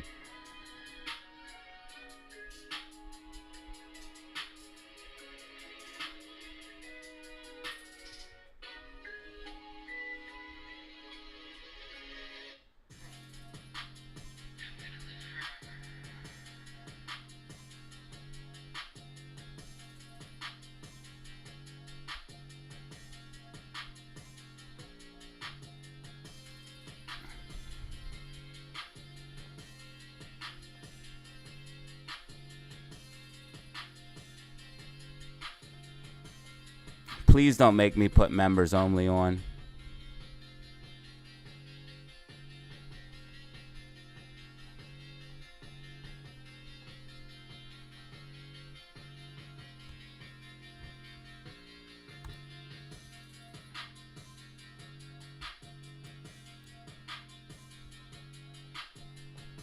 Okay, so far AMC roughly tracking, right? I mean, basically this is the prediction, but it's not exactly tracing the line. So that's really your guys' call to say if it's tracking or not. But I say AMC roughly following my prediction as it consolidates before moving back towards $4.62. I believe AMC is going to move back towards $4.62 here before the end of the day.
All right, SPY in a critical battle right now. SPY in a critical battle. We're in a critical battle for SPY right now.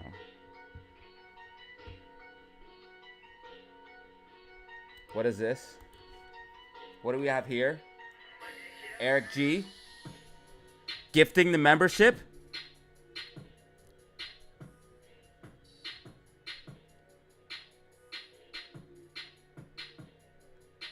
Bano was gifted a membership from Eric G.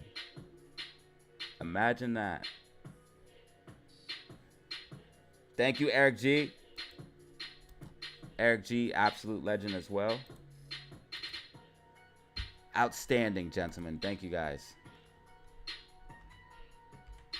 Thank you guys for the super chats and membership gifting. I know other people appreciate it too because they get to become members and use all of the cool emotes. We have had over 3,000 chats.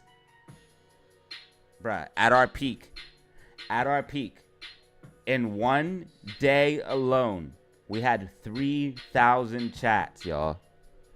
3,000 text messages. Holy shit. Wow.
Okay, so GameStop is playing out that triple top scenario, moving back down towards 1531 like I said it would.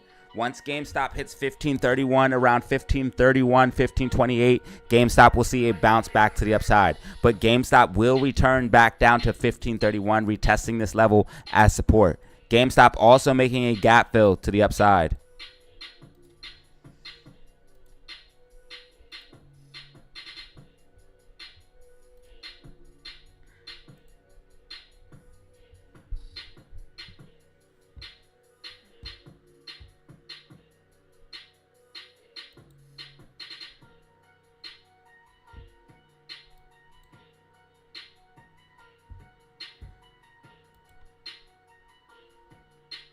Looks like SPY is breaking down out of the bear flag. SPY possibly breaking down out of the bear flag.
All right, SPY is in a critical test right now. SPY has to break 510 and hold it as support. If not, you're going to see more movement to the downside for SPY. So watch 510. It is literally bouncing back and forth in these critical ranges right now. If SPY breaks below 510, uses that as resistance, you're going to see more continuation down for SPY. AMC basically tracking. I think it's going to move back towards 462 by the end of the day. I think AMC is going to move back towards 462 by the end of the day.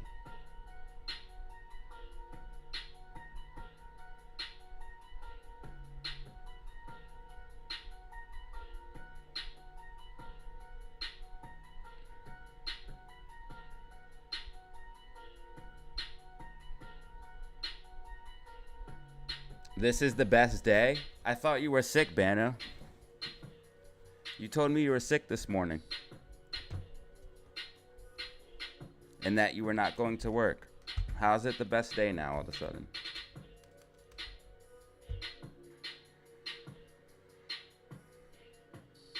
Not yet, man. It has to break below 510.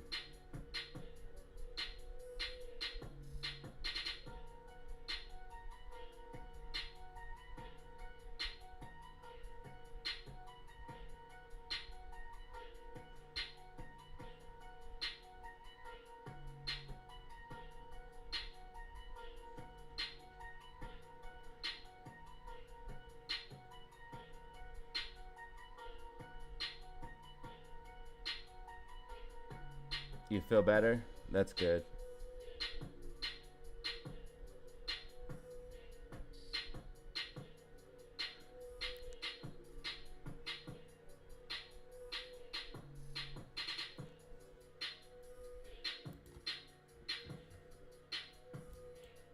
All right, so GameStop getting a little bit of a bounce after making a big sharp drop down. Gap fill to the upside for GameStop at 1561. I'm expecting GameStop to return to these levels as well.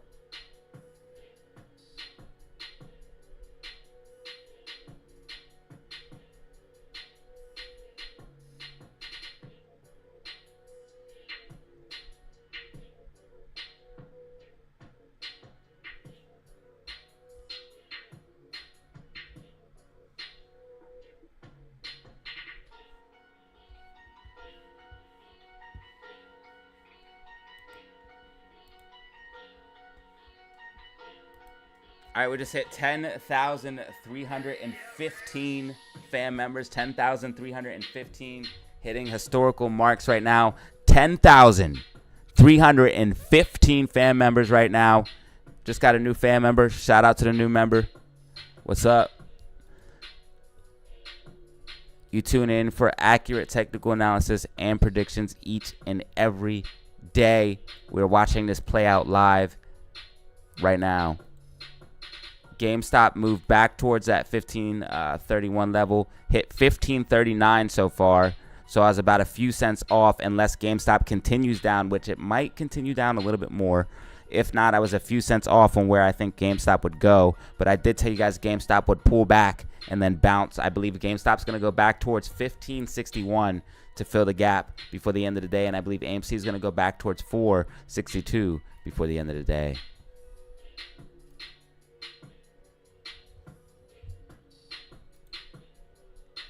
SPY has to break below 510 using that as resistance, and you will see more downside. Right now, SPY is at 509.85.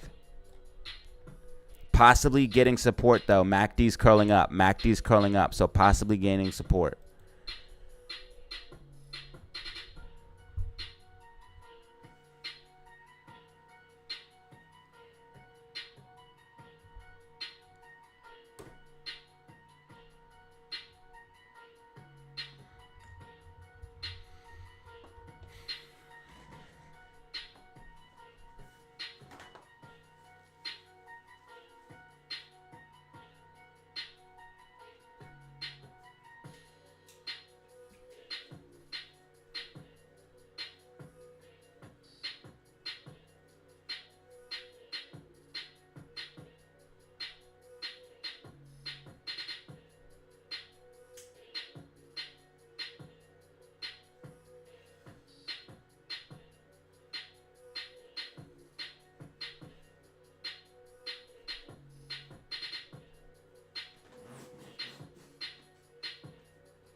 All right, so GameStop came down to 1537 so far. I predicted 1531. 1531, GameStop would bottom and start to bounce. Let's see if GameStop does hit that price target. So far, GameStop's still in a downtrend, potentially about to make the reversal, but predicting 1531 for the possible bottom here on GME. We do see MACD starting to round right now, though. AMC in a bear or a bull flag. AMC in a bull flag. We have a push up, then you have this bull flag structure right here. Coming back down to $4.50, which is the original prediction if we didn't hold $4.60 as support, which we did not hold. Now we're moving back down towards $4.50, where I think we will be able to get a bounce and then continue up from there. $4.50 is the main level that you want to see AMC remain above. And then $15.50 is the main level for GameStop that you want to see GameStop stay above. If AMC can hold $4.50, you'll see a gamma ramp. If GameStop can hold $15.50, you'll see a gamma ramp. SPY potentially breaking down out of the bear flag right now, seeing if it's confirming resistance as we speak. If SPY cannot break above 510, you will see a continuation to the downside for SPY. And what it's looking like right now is we will see that continuation. We have heavy MACD red right now. Heavy MACD red. MACD flipped red on the 30-minute time frame. MACD red on the 15-minute time frame. MACD red on the 10-minute time frame. Looks like we're going to see some bearish momentum for SPY. SPY heading back down to about 508.37 in my personal opinion.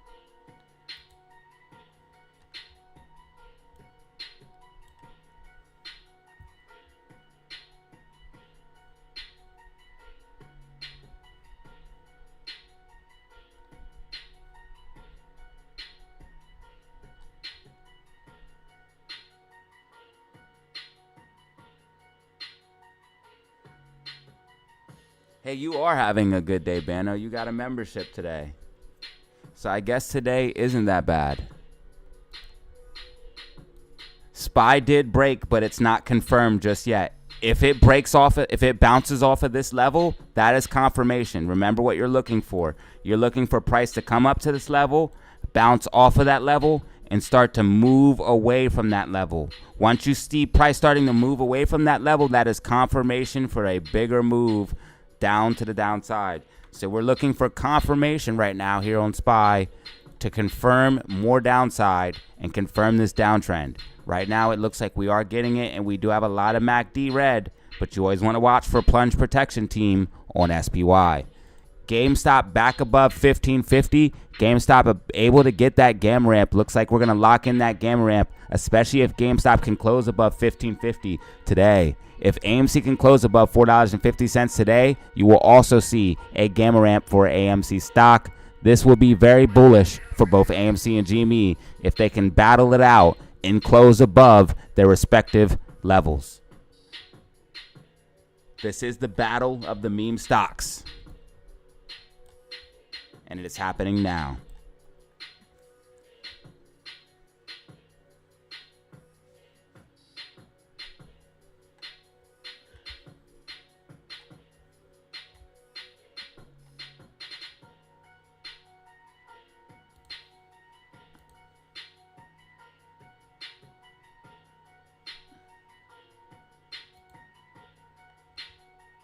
Make sure you hit like and subscribe. Hit like and subscribe. Yeah, everyone got muted. Yep. Because you guys were out of control. You guys are acting up. Everybody got muted. So now nobody can talk.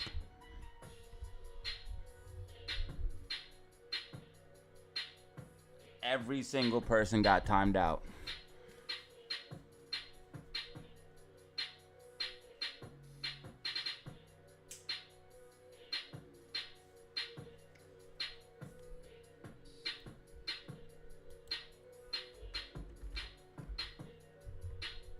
So if you're actually able to chat right now, that means you're one of the lucky few. So test out if you're able to chat right now. If you're able to chat right now, you're the only ones who are going to be able to talk for the rest of the week.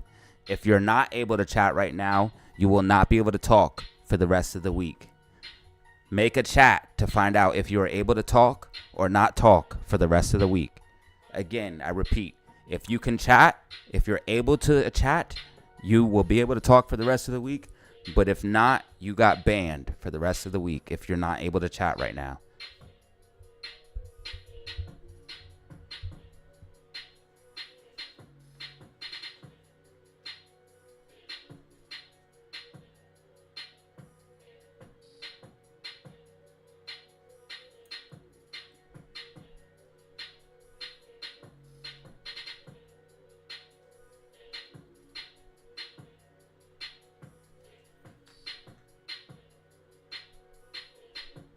All right, we got some chats coming in. We got some chats coming in.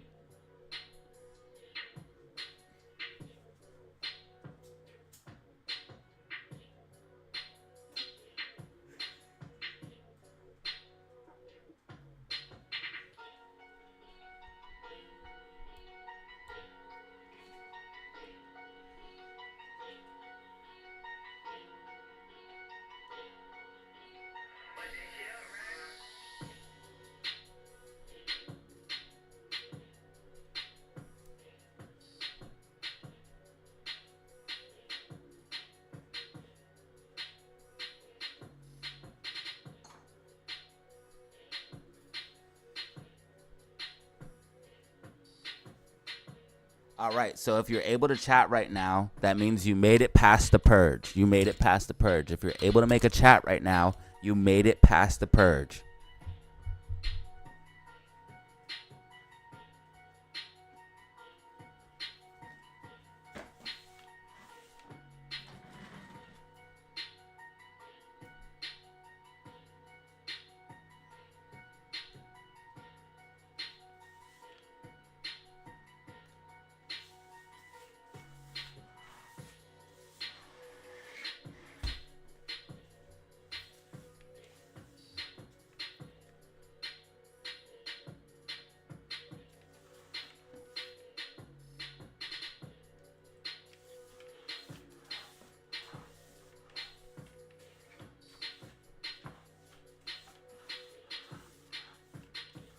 Of course, you must be a subscriber as well to chat. You must be a subscriber as well to chat.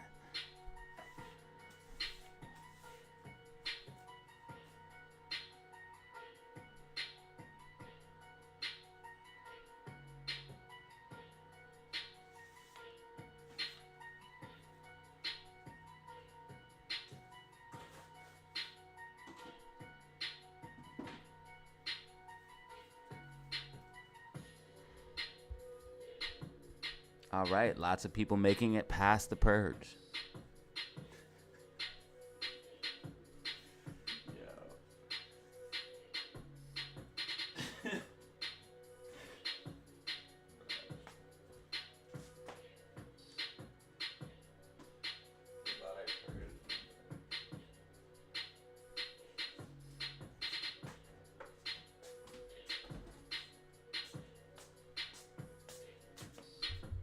Again, if you're able to chat right now, you made it past the purge.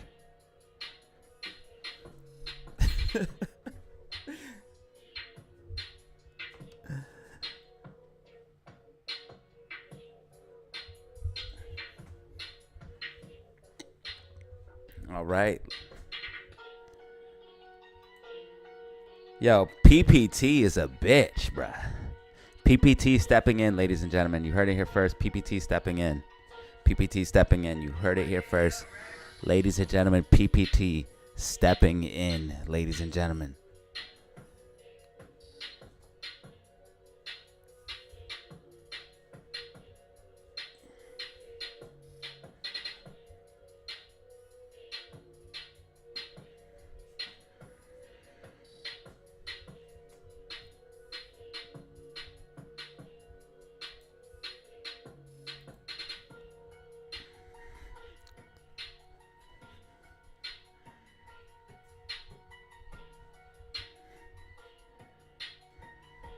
PPT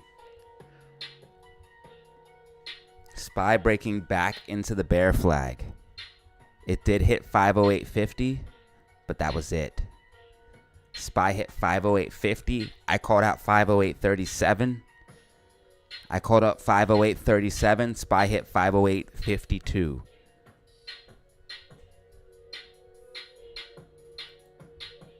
I called 508.37. SPY hit 508.52.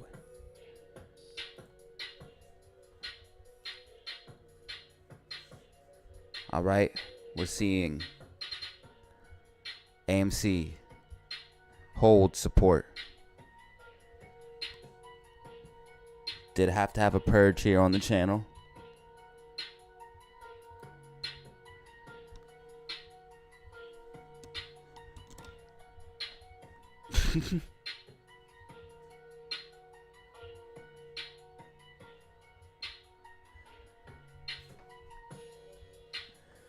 Anyone see that Webull added crypto trading? Webull could always whip the crypto trade, my boy. It's called Webull Pay. It's been a thing. And before that, you could just do it on the app.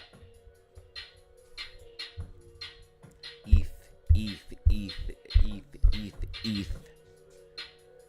Yeah, and I used $20 of ETH. I'm pissed.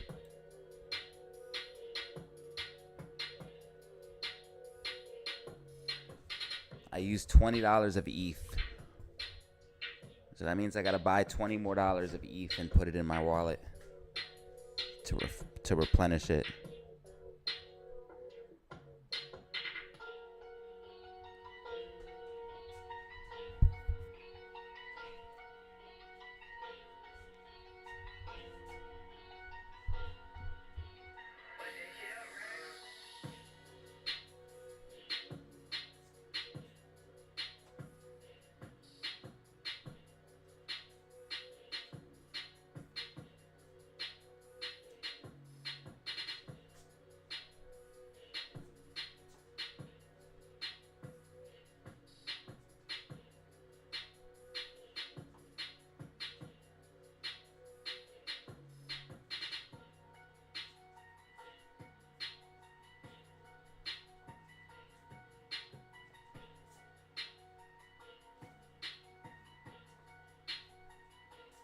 Yeah, that was my dumb mistake, dude. I went to go stake some Polygon, and I used the Ethereum network instead of using the Polygon network to send the Polygon to the staking pool.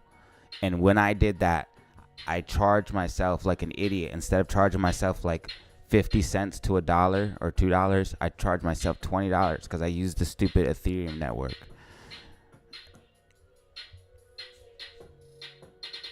SPY is playing mind games.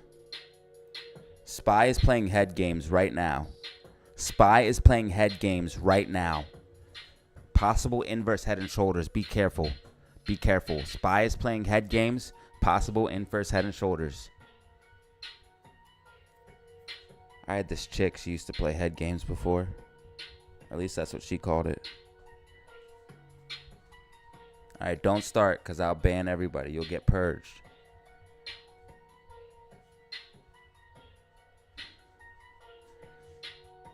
I have a purge button. It will eliminate all competition.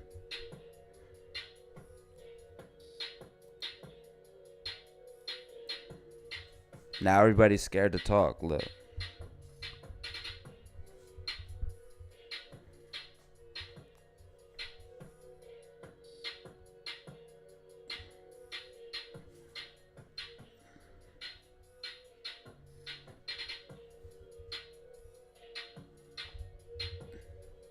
That's the point. That is the point, Tan. It's only okay when I do it. That is the exact point. You hit the nail on the head.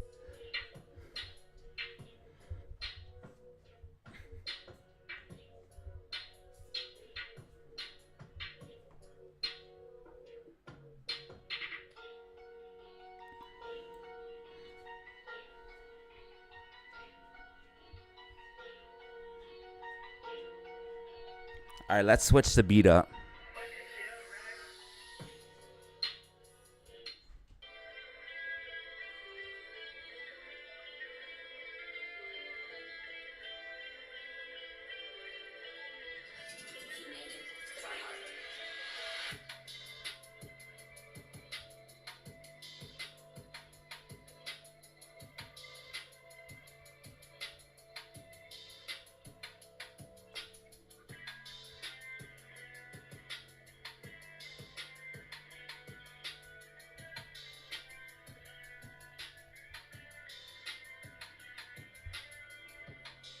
Oh, y'all was wildin' today. Y'all was really wildin' today, bruh. All right.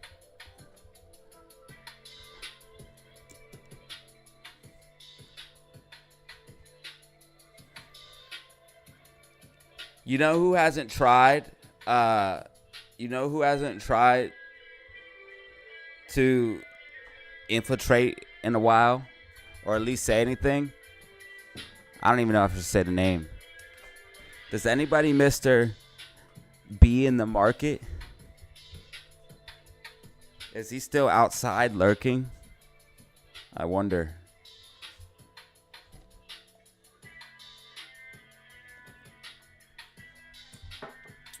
I wonder. Yeah, I had to use the purge button.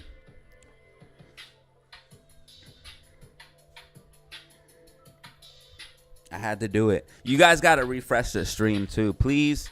Everybody refresh the stream because it stays on so long, and the people that talk to me, actually, the people that talk and comment on the stream, I value so much. First of all, I want to say that. But secondly, the people that actually talk on the stream, I need you guys to refresh the stream because you guys watch it throughout the day, it starts to lag. So just refresh the stream so that way I can see your comments a lot faster. Your comments will show up faster, and then I'll be able to respond faster. You catch my drift? Do you catch my drift?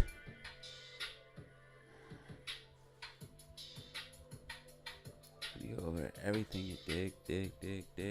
You know how I live. AMC getting a bounce off 450. AMC getting a bounce off 450. AMC getting a bounce off 450.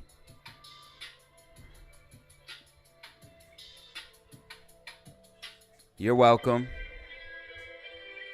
Everybody is cool. It's all good. I just don't.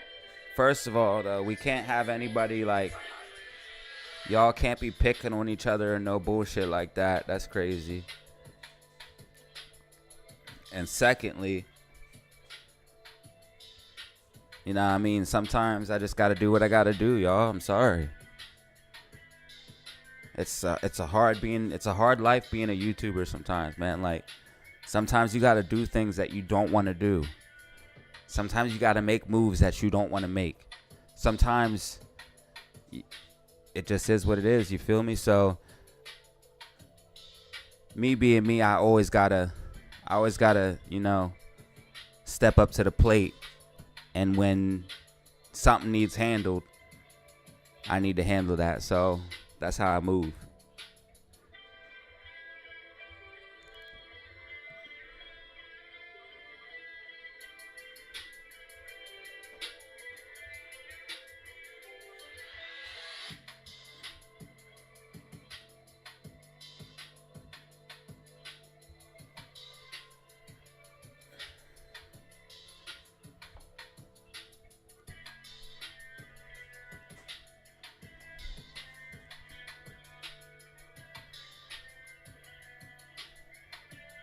Bruh, SPY is playing mind games, bro.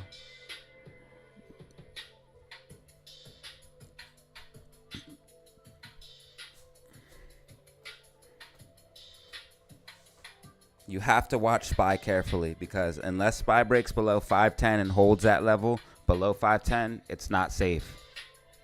It's not safe. It possibly is breaking down out of the bear flag right now, but it's playing mind games. It's trying to fight. It's trying to PPT its way out of moving to the downside. But listen, SPY is looking bearish.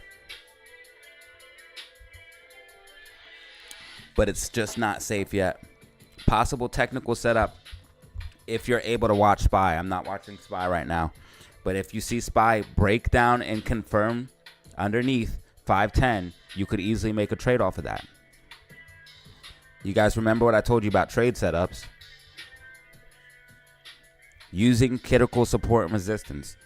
And every time you see gold on my chart, that means it's a critical support and resistance. So you know if that level is confirmed as support or resistance, you're going to see a big pop to the upside or downside. It depends. If it's used as support, you'll see a big pop to the upside. If it's used as resistance, you'll see a big move to the downside. Each and every gold level on my chart that I share with you guys is a critical support and resistance. Therefore, you could possibly set up a trade using that level. Again, only the people that follow my channel every single day are fully going to understand that, or even get the key knowledge to know that, hey, that gold line is different than the purple line. The purple line is just a support and resistance. It's going to be used as support and resistance, but these gold lines are critical levels. Those are levels that are going to cause bigger reactions because they're stronger levels of support and resistance. So the people that follow my channel every day and understand that will understand that and be able to lock that in and use that to their advantage. AMC holding $4.50. AMC holding $4.50.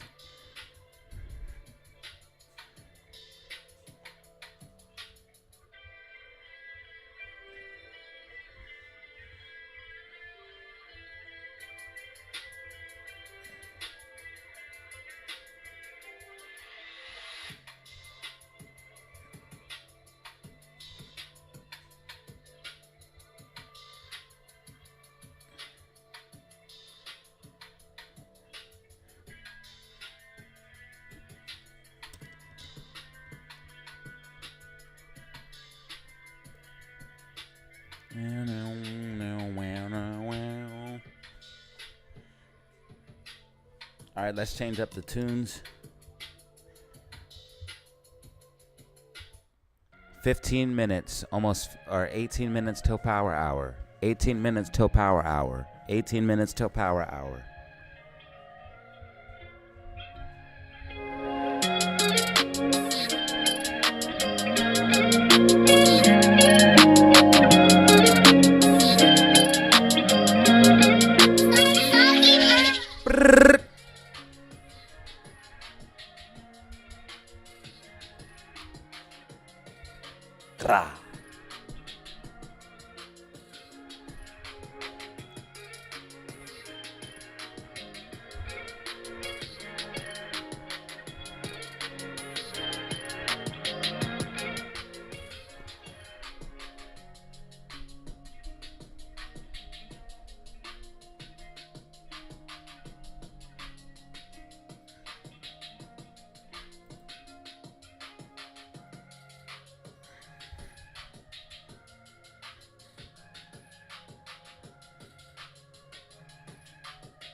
It's not about the gains, bruh. It's about the fact that Amy's going to hold $4.50 as support. It's not about the gains. This is why it's a battle today. You guys must understand what's going on. I tried to drill the point home. $4.50 being held is a blessing. Everyone should be celebrating today the fact that AMC is above $4.50 and is going to get the gamma ramp. It is a blessing if we can close above $4.50. We must understand the victory if we close above this key level of support and resistance.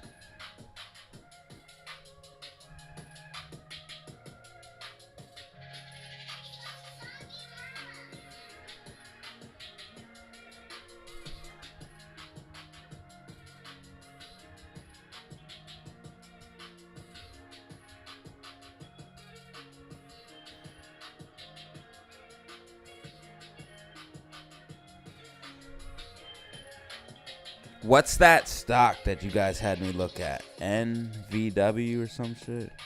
I will never remember. I'll never remember.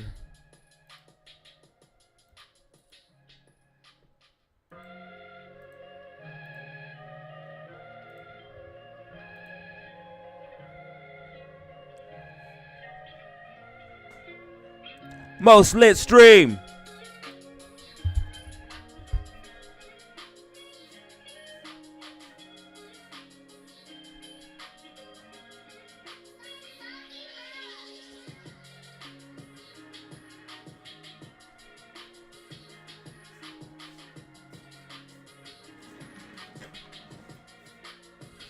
Yeah, NVAX.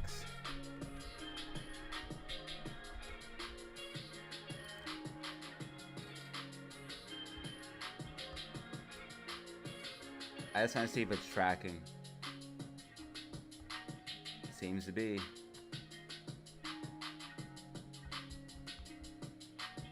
I called for a peak of 4 or 6.2 and it peaked at 6, so I was off by 2 cents or 20 cents, whatever that would be. 2 cents, it would be 20.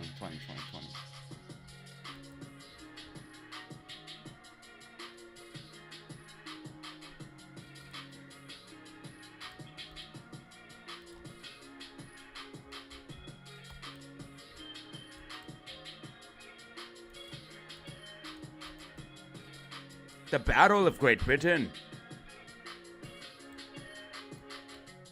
The Battle of the Brits. Oh Lord, SPY possibly confirming 510 as resistance. Possible development here.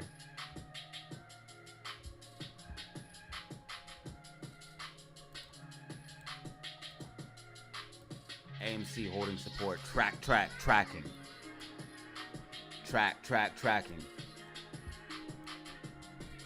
Gap filled to the upside on GameStop. GameStop coming back down towards 1531 as I predicted. GameStop moving back down towards 1531 as I predicted, ladies and gentlemen. I told everyone earlier on stream that GameStop would be moving back towards 1531, and this is why you press like and subscribe to this channel, because you get accurate technical analysis and predictions that you simply cannot get anywhere else. GameStop right now currently at 1534 in an overall downtrend, moving towards 1531 where I said it would, and I believe it will bounce around that level. AMC holding $4.50 as support. AMC looking to try to bounce. MACD curling up. Can AMC get the bounce here? It looks like it. MACD curling up. Bollinger Bands constricting. Bull flag in play. AMC looking to break back to the upside in a big way.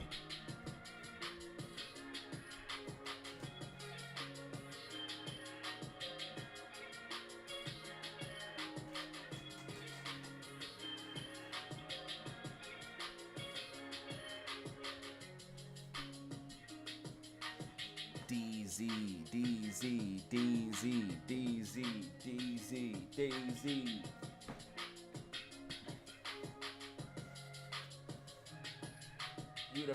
You the best.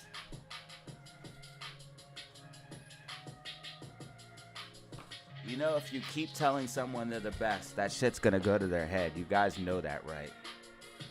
If you keep telling me I'm the greatest thing since sliced bread, that shit's gonna go to my head. You guys gotta humble me. You guys gotta call me out on my bullshit.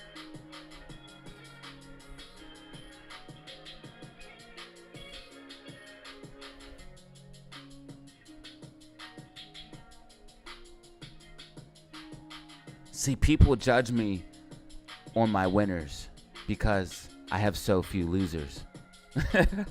Yo, who said that? It wasn't that like Wolf of Wall Street or some shit.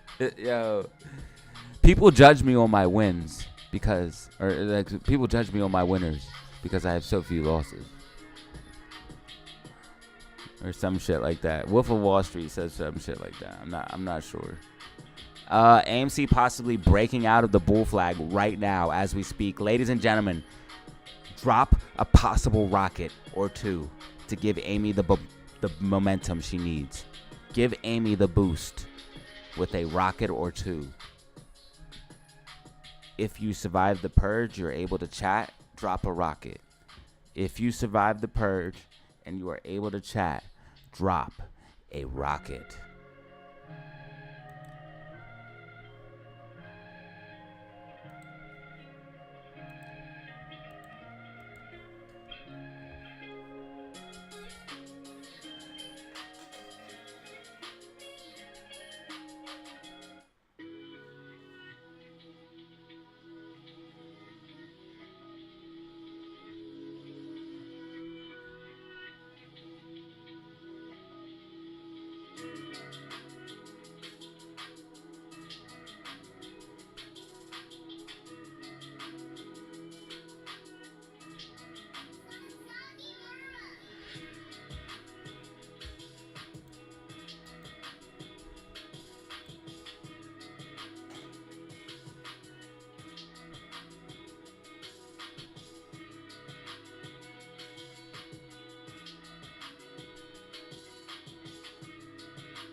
And that's why I had you drop rockets. AMC breaking out of the bull flag.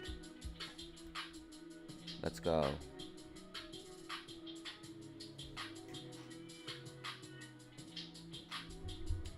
You already know what it is.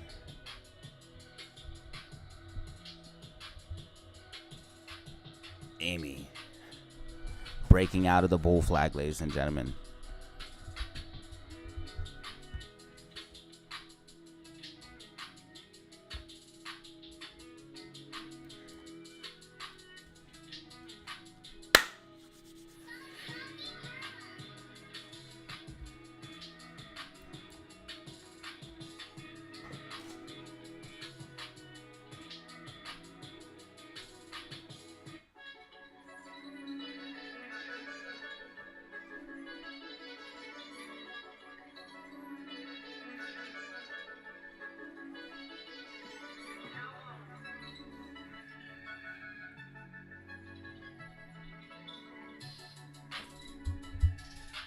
Okay, so we're now at 455. AMC breaking out of the bull flag.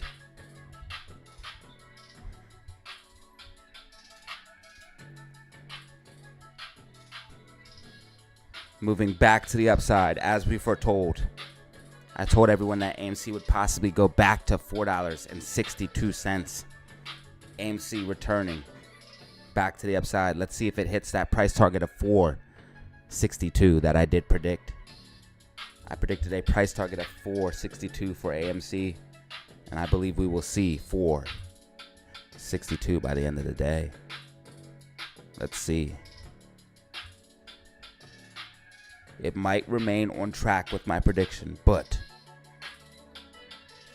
it might remain on track with this and only hit $4.58. But let's find out.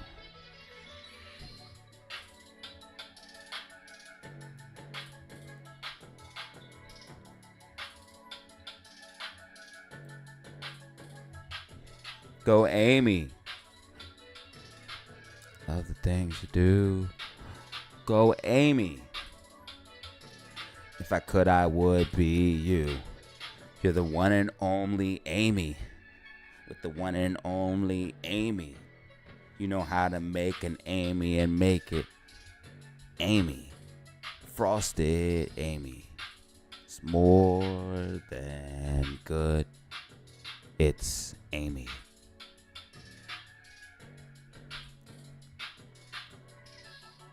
We just got Green Mac D. Is it possible?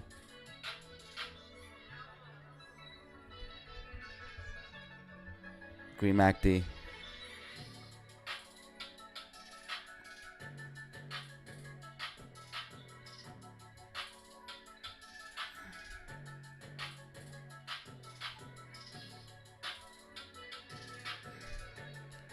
Oh, you know what I can do? I could get a second camera for when I stand up. I need to go get one more of these cameras. What is this? What do we have here? Absolute legend in the building.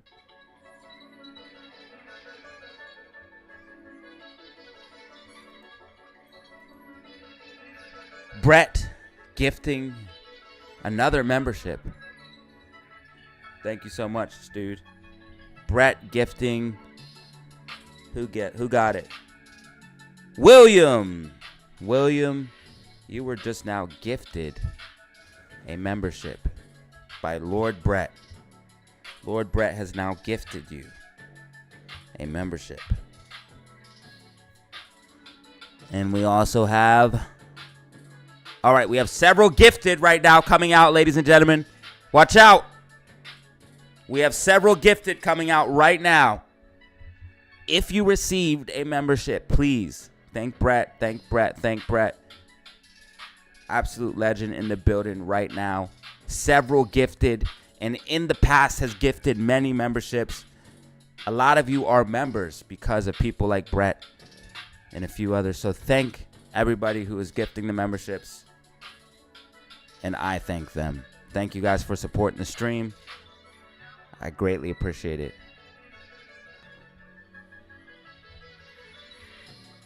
I might get a second camera. I'm thinking about it, and then I'll put it on this monitor, and then you guys can see me when I stand up too. So when I stand up, see, the reason why I turn the camera off is because I'm like, why should I have the camera on if I'm not standing in front of it? But I just want you to guys, I left it on so you guys know that I'm here. And then what I'm going to think about doing is when I stand up in the later half of the day like I normally do, because I'm kind of figuring out that I kind of do the same thing. I kind of sit down the first half of the day, and then the second half of the day I kind of want to stand. Or it depends how I'm feeling too. So I kind of want to get a setup where I can do both, where I can like walk around and talk to you guys like I do here. So I think that's actually going to be the solution. Getting a second camera and then getting the stand-up desk. But right now I think the second camera would be perfect because I could put it right here. And then as soon as I stand up, just hit a button, switch it, boom. Just some ideas I'm thinking about.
A lot of people were gifted from Brett. That's the thing. He started that whole shit. I'm pretty sure he was one of the first. Because I said about... No one even knew what gifted was and I seen other YouTubers getting gifted, and I was like, yo, I gotta put the fam on the gifted, bruh, because it helps other people out. And I was wondering how YouTubers had they had so many members, and I was trying to figure out how can they get so many members? Like, how comes everybody talks? It's like almost like everybody who would talk on, like, I watched another person's live stream, and it was like every person who would talk was a member. And I was like, how is every single person a member? It's because they do gifteds. SPY possibly breaking down right now. SPY possibly breaking down to the downside. SPY possibly breaking down to the downside as it confirms the bear flag, ladies and gentlemen. Playing out as we predicted, ladies and gentlemen. Playing out as we predicted as it confirms the bear flag. It looks like we have a bigger pattern here of a possible head and shoulders forming as well. Right here is your shoulder. Right here is your head. Right here is your second shoulder. Possible head and shoulders forming on SPY. Pushing SPY back to the downside as the bear flag begins to play out, ladies and gentlemen. And this is why you follow this channel. Even though it took some time, even though there was some doubt because of the nature of PPT, technicals still shine through. Technicals still override everything. And as you guys can see, SPY moving to the downside after breaking the bear flag and confirming 510 as resistance. And as I said it would move to the downside. As you guys can see, SPY pushing down. Probably going to put in a new intraday low here in a few minutes. Multiple bearish MACDs here on SPY. Looking very bearish as the bear flag plays out, and it makes a lower high. It makes a lower high. This is bearish overall as SPY makes a lower high. Overall downtrend for SPY right now.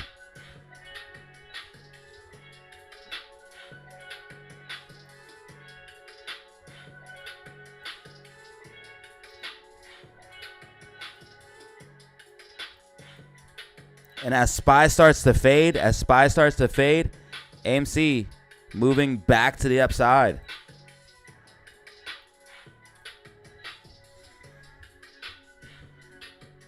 GameStop approaching 1550. GameStop approaching 1550. GameStop getting a bounce as well.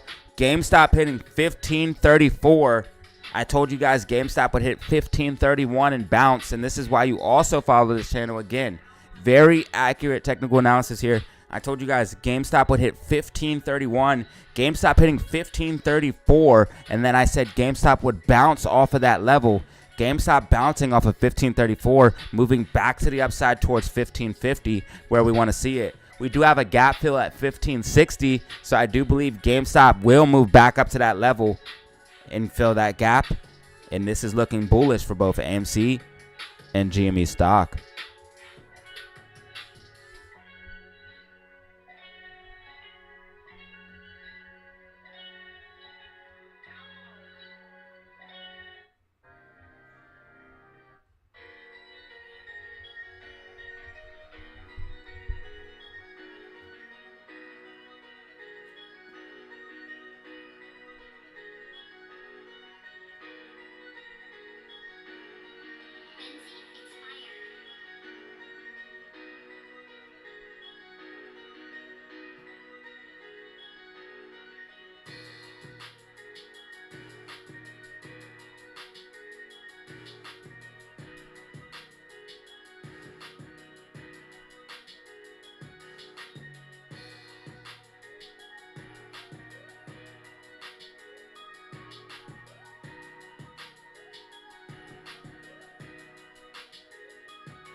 Yo, somebody messaged me and said thanks for the great technical analysis, but now I can't find it.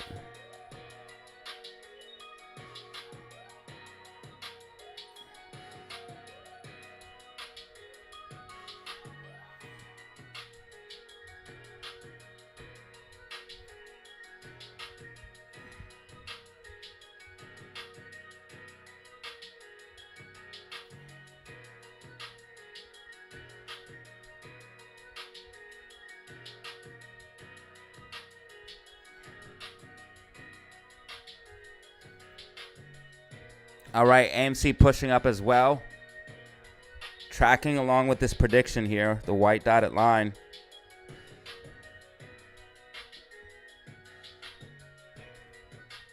AMC tracking along as well. SPY not ready to fade just yet. SPY not ready to fade just yet. Possibly coming up for another retest of the bear flag before moving to the downside. You really want to watch because we're getting into close. You could see a volatile move here for SPY. You could definitely see a volatile move here for SPY. Possibly coming up to retest one of these lower levels before moving down. There's a ton of bearish momentum on SPY, and what it looks like is SPY going to do is going to fade.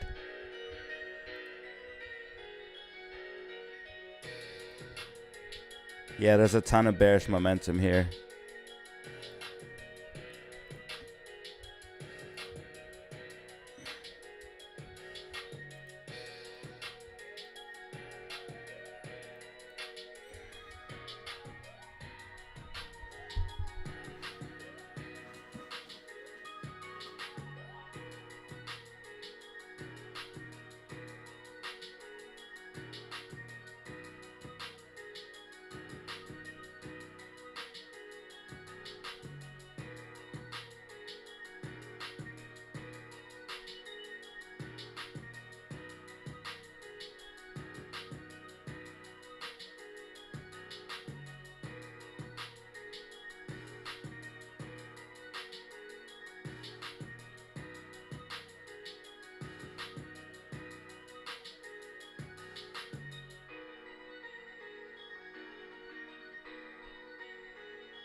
Yo, how many of you guys would be rich if SPY just collapsed?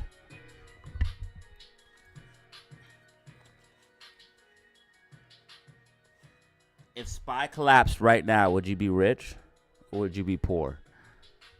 Would you lose money or would you make money?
All right, ladies and gentlemen, it is officially Power Hour. It is officially Power Hour. It is officially Power Hour.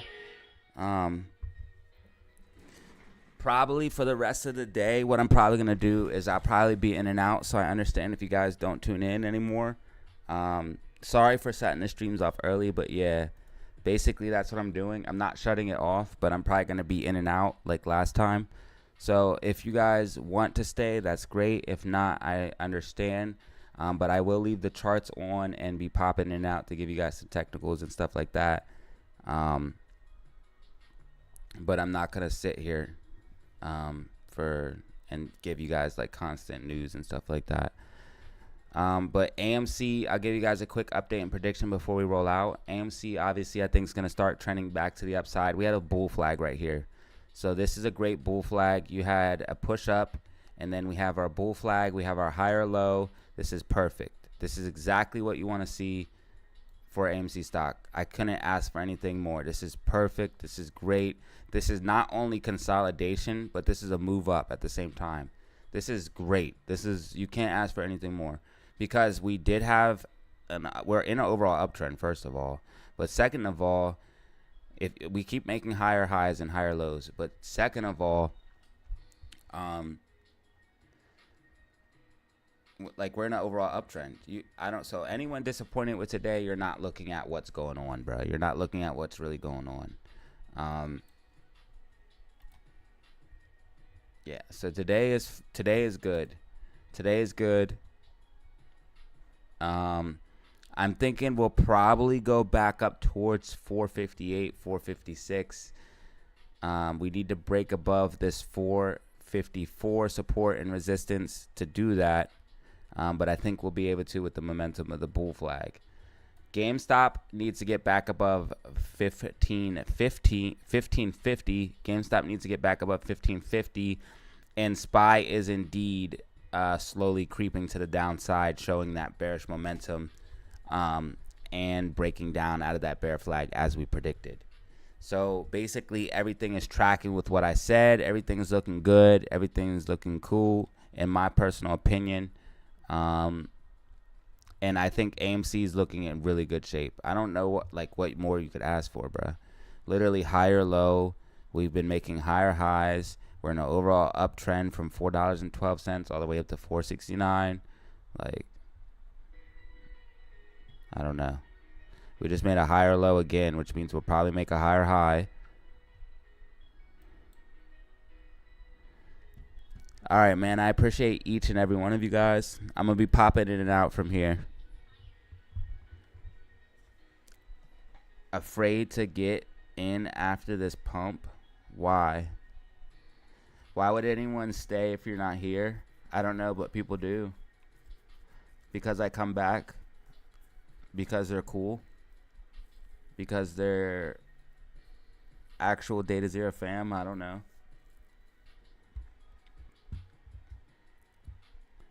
Which crypto is worth getting into right now? Oh, I see what you're saying. Bro, you should have been into crypto. Yeah, you might. Some altcoins. You can get. I know some cryptos, bro. Altcoins that haven't taken off yet. Get the ones that haven't taken off yet. Altcoins. I mean, you could get some Bitcoin and some altcoins.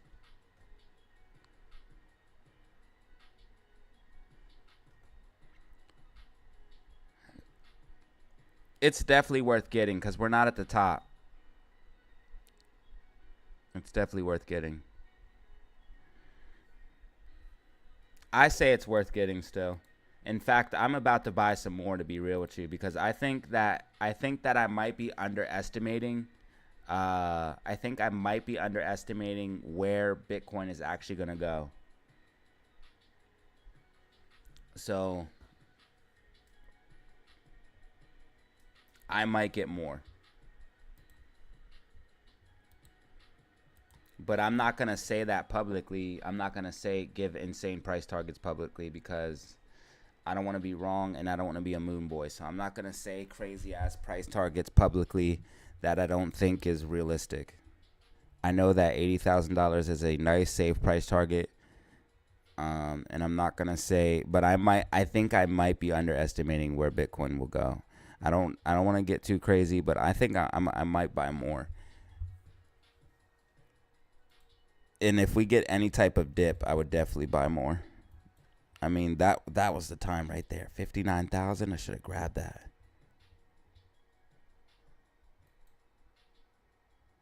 I said that about 38,000 last time, remember? And if I'd have bought the 38,000 dip, it'd have been perfect. Remember how perfectly I called that, fam? Remember it went to 49K? And then I told everybody it was going to go to 38,000. It literally hit 38,500. And then I told everybody after it hit 38,500 that it would break 49K. And it literally did that. It went like this, went down to 38, and then literally broke 49K, like I said. And then after that, rallied to 69K all-time highs.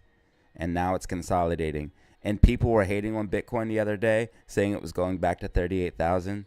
You guys cannot recharge. Stupid. What it might do is consolidate or pull back to 50K, but it is not going back to 38,000.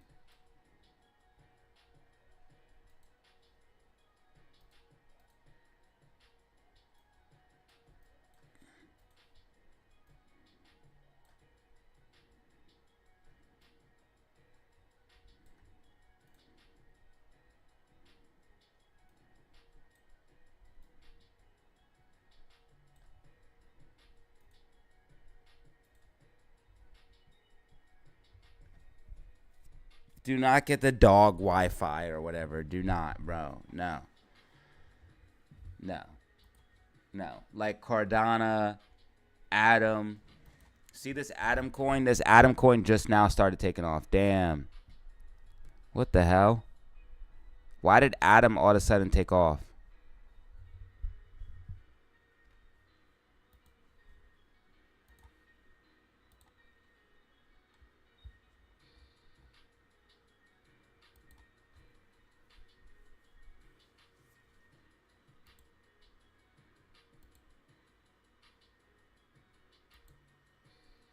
See, this Atom coin is only $13 right now, and it could go all the way to 50 or higher. So that's a huge gain.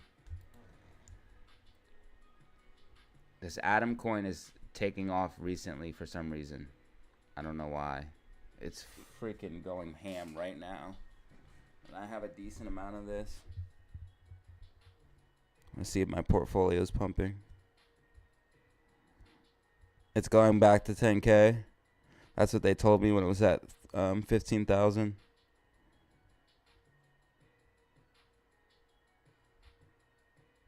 I bought more when they said that. I always say I'm leaving and I never do. Why do I do that? You guys probably know not to even believe me anymore.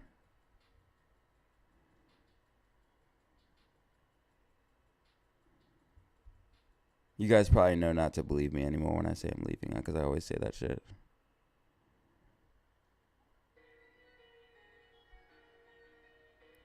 I'm going to try not to do that anymore. If I say I'm leaving, I'm actually going to leave. So you guys actually know what's going on. I'm sorry. I am going to get up here in a second. I got distracted talking about crypto. I actually like crypto more than stocks, to be real with you guys. I think crypto provides a better opportunity than stocks, for real. SPY's moving to the downside. And it looks like it's about to break to the downside hard.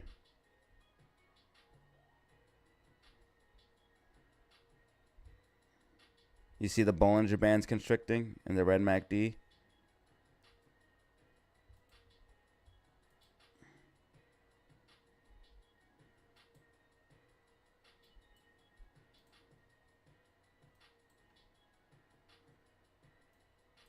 Amy, hold the line. Amy, hold the line.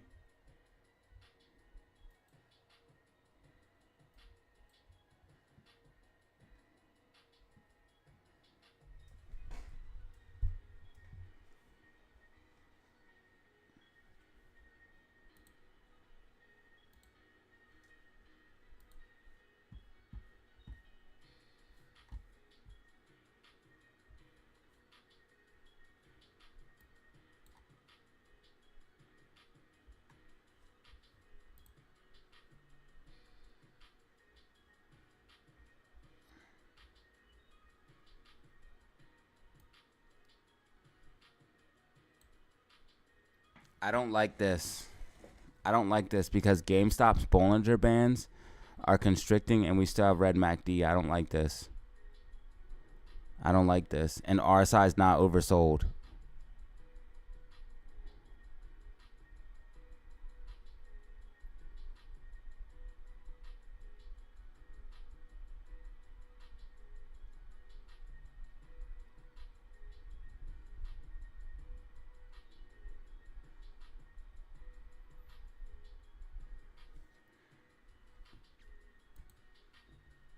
I don't like this. I feel like they're using shares or something.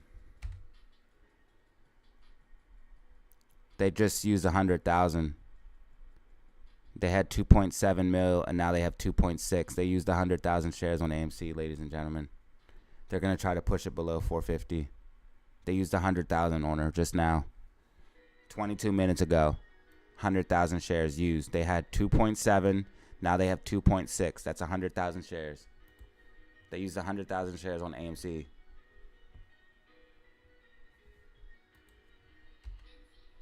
And they used over 100,000 on GameStop because they had 100,000 2 hours ago.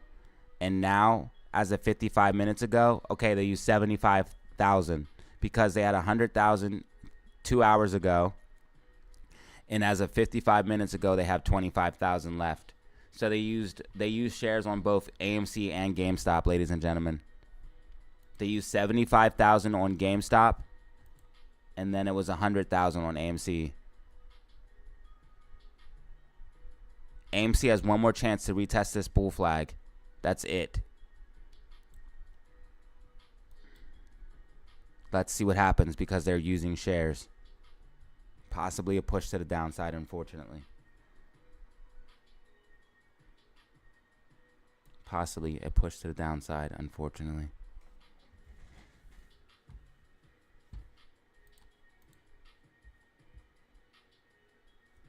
We got mescadine in here. We got mescadine. What is that? I almost bought. Bro, hold on. What does this say? Bout? I almost bought Gecko. Bro, I don't know what this says, bro. GEKKO, but. And then it says BALKED. Balked and... Dude, try to read this. I almost bought Gecko, but balked and it's up 178% in a day. Bro, I think you made mad typos on that. I'm not 100% sure, though. Okay, that's what I was thinking. So you meant bought. Yeah, I make typos all the time, so I'm not one to talk. I've had typos in my YouTube titles before, so yeah, I can't even say nothing, dude. SPY slowly drifting down. AMC possibly getting a bounce.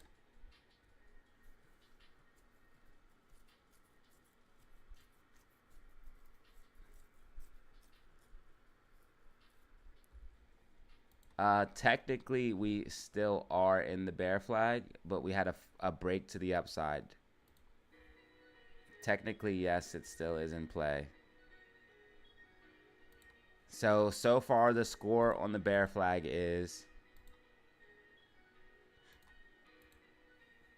Bears won with a false break to the downside.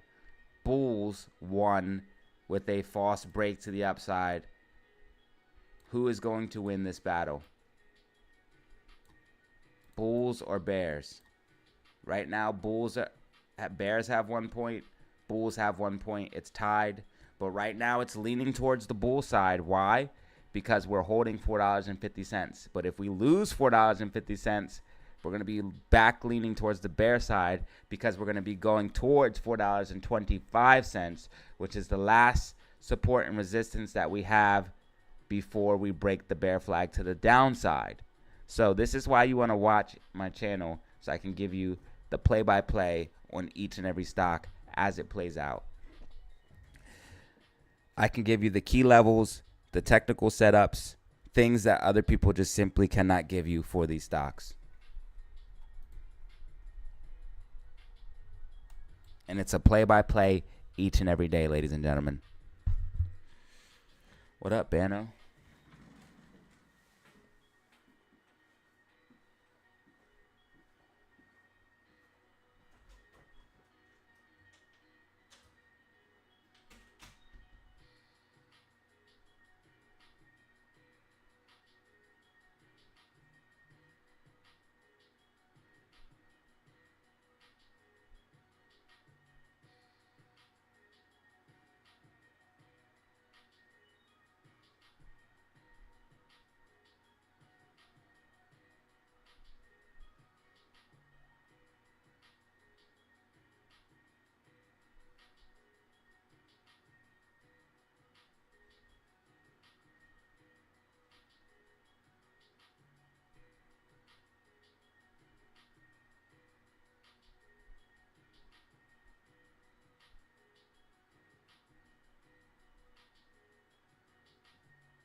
Have you guys ever put a donut in the microwave?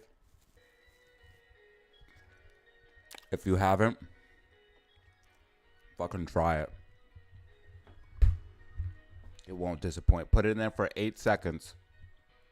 That's it. No longer. Just put the donut in the microwave. Maybe wrap it in a paper towel and put it in there for 8 seconds. Okay? No more, no less. Just trust me on this one.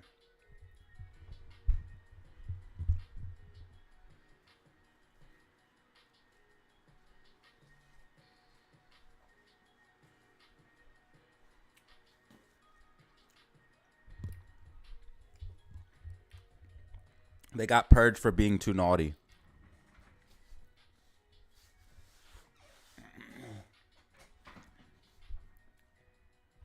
So nobody was allowed to chat. And a couple people got permanently banned.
I'm gonna see if they used any more shares. Brrrah!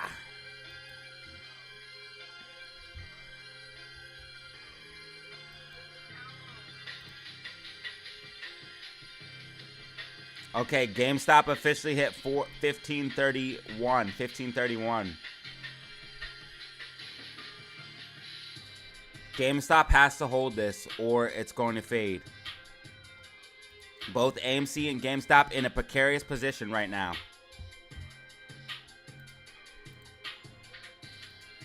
Both AMC and GameStop in a I can't even talk, in a precarious position right now.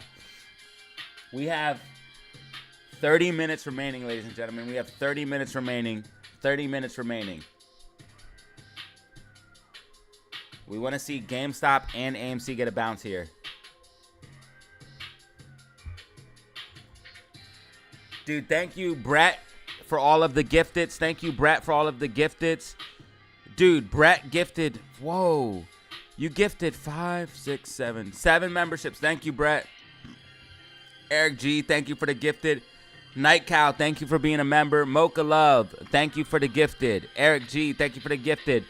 Fishy Friends Aquatic, thank you for becoming a member. And Ruben, thank you for the super chat this morning, man. I appreciate all of you guys.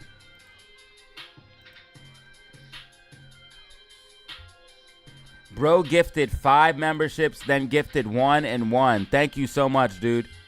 Eric G, absolute legend in the building.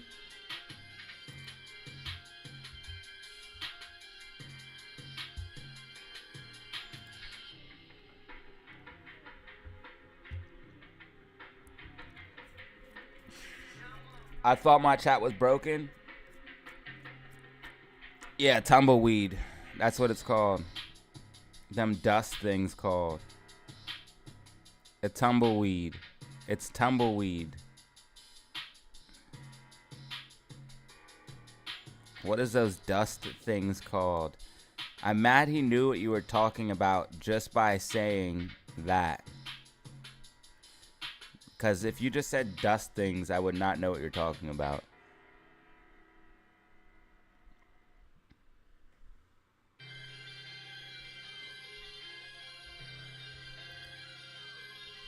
All right, both AMC and GME slipping. I think they're using shares right now because this is not natural. AMC should have bounced right here and went up. This is not natural movement. I think they're using shares right now. And they did use 100,000. We do know that for a fact. So I believe they're dumping shares on AMC and GME right now. This is not natural, bro. This AMC should have bounced right here. We're getting oversold now, though.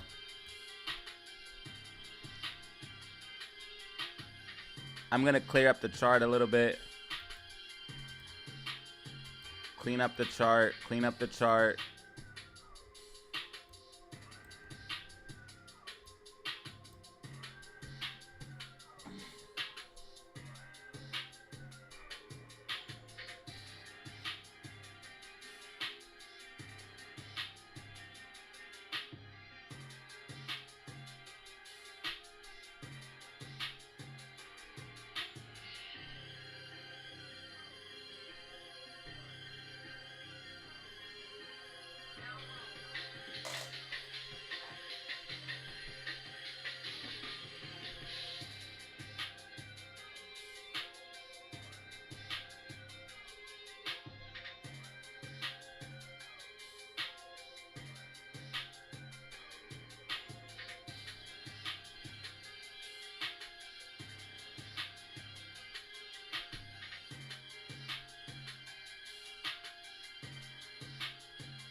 up?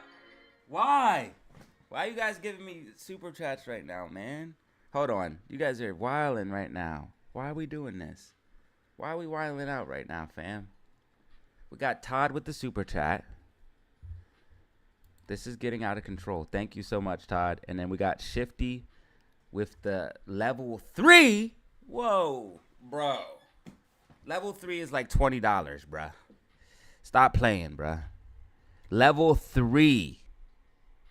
He should automatically get the gold badge for that. Thank you for the 2-piece. I love a 2-piece, dog. And then we got Shifty with the... Dude, that's like $25 right there. Thank you so much.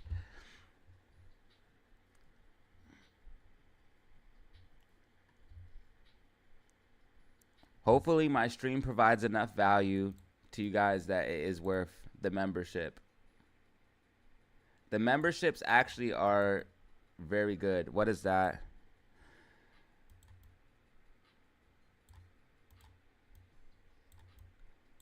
It's something that is monthly, so it's good. It's very good. For me, anyways. Obviously, right? Because it's monthly.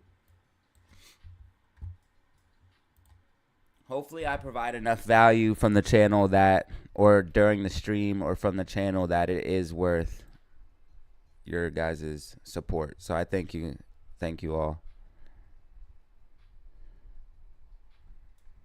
DZ fam in the building. And Brett just went to level 2 and has been a member for 1 month. Thank you, Brett. He got the bronze badge, I believe it is.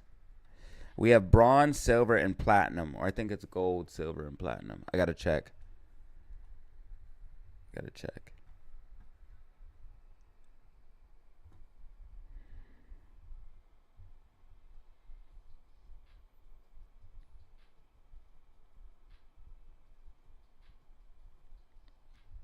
All right, watch out, because SPY might be coming up for another 510 retest. SPY might be coming up for another 510 retest, so watch out for that.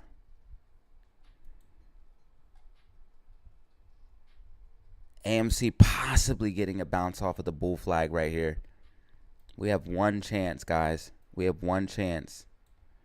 If we break back inside the bull flag, it is all bad. It's getting like a low bull flag. We've seen this before, though, in AMC. We've seen her do it before. We've seen her do it on the macro just now. She kind of like bounced and then came back down and bounced again off of the bull flag. We've seen this before. So let's see how it plays out here. Kind of like broke out, and then let's see if we get another retest and get a bounce here.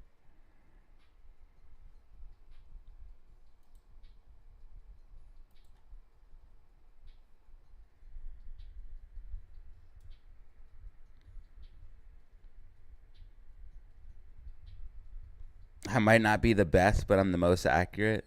Well, doesn't that make me the best then? Let me just ask you this, Howard.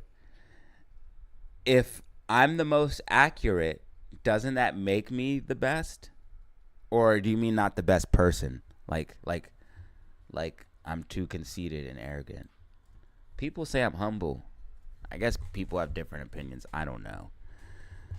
I think I can be sometimes conceited, but hey, it's all fun and games. We're on YouTube, right?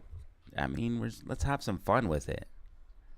You know, let's have some fun with it. We're here. We might as well. You know what I mean? Like, might as well. GameStop breaking below critical support resistance right now. There is a gap fill to the upside. I didn't like what I saw on GameStop with the MACD and then the Bollinger Band starting to constrict. I didn't like it, and this is why. GameStop potentially breaking down.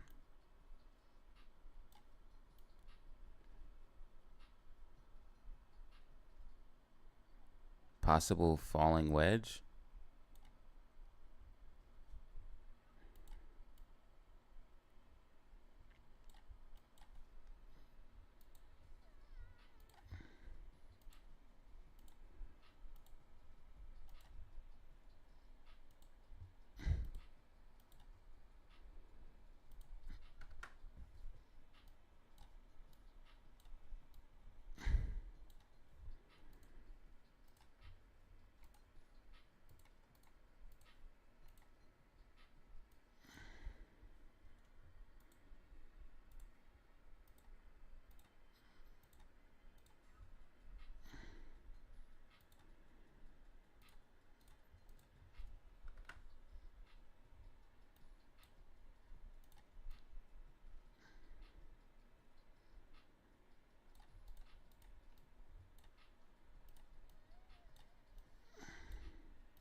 If SPY rejects, that should be the last shoulder for the head and shoulders on SPY. Yes. Yes, it should. Because look, right here's a shoulder, right here's a head, and that would definitely be the last shoulder, especially if it rejects from 510. That should be it, and that should bring it further to the downside. And what I'm seeing on MACD does show that's going to be the case. We have a little bit of bullishness left on the 1 hour and the 2 hour time frame though. 4 hour is red. Daily is red. 30-minute red. 15-minute red. 10-minute red. Curling up though. So very tricky scenario here on SPY coming into the end of the day, and we also have the potentiality for this to happen because this could end up being a shoulder like this. SPY coming up to about 510.50, rejecting from that level, and it would actually make a more symmetrical shoulder if it did something like this. If it went up to like 511, 510.50, that would make a more symmetrical shoulder as well. So this is a possibility for SPY to like consolidate through the rest of the day and actually move up to deceive people that it's going to actually go back up. But in turn, when we wake up tomorrow, it would end up dumping down.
Thank you, man. I try my best, bro.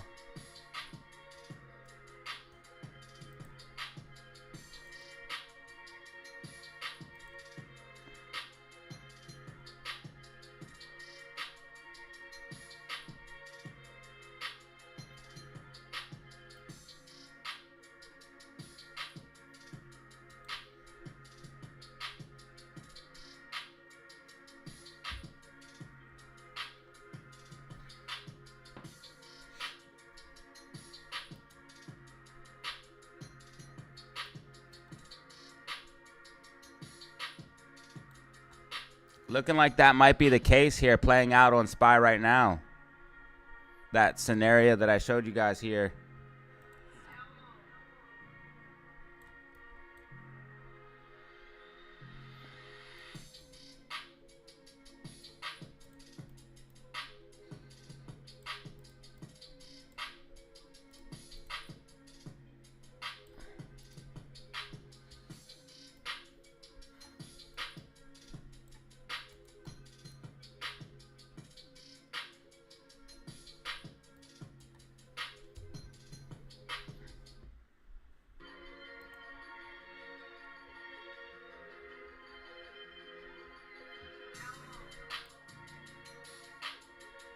$5.10 just rejected again hard. That could have been the test right there. That could have been the retest right there. That could have been the retest on SPY right there. We only have 10 minutes left remaining.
Okay, AMC popping to the upside. AMC popping to the upside. AMC popping to the upside. Let's go.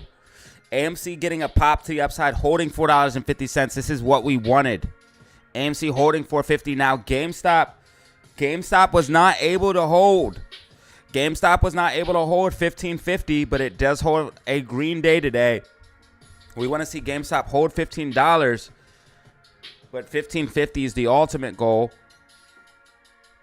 AMC holding $4.50 right now in the close as SPY begins to fade.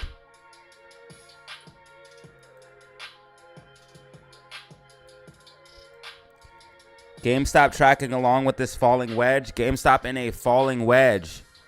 GameStop in a falling wedge.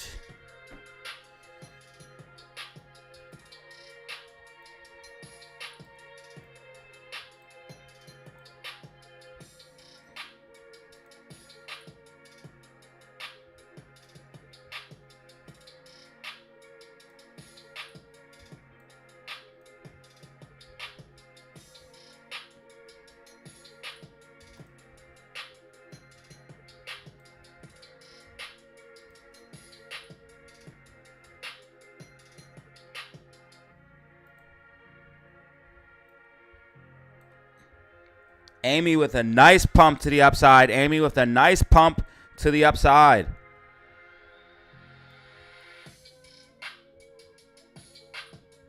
Five minutes remaining. 5 minutes remaining.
Four minutes remaining. 4 minutes remaining. 4 minutes remaining. AMC breaking back to the upside after breaking out of the bull flag. Bull flag playing out on AMC.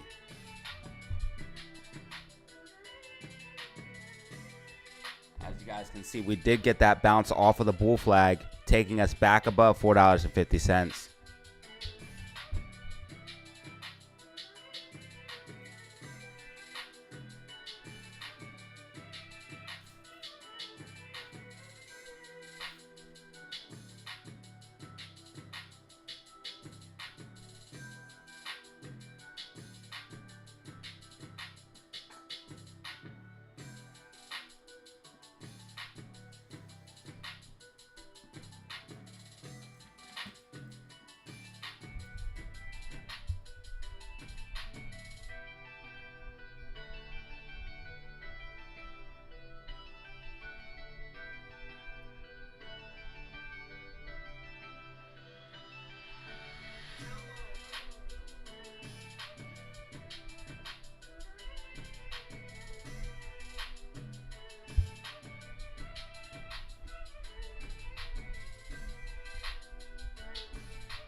Notice how we went right up to the line of 454, and that's where I have the line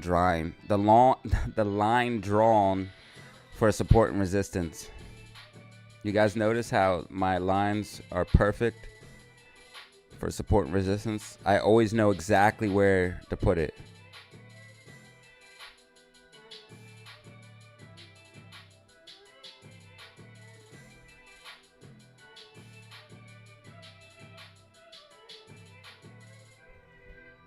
One minute remaining. 1 minute remaining. 1 minute remaining. 300 people? What? No way. I wish. I went and saw the Dune movie. Hell yeah. Okay, AMC just broke to 455 right now. And we have about 30 seconds remaining. Where's my timer? I can't find the timer. Here we go. 10, 9, 8, 7, 6, 5, 4, 3, 2, 1. Trading is over. Trading is over. Trading is over. Trading is over. Trading is over. Trading is over. Trading is over. Trading is over. Official closing price for AMC after breaking out of the bull flag. AMC just made a move. AMC just made a move, ladies and gentlemen. $4.55. $4.55. $4.55. AMC pumping all the way up to 4.57 here in after hours, getting a nice pump. They might change the closing price. They might change the closing price, ladies and gentlemen. It might be a little bit higher than 4.55. It might get changed. But AMC right now, 4.55. GameStop, 15.27. GameStop, beautiful pump to the upside here in after hours for GameStop, 15.54. GameStop getting a massive pump here in after hours. A huge 1%, 1 and a 3/4 percent candle here for GME stock, pumping to the upside, 15.54, trying to break out of this falling wedge. GameStop and GME experiencing a surge of buying pressure here at the end of the day. GME and AMC experiencing a surge of buying pressure here at the end of the day. Lots of buying here. A big solid candle of volume, buying volume, came in for both AMC and GME here at the end of the day. If you look at this candle right here, this is a solid candle of volume. Over 1 million shares in that 10-minute candle right there. Over 1.6 million shares in the hourly candle. Lots of volume coming in on AMC and GME. Buying pressure coming in here towards the end of the day.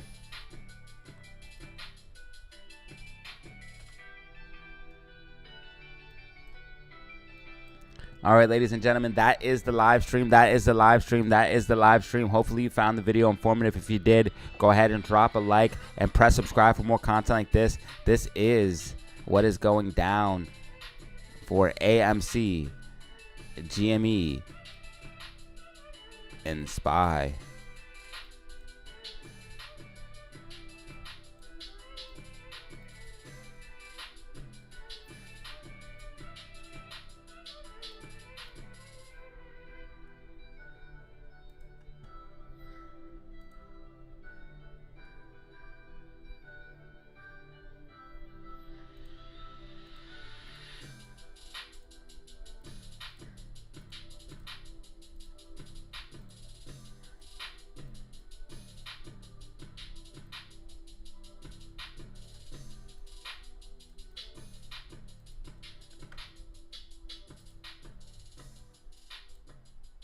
All right, guys, look for a video around 8:30 Eastern Standard Time, 8:30 Eastern Standard Time. Look for a video on the channel, and if not a video, there will be a live stream tomorrow. Fed Chair Powell has another testimony tomorrow, so we will be enjoying that during the day. You guys can get my live reactions and to that as well. So if you want to tune in tomorrow for Fed Powell's testimony, tune in. I will be doing that live, and you guys can tune in for the reactions of that if you like. I appreciate each and every one of you that watched this video and watched it till now. As always, guys, have fun. Stay safe. Make money. Peace out. Thank you guys so much for your support. 12 new members, 7 in super chats. Thank you guys so much. I appreciate you. Thank you.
Thank you all for being here. You guys are the greatest. DataZero family, man. Much love to you all. You guys are truly the best. Thank you guys for all the support. I literally could not do this shit without you. Because of you tuning in each and every day is why I can continue to move forward. And I thank you guys so much. It's been a blessing doing this. And I hope you all have a wonderful weekend or rest of your evening. I'm sorry it's not a Friday. It feels like a Friday. Winning Wednesdays, of course. Have a great rest of your evening. And as always, y'all, have fun. Stay safe.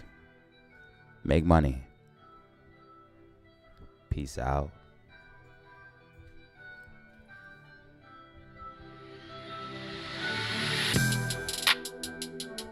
Most lit live stream. Winning Wednesdays.